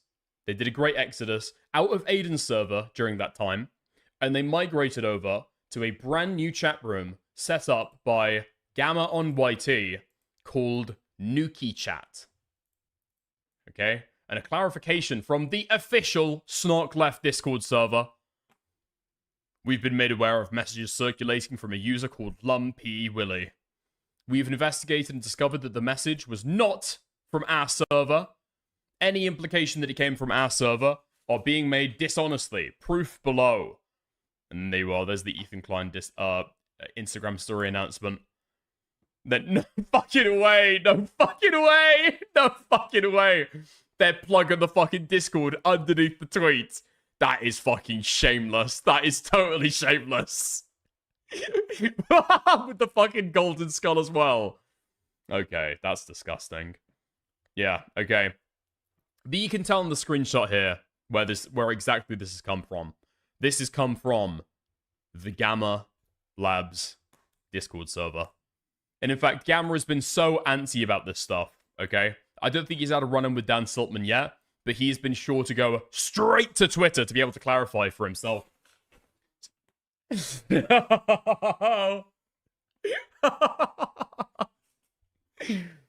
Yeah. Dude, this guy cannot not look fucking guilty. It is actually fucking insane. Urgent! Urgent!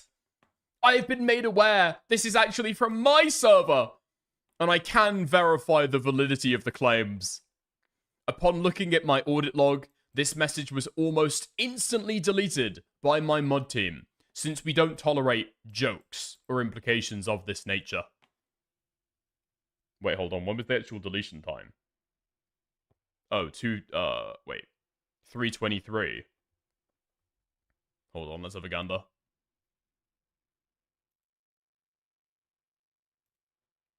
Oh, okay. So over here it says 4:23, but that's like a time zone discrepancy. Okay. All right.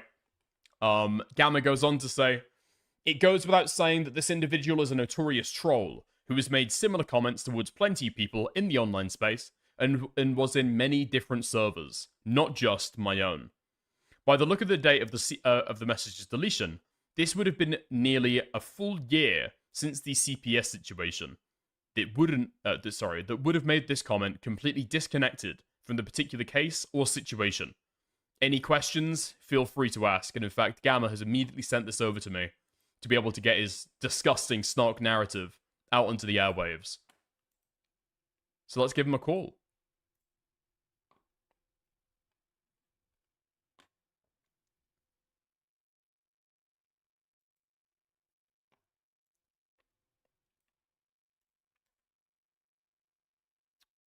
Ooh. Running. Terrified of a little bit of critical commentary.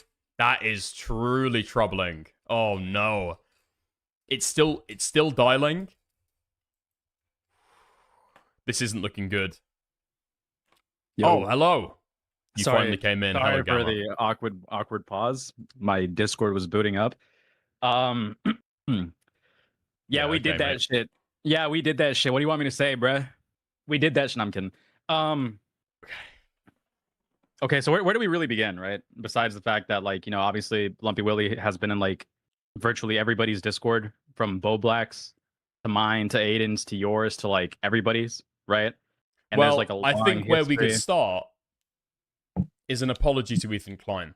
An apology to Ethan Klein. No, I will not apologize to Ethan Klein for something that was, like, said passingly once. That, like, you know, very fucking soy about people making jokes like that, right? There is no apology. Okay. I don't fucking care, right? I mean, Ethan has said, I guess, that he doesn't really care about Discord messages that happened one time. You know, Destiny got a free pass for that. That's I don't true. know why That's Lumpy true. Willy would be any different. That's true, right? That is true, right? Lumpy Willy, infamous Bo Black's troll, got Bo Blacks to crash out, right?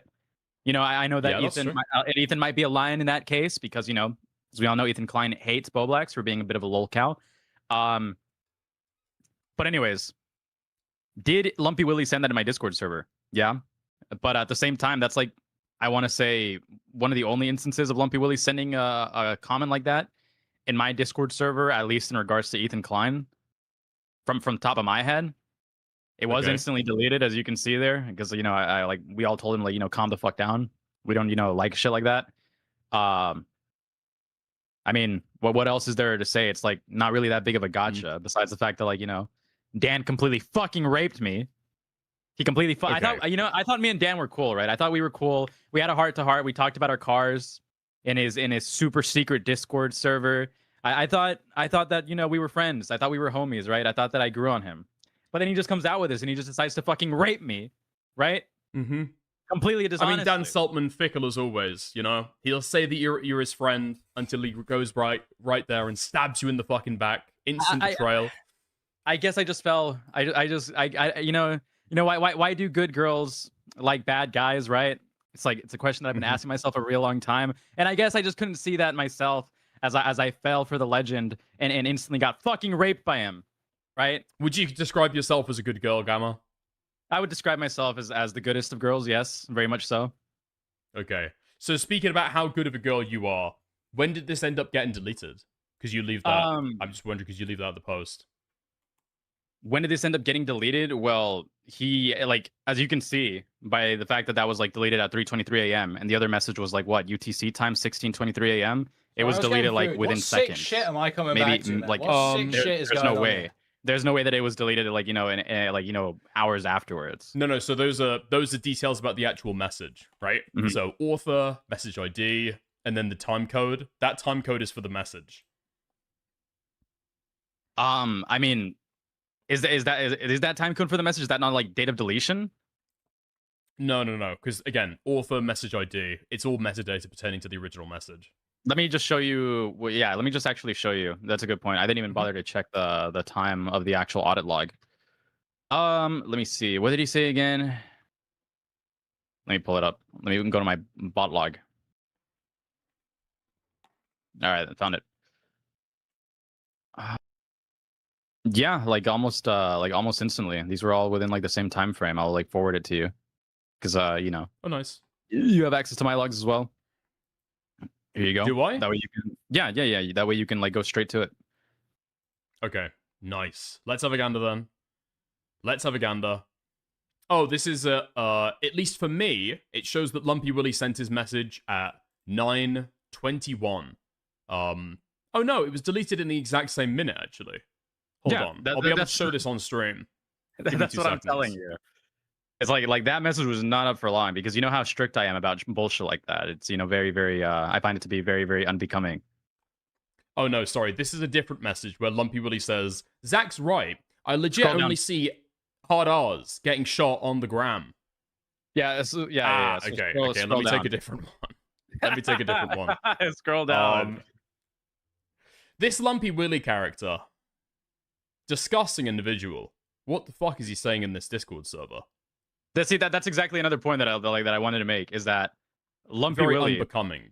Lumpy Willie was talking about literally everything else but Ethan Klein in that server. He literally just made a one-off comment. If you look at the rate of deletions, right? Because he was saying some pretty foul shit about his Instagram algorithm, as you can see there. And I believe at the time when he was talking to this Zach person, it was in relation to just fucking Instagram memes, right? And he just said that randomly. So it would have been completely disconnected from any Ethan Klein bullshit. So he just said that purely because he wanted to be edgy, and it was instantly deleted because of course I just don't tolerate that type of bullshit. Yeah, I mean I expect nothing less from Lumpy Willie, to be honest. And yeah, it seems like it's moderated basically instantly. Nice. Well done, I guess. Yeah. I mean I've been pinged over 50 times in Aiden's server alone by Lumpy to say that he's gonna dox, rape, and kill me. So I think I said in Discord earlier, I didn't even bat a fucking eye when I saw this. I was like, oh, okay, yeah, that's Lumpy Willie. That's Lumpy Willie. I think it goes without. I think we should also bring this up for the sake of clarity, right? This isn't just a gay cope as some people would like to say. Oh, well, Lumpy Willie, one unhinged guy that just made one-off joke. They made they're people more fucking I want to say obsessive than me have obviously, like, you know, gone through the effort even last year to point out that Lumpy Willie just says deranged shit, you know, in multiple different servers, right? I don't understand how this could possibly pertain to like one. So I'm not worried about it at all, even if it does like breach containment and people are like running. I mean, people are gonna run with a dishonest narrative that, like, you know, Hassan based snarkers are saying that, right? The reality is that Lumpy Willie is a free agent that does like, you know, things of his own accord and just says random shit in random servers however he pleases. It's not really indicative of any, like, you know, single individual being responsible. I don't fucking care if it came from my server. I know for like, I know that me personally, I don't, like, you know, I don't go nearly as hard as Ethan Klein as other people do, right? I like to be, like, you know, fair, concise, and like, you know, pretty much avoidant of, like, you know, foul topics, right? I might make like a edgy thumbnail here and there, but in terms of like actually making foul. No way, this guy just said he likes to be concise. Like, you know, commentary, making like, you know, vulgar, you know, remarks at people. You know, that's not how I roll. Never how I rolled. So, the only way that this can really be bad is if they, like, you know, start lying and say that Lumpy Willie was like actually somebody who was a part of, you know, these snark narratives, when the fact of the matter is that, you know, he wasn't, he just does his own thing. I appreciate that. Wait, hold on. Simpman says with the 2, my info has been leaked because of Lumpy. Now, given the fact that you say leaks and not doxed, I don't exactly know what information you're talking about. Now, I do remember Lumpy Willie one time saying that he was in a VC with you and Nicholas Durio, where I'm not going to repeat the exact details, but you were having like a sensitive conversation, and Nick said something. Sorry. The details I'm remembering are you were in a Discord conversation where you were recalling details that you had in a private conversation, and you were repeating those sensitive details about Nick in a Discord VC. Now, I do remember that. I don't remember anything about any docs information. Doesn't seem like you're saying docs information. Obviously, in the strictest of confidence, feel free to send it along.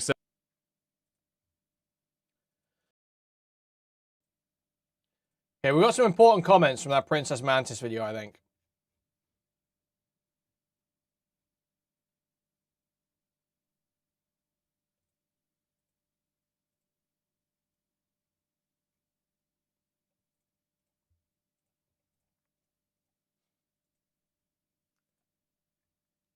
Explode Duplo. It's unfortunate you made this video after Kuihman got scared and privated most of his VODs. There are much worse things about him that just lost to time.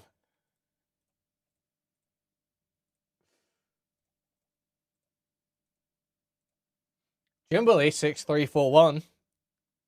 Mantis. There are plenty of Kuihman's own fans that would happily write jokes for your own script that would cut very, very deep. Please consider reaching out if you ever do a follow-up.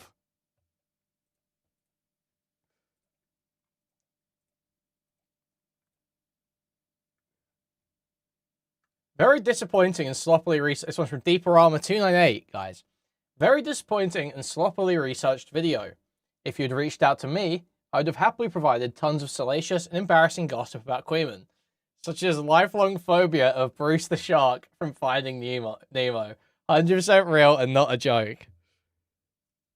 That is real as well. That is kind of real. There's a bit of truth in that. There's a bit of truth in that.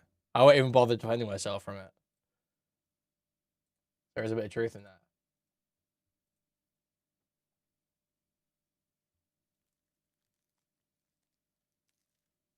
You have no subscribers, and yet you say this like she should know who you are.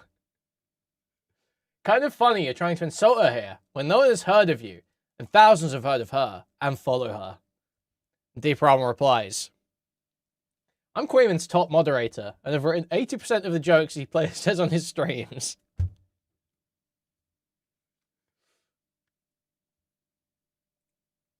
Okay. Man, and I'm guessing people here trust me for what I have to say, okay? To be able to describe it if you don't necessarily want it to be spread around, you know? Just so you've got somebody else clarifying this shit. Also, if you want to like just call any doubts, somebody sent a message from like somebody sent a message from like the auto deleter in that moment, right? Wait, hold on. Where he was claiming I knew banking info. No matter which way you spin it, it was just deleted within that instance. Okay. Oh, right. Okay. Legit. So that's what you're talking about then. Yeah. Yeah. Where he was claiming I knew banking information Durio had. Well, apparently, I mean, the thing at the time you're claiming that it's not real. It wasn't banking information, to be totally fucking clear. He wasn't recalling Diorio's fucking like card number or whatever fucking shit, like sort code and whatever. It was the fact that Diorio was apparently broke. That was the claim that Lumpy Willy was saying that you had repeated. Seems like you deny it. Seems like you think it's funny, and Lumpy Willy was a fucking troll. So probably not. Okay, probably not. You're sending me some tweets as well, Gamma. Do you want me to pull this up? Yeah, you can pull it up just as like, evidence that Lumpy Willy is a free agent. Like, right, he has nothing to do with like any one of us. And if Dan or like Ethan Klein want to make the claim that this Lumpy Willy guy is like a deranged fucking family attacking lunatic, then he would have to take aim of like at like literally everybody who's ever housed this guy. Especially people you just have it within like certain communities. I don't know. Yeah, You've got like huge especially- disparate discords for people who all talk about internet drama, and you will have like internet trolls who like freely flow between them. Usually, if somebody's got like a whole gonna fuck. Okay. Why was my Wiggler brought up? It's hidden in the code. Send a message to Hellbent and ask her if she's still got the image. Not help. Because I'm unaware Nick of that Diorio law. is disavowing Hellbent, guys, if you can believe it. Their relationship. I'm pretty sure Hellbent has told me something about merge. Right, I think it does add up to Diorio being hesitant over that stuff. I'm not going to go into all of the fucking details. He's going to have to get new yeah. Wigglers, guys. He's going to Yeah. get new Wigglers. Because it's not technically his, right? Because it's fan art. He hasn't commissioned it. He doesn't own it. There were like some complications with that. It'd probably be illegal if he would just go and do fire off fan art immediately. You know, that's the thing. Anyway, there we go. To send Aiden his Wiggler. Kuihman got Hellbent to send Aiden his Wiggler with CPS and skulls. It wasn't to Aiden, it was Wait, really? Diorio. When was this? Wait, Nick streamed with a Wiggler that had CPS and skulls on it. Yeah. What are you talking about? No, he didn't. That didn't he fucking did. happen. That didn't fucking happen. Someone get the clip. Thank Where's you. the clip? Where's the clip? Someone get me the clip. Someone posted it. Will is me. That's Aiden's guy, Dickers. I'm standing by that. Yeah, I'm standing by that. He spent most of his time in Aiden's community. All right? I don't remember this. Was Hellbent even told? I feel like Hellbent wasn't told. I feel like me and Bug did it and didn't tell Hellbent and just got to pass it along to Nick.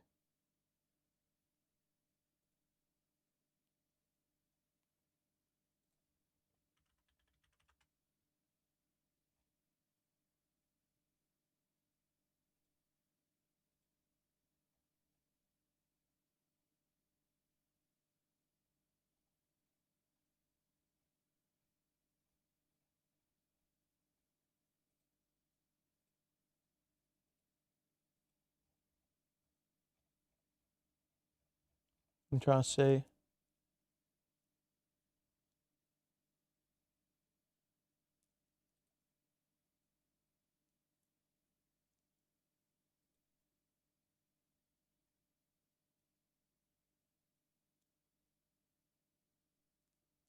Yeah. We just sent it and didn't tell her, and then Bug told her. Yes, he did. Could somebody send me a picture of that real quick?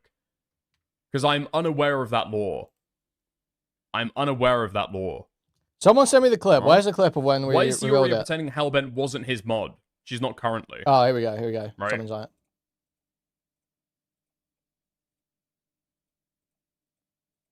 I receive a direct message asking for my Wiggler. And I saw this on Twitter at the same time. I was in two minds about this. Because you see, on one hand... Let's go to the better thing where I can adjust the volume. Oh?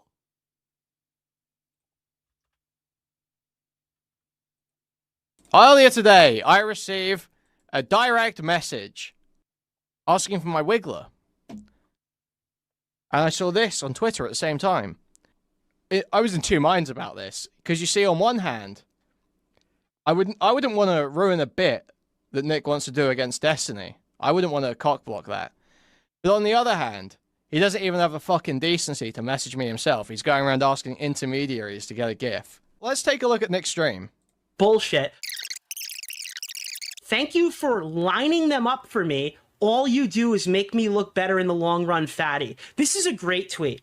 I have no problem with the argument made in this tweet, except for one small problem. That's not me. That's not my video. Except it's not a joke and it's not out of context. So you could just look into that, Nick. That's not my stream. Yeah, I've he's never trying. seen Wait, this Hen clip Dog. before. Oh, Mr. I do all the best fucking research on planet Earth. That's not fucking me. Where is it? Oi! Hey, Nicholas Diorio has none of them fucking principles. Now, what do we see here, guys? Mate, Willie Mac show. Are we noticing anything different here, guys? There's an Ozempic logo, little skull face, and if you look really closely, there's even a little Palestine flag sticking out of the drink. So this fat, stupid motherfucker tried. You tried, bitch. Wait, another new Nick clip coming in. Sorry, one sec. Things, there's a whole bunch of like random. Nick, who is also Kuihman. I'm gonna take this off after the stream. To be clear, I was gonna sound fucking crazy to my audience. I did actually reach out to Kuihman and ask if I could do this bit, just to be, obviously we're not like the biggest fans of each other, so I appreciate that they let me do it. But yeah, I got my dick in your throat, bitch. thank you for doing that. Classic. I mean, as much as people are like horny to see Diorio go down over this shit, I think that his response to this stuff is totally fucking fair. What do you mean? Does Diorio have any meaningful association with Hellbent? No. Is he saving his fucking ass for the optics? Yes. That's a fucking insane thing for somebody to say, to be associated with. It is summer again. Maybe it's time for there the summer wiggler again. Okay. Oh, wait, really? I might send a message to Hellbent. And can you... Too big for you. Message to Hellbent. And much, I hugely appreciate that. Okay. Yeah. Kuihman has a video, I think, of it. Oh, wait, really? I might send a message to Hellbent and ask her if she's still got the image. Okay. Can you send me the You're getting too big for your boots. Diorio?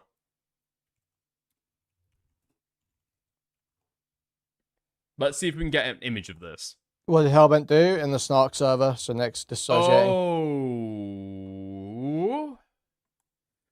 Okay. It was all there surreptitiously, right? It was all hidden in tiny little etchings and stuff like that. It was like slightly color-coded to make it look like CPS and skulls. Yeah? Yeah? Okay, that's slightly coming back to me. It was hidden in the coconut. That is ringing true to me. I understand what you're talking about now. Yes. He got a poison chalice.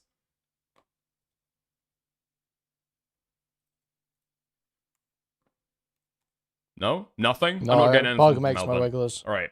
There we are. Never known to do... Too big for your boots. Right. It wasn't the case that this was... that this was a Diorio wiggler, right? That was besmirched. It was a Kuihman wiggler that Diorio used for a bit on stream. Right. I'm remembering this now.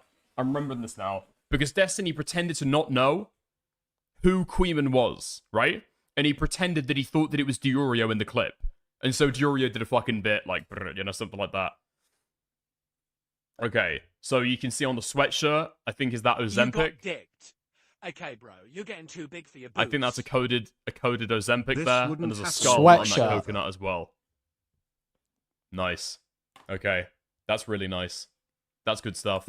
That's fine for craft it. And then every day, Klein shouted. But it was. Hey, wrong button. Where is it? Oi! Hey, Nicholas Diorio has none of them fucking principles, mate. Willie Mac show, yeah. I love J-Stock, yeah.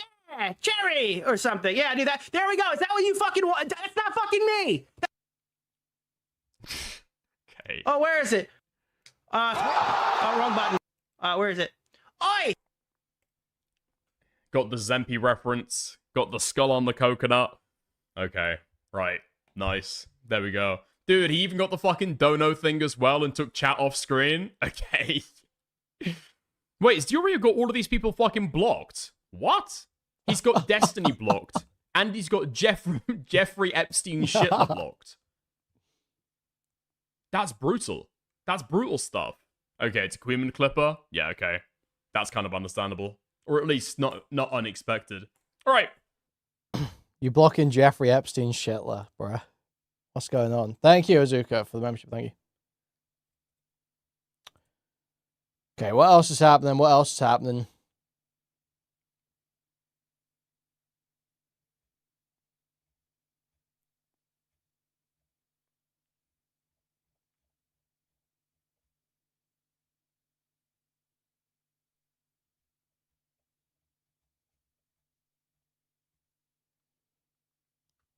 Is Bug around? Do we have any? Do we have a new music list yet?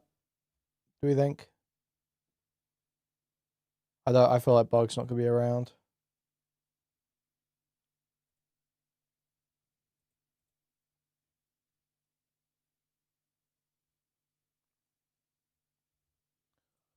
More Pegasus made a video. Oh God. Words that just make me feel Welcome sick. back to a series so moist. Even Charlie subscribed. In today's video, Ethan has responded to the backlash after launching a lawsuit against iDubbbz for defamation. He explains that iDubbbz aligned with the Snarkers and Bug showing is offline on Discord. That's not a good sign, is it? allegedly retweeted tweets threatening to beat up his kids. According to him, Destiny was not being serious with the comment of accusing him of being a PDF file touching his kids, and iDubbbz maybe was? Penguin Zero, aka Charlie, has made a video calling out Ethan, disavowing the H3 lawsuit. He claims he understands Ethan's side, but says that it will set a bad precedent for creators in the future. He calls out Ethan for being blinded because of the situation with his kids and how personal it is. Hassan has responded triggered at Charlie for daring to side with H3 even a little. Despite disavowing the lawsuit, he completely denies the harassment Ethan faced, claiming there's no network of snarkers who called CPS. He claims putting the defamatory statement on screen was not evil and totally justified. Yikes. His entire chat is just clowning on Charlie for not being on their side completely. Hassan randomly brings up trans people in Israel. Sounds about right. Bug actually experiences the outside. You guys are going to regret saying stuff like that to me when I'm taking a bunch of days off in the next couple of weeks. You guys are going to regret snark comments like that when I take a bunch of fucking days off to go do shit in a few weeks. Responded, subscribe to watch the Legendary series for free. Wait, what? It's already free? Sign me up. Let's up those numbers! Now let's begin. Right, welcome back everybody to the Legendary series. Massive news. Penguin Zero, aka Charlie, has decided to step into the Thunderdome of the H3 versus iDubbbz lawsuit, and now he's part of the Legendary series, although he had a bunch of previous appearances as well, and he somehow managed to piss off Hassan again. So last time Charlie talked about this stuff, it was when Hassan seemingly used a shock collar on his dog, and Charlie called him out for, you know, pretty much lying about it, as did everyone else, and he got very pissy. Anyways, quick recap. Ethan announced his lawsuit on iDubbbz for defamation because he broadcasted Destiny's comment calling him a PDF file who touches his own kids. Obviously false. So Ethan responded to the backlash, clearing up why he's suing iDubbbz and not Destiny. Right, here we go. Ethan explains why he's suing iDubbbz and not Destiny. He's deeply aligned with the Snark community. So yes, I am suing my former bestie, iDubbbz. Ian has deeply aligned himself with the Snark community that is basically responsible for and celebrated CPS coming to my house to take my children away and sending human skulls to my home. These are two things that on the Snark Discord they have on the banner. They have a skull with CPS on the forehead. They think it's funny. They love it. They're proud of it. And iDubbbz aligns with them, shouts them out, calls them great people. He browses the subreddit on his live stream. He's in deep with them. In fact, even in his follow-up to his content cop, he justified it. He says, I think it's good that CPS was called and investigated that because to see if there's any misunderstandings inside of it. Right, so I think Charlie is kind of looking out for other people and any chain consequences from this event. I don't think that he's like aligned with Hassan and the Orbiters. Obviously not. Basically, all of them hate his guts, right? Hassan hates him because he called him out for the shock collar. iDubbbz hates him because he thinks It's so funny how they all have to fucking kneel to Critikal, man. Holy it's a shit. path to the alt-right and some like coward Redditor or whatever. Denims hates him because he didn't talk about our lawsuit situation and was calling him out. I find it funny how they basically all hate him for being like a neutral guy, which is essentially a Nazi to some of these lunatics, right? Right, so then he says that this will set a bad precedent for other creators who might get sued. I have never and will never be a fan of extreme litigation, and I have always been vocally advocating against creators going that nuclear path, and I always will. Of course, there are cases where it is understandable. Like I said, going after the snarkers that sent a fraudulent CPS thing through and the skulls and stuff, that one I do understand. But this one, I could never support that. And I just can't see the real just cause behind it.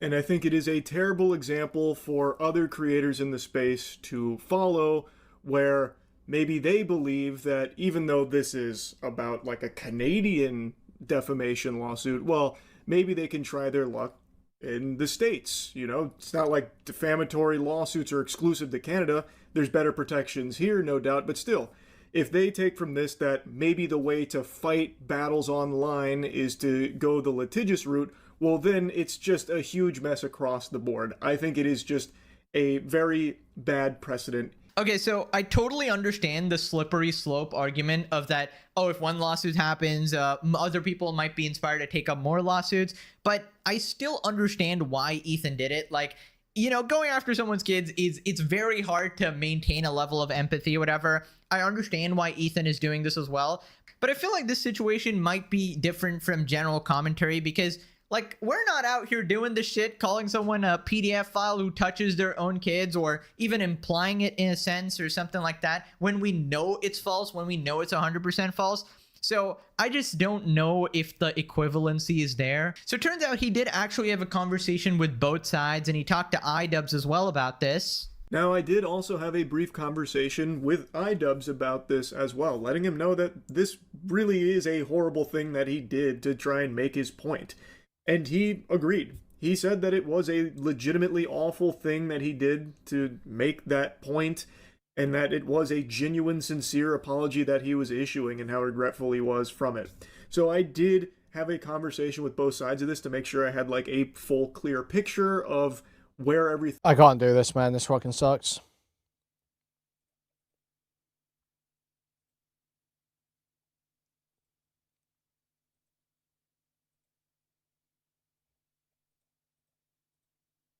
Oh, I just can't.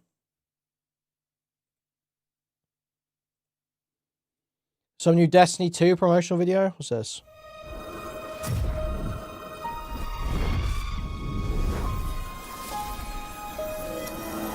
I dreamed of finding you for years before we met. Is it possible?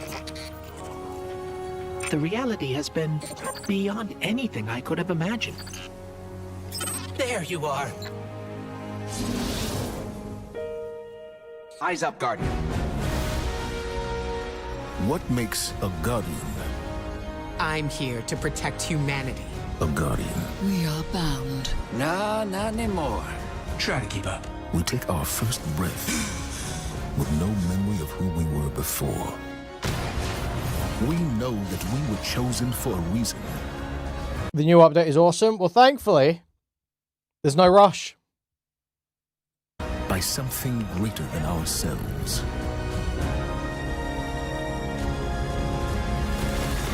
Our life hasn't always been easy, but I've never regretted it.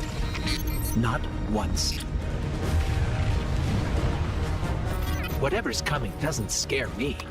I know we'll be together. Thanks. can never know what's ahead, but we know where we've been. Thanks for the memories, Guardian. We are not an army. We are not conquerors. We are guardians. Before I know it, we'd already traveled so far together. The Guardians and their ghosts will face the Witness. Your fear brings you pain. We know pain. I don't feel right.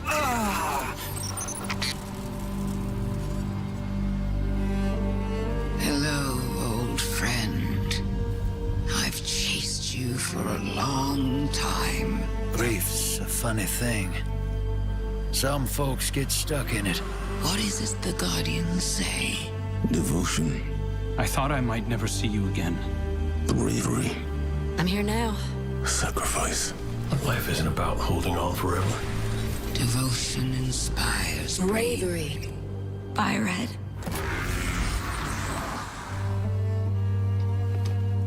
It's really not a top 10 game of all time, I have think, for sure. suffered. Bravery inspires sacrifice. Santes? Is that really you? Some folks just run. Zavala! This is it, Guardian. I know I'm in rough shape, but this is what I was made for. Whatever it takes. Devotion, bravery, sacrifice. You forgot one. It's death.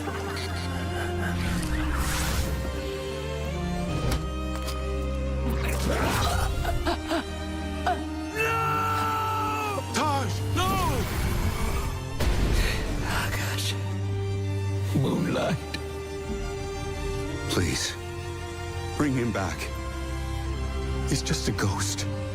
He sure shine bright. That's the thing, man. The only character I ever really fucked with in Destiny was Drifter. All the others are kind of like gay as hell. Back there, huh? What comes from the light returns to the light. The Traveler, Guardians, Ghosts. Tell the others this was my choice. My light. Nobody makes my fate but me. Whatever happens, I'm glad I'm facing it with you. There you are. We do this for Cade, Amanda, Tarj, for everyone we've lost, and everyone who still needs us. The world changes. Yeah, I fucking hated Cade. Our friendship won't. Thank you for walking with me all these years, for carrying this burden with me. You make me proud. We've helped safeguard a better future. Earth still needs to heal, and the prophecy still looms. To survive, you must bind the Nine. But our future is what we make it. I've lived a long time, and been a lot of things. But I think the best thing I've ever been is your friend.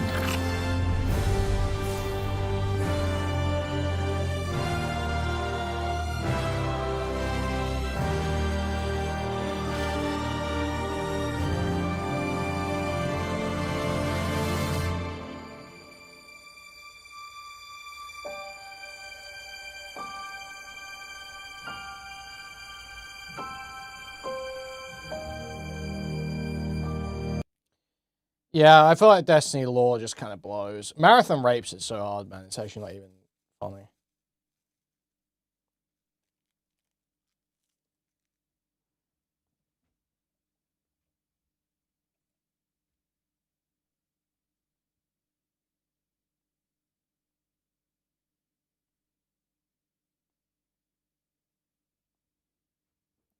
You know, it's not hitting end of service anytime soon, though. You know what's going to be around for years to come? Still receiving updates.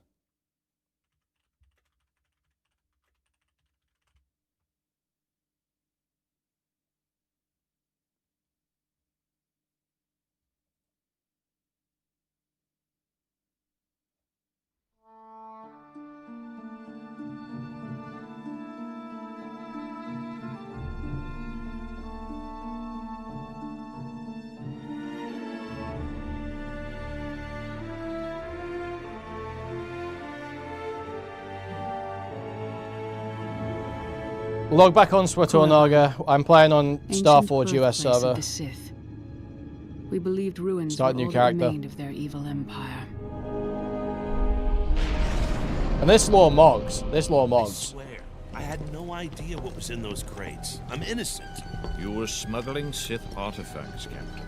Fine, keep the artifacts. Just give me back my ship. Eyes front.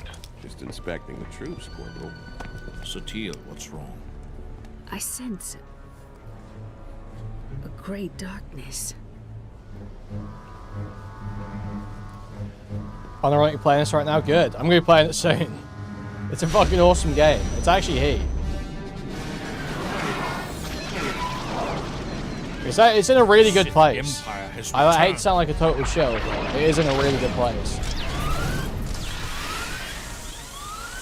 We must warn the Republic. Our shuttles can't outrun those fighters. These old trailers were so good, man. Guess who's got the fastest ship in the sector? Station defenses breach. All hands evacuate.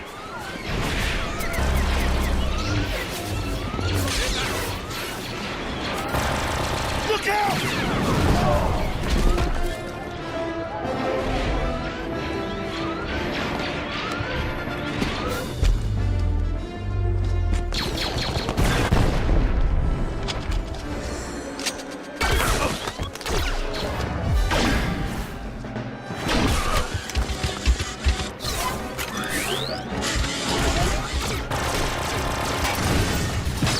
No, there have been several KOTOR remakes that have like been developed and abandoned, and they're still trying. My ship! Will she fly? She's not pretty, but she's tough.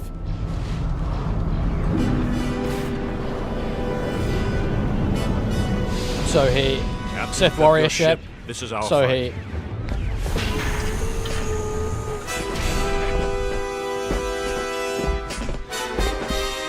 Aura.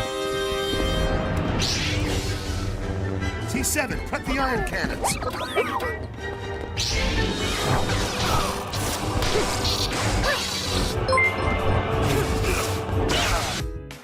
Kuihman, stop, it's just too kino. Thank you for the dono. Thank you. Thank you.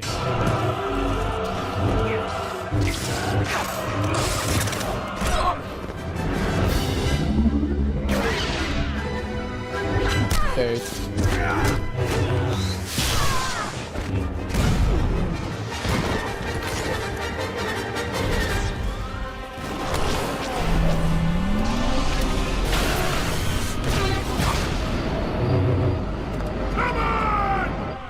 Go, Sotil. You must walk a different path.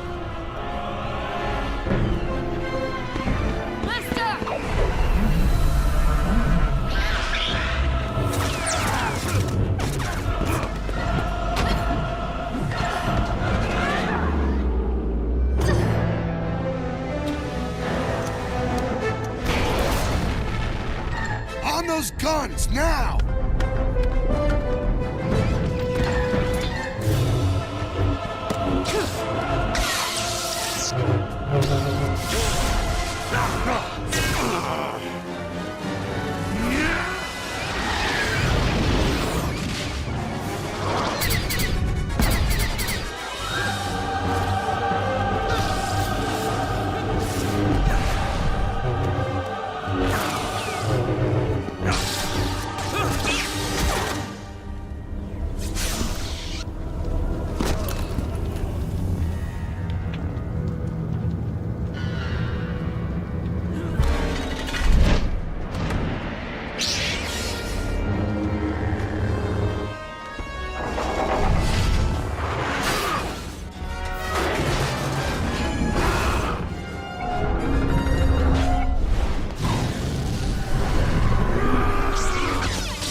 There's the other ones as well. Where's the other ones? This one was good.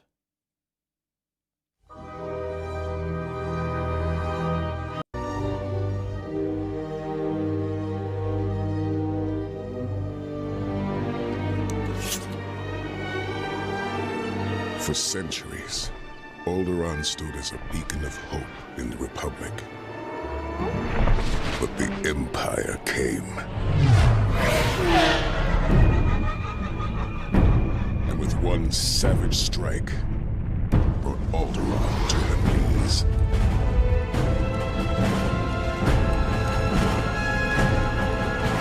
Now, time is running out, as few are left to face the enemy.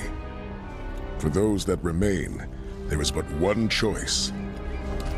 We must fight to victory or death for the Republic!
Yeah, fuck the Republic. We love the Empire. We love it. We are Sith. We love the.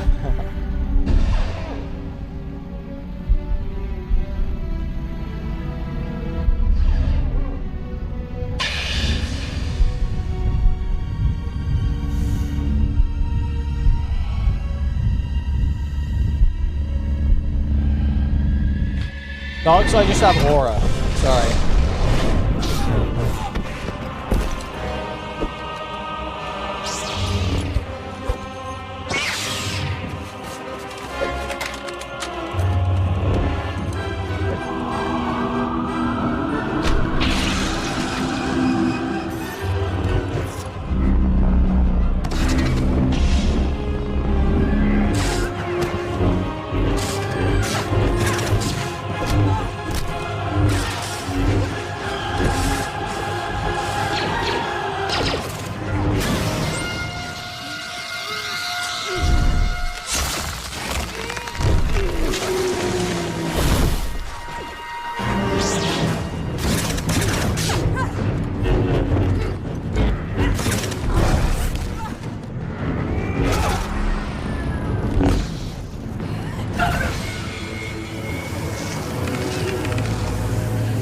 Dude.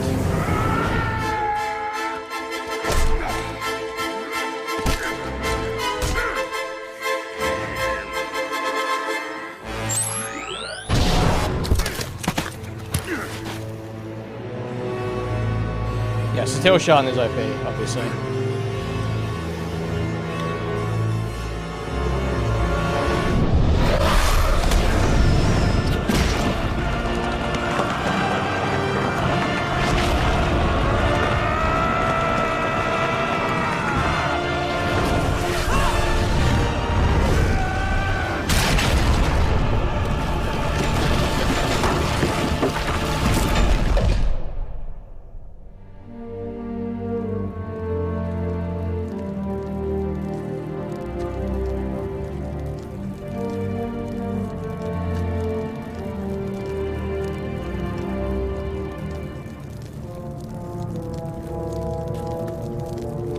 Yeah, Heat.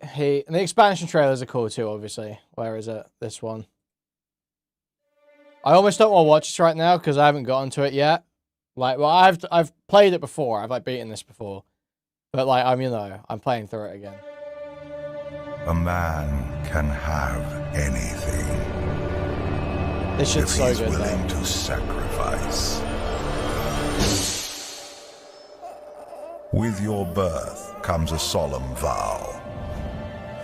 You will have nothing. I went warrior Naga. I went warrior combat style or warrior story. Your privilege is the dirt.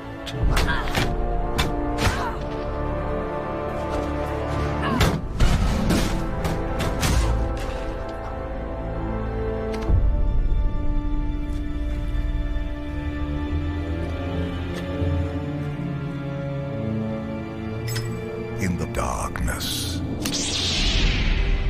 only ambition will guide you. That's the sequel expansion, I think, Zuka. The oaths you swear, the promises you make, they are yours alone.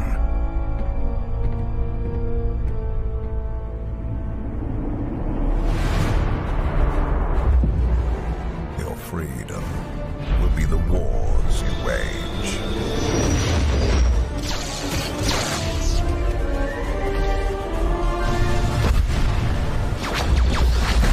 Your birthright, the losses you suffer.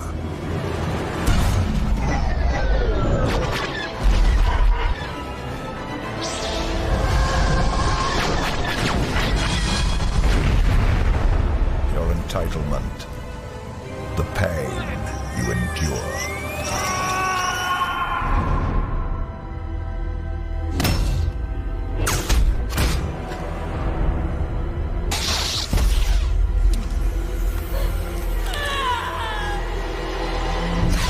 And when darkness finds you,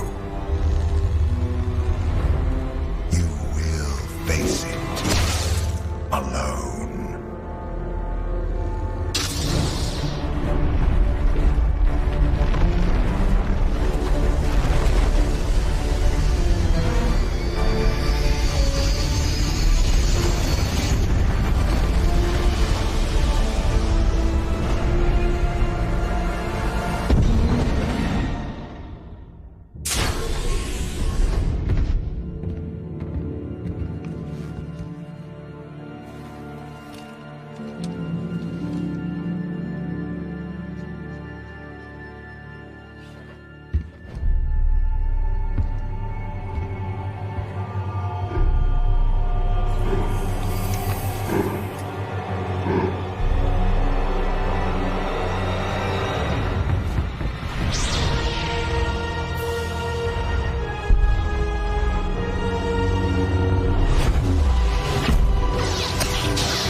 Come with me, son.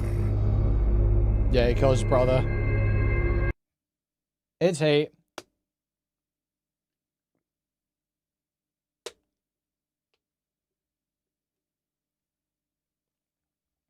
Three trailers, zero gameplay. Yeah, it's an MMO. What'd you expect, bro?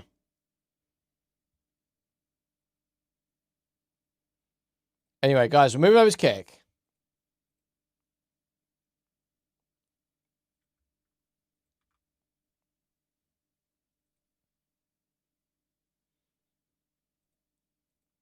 Links go in the chat, guys.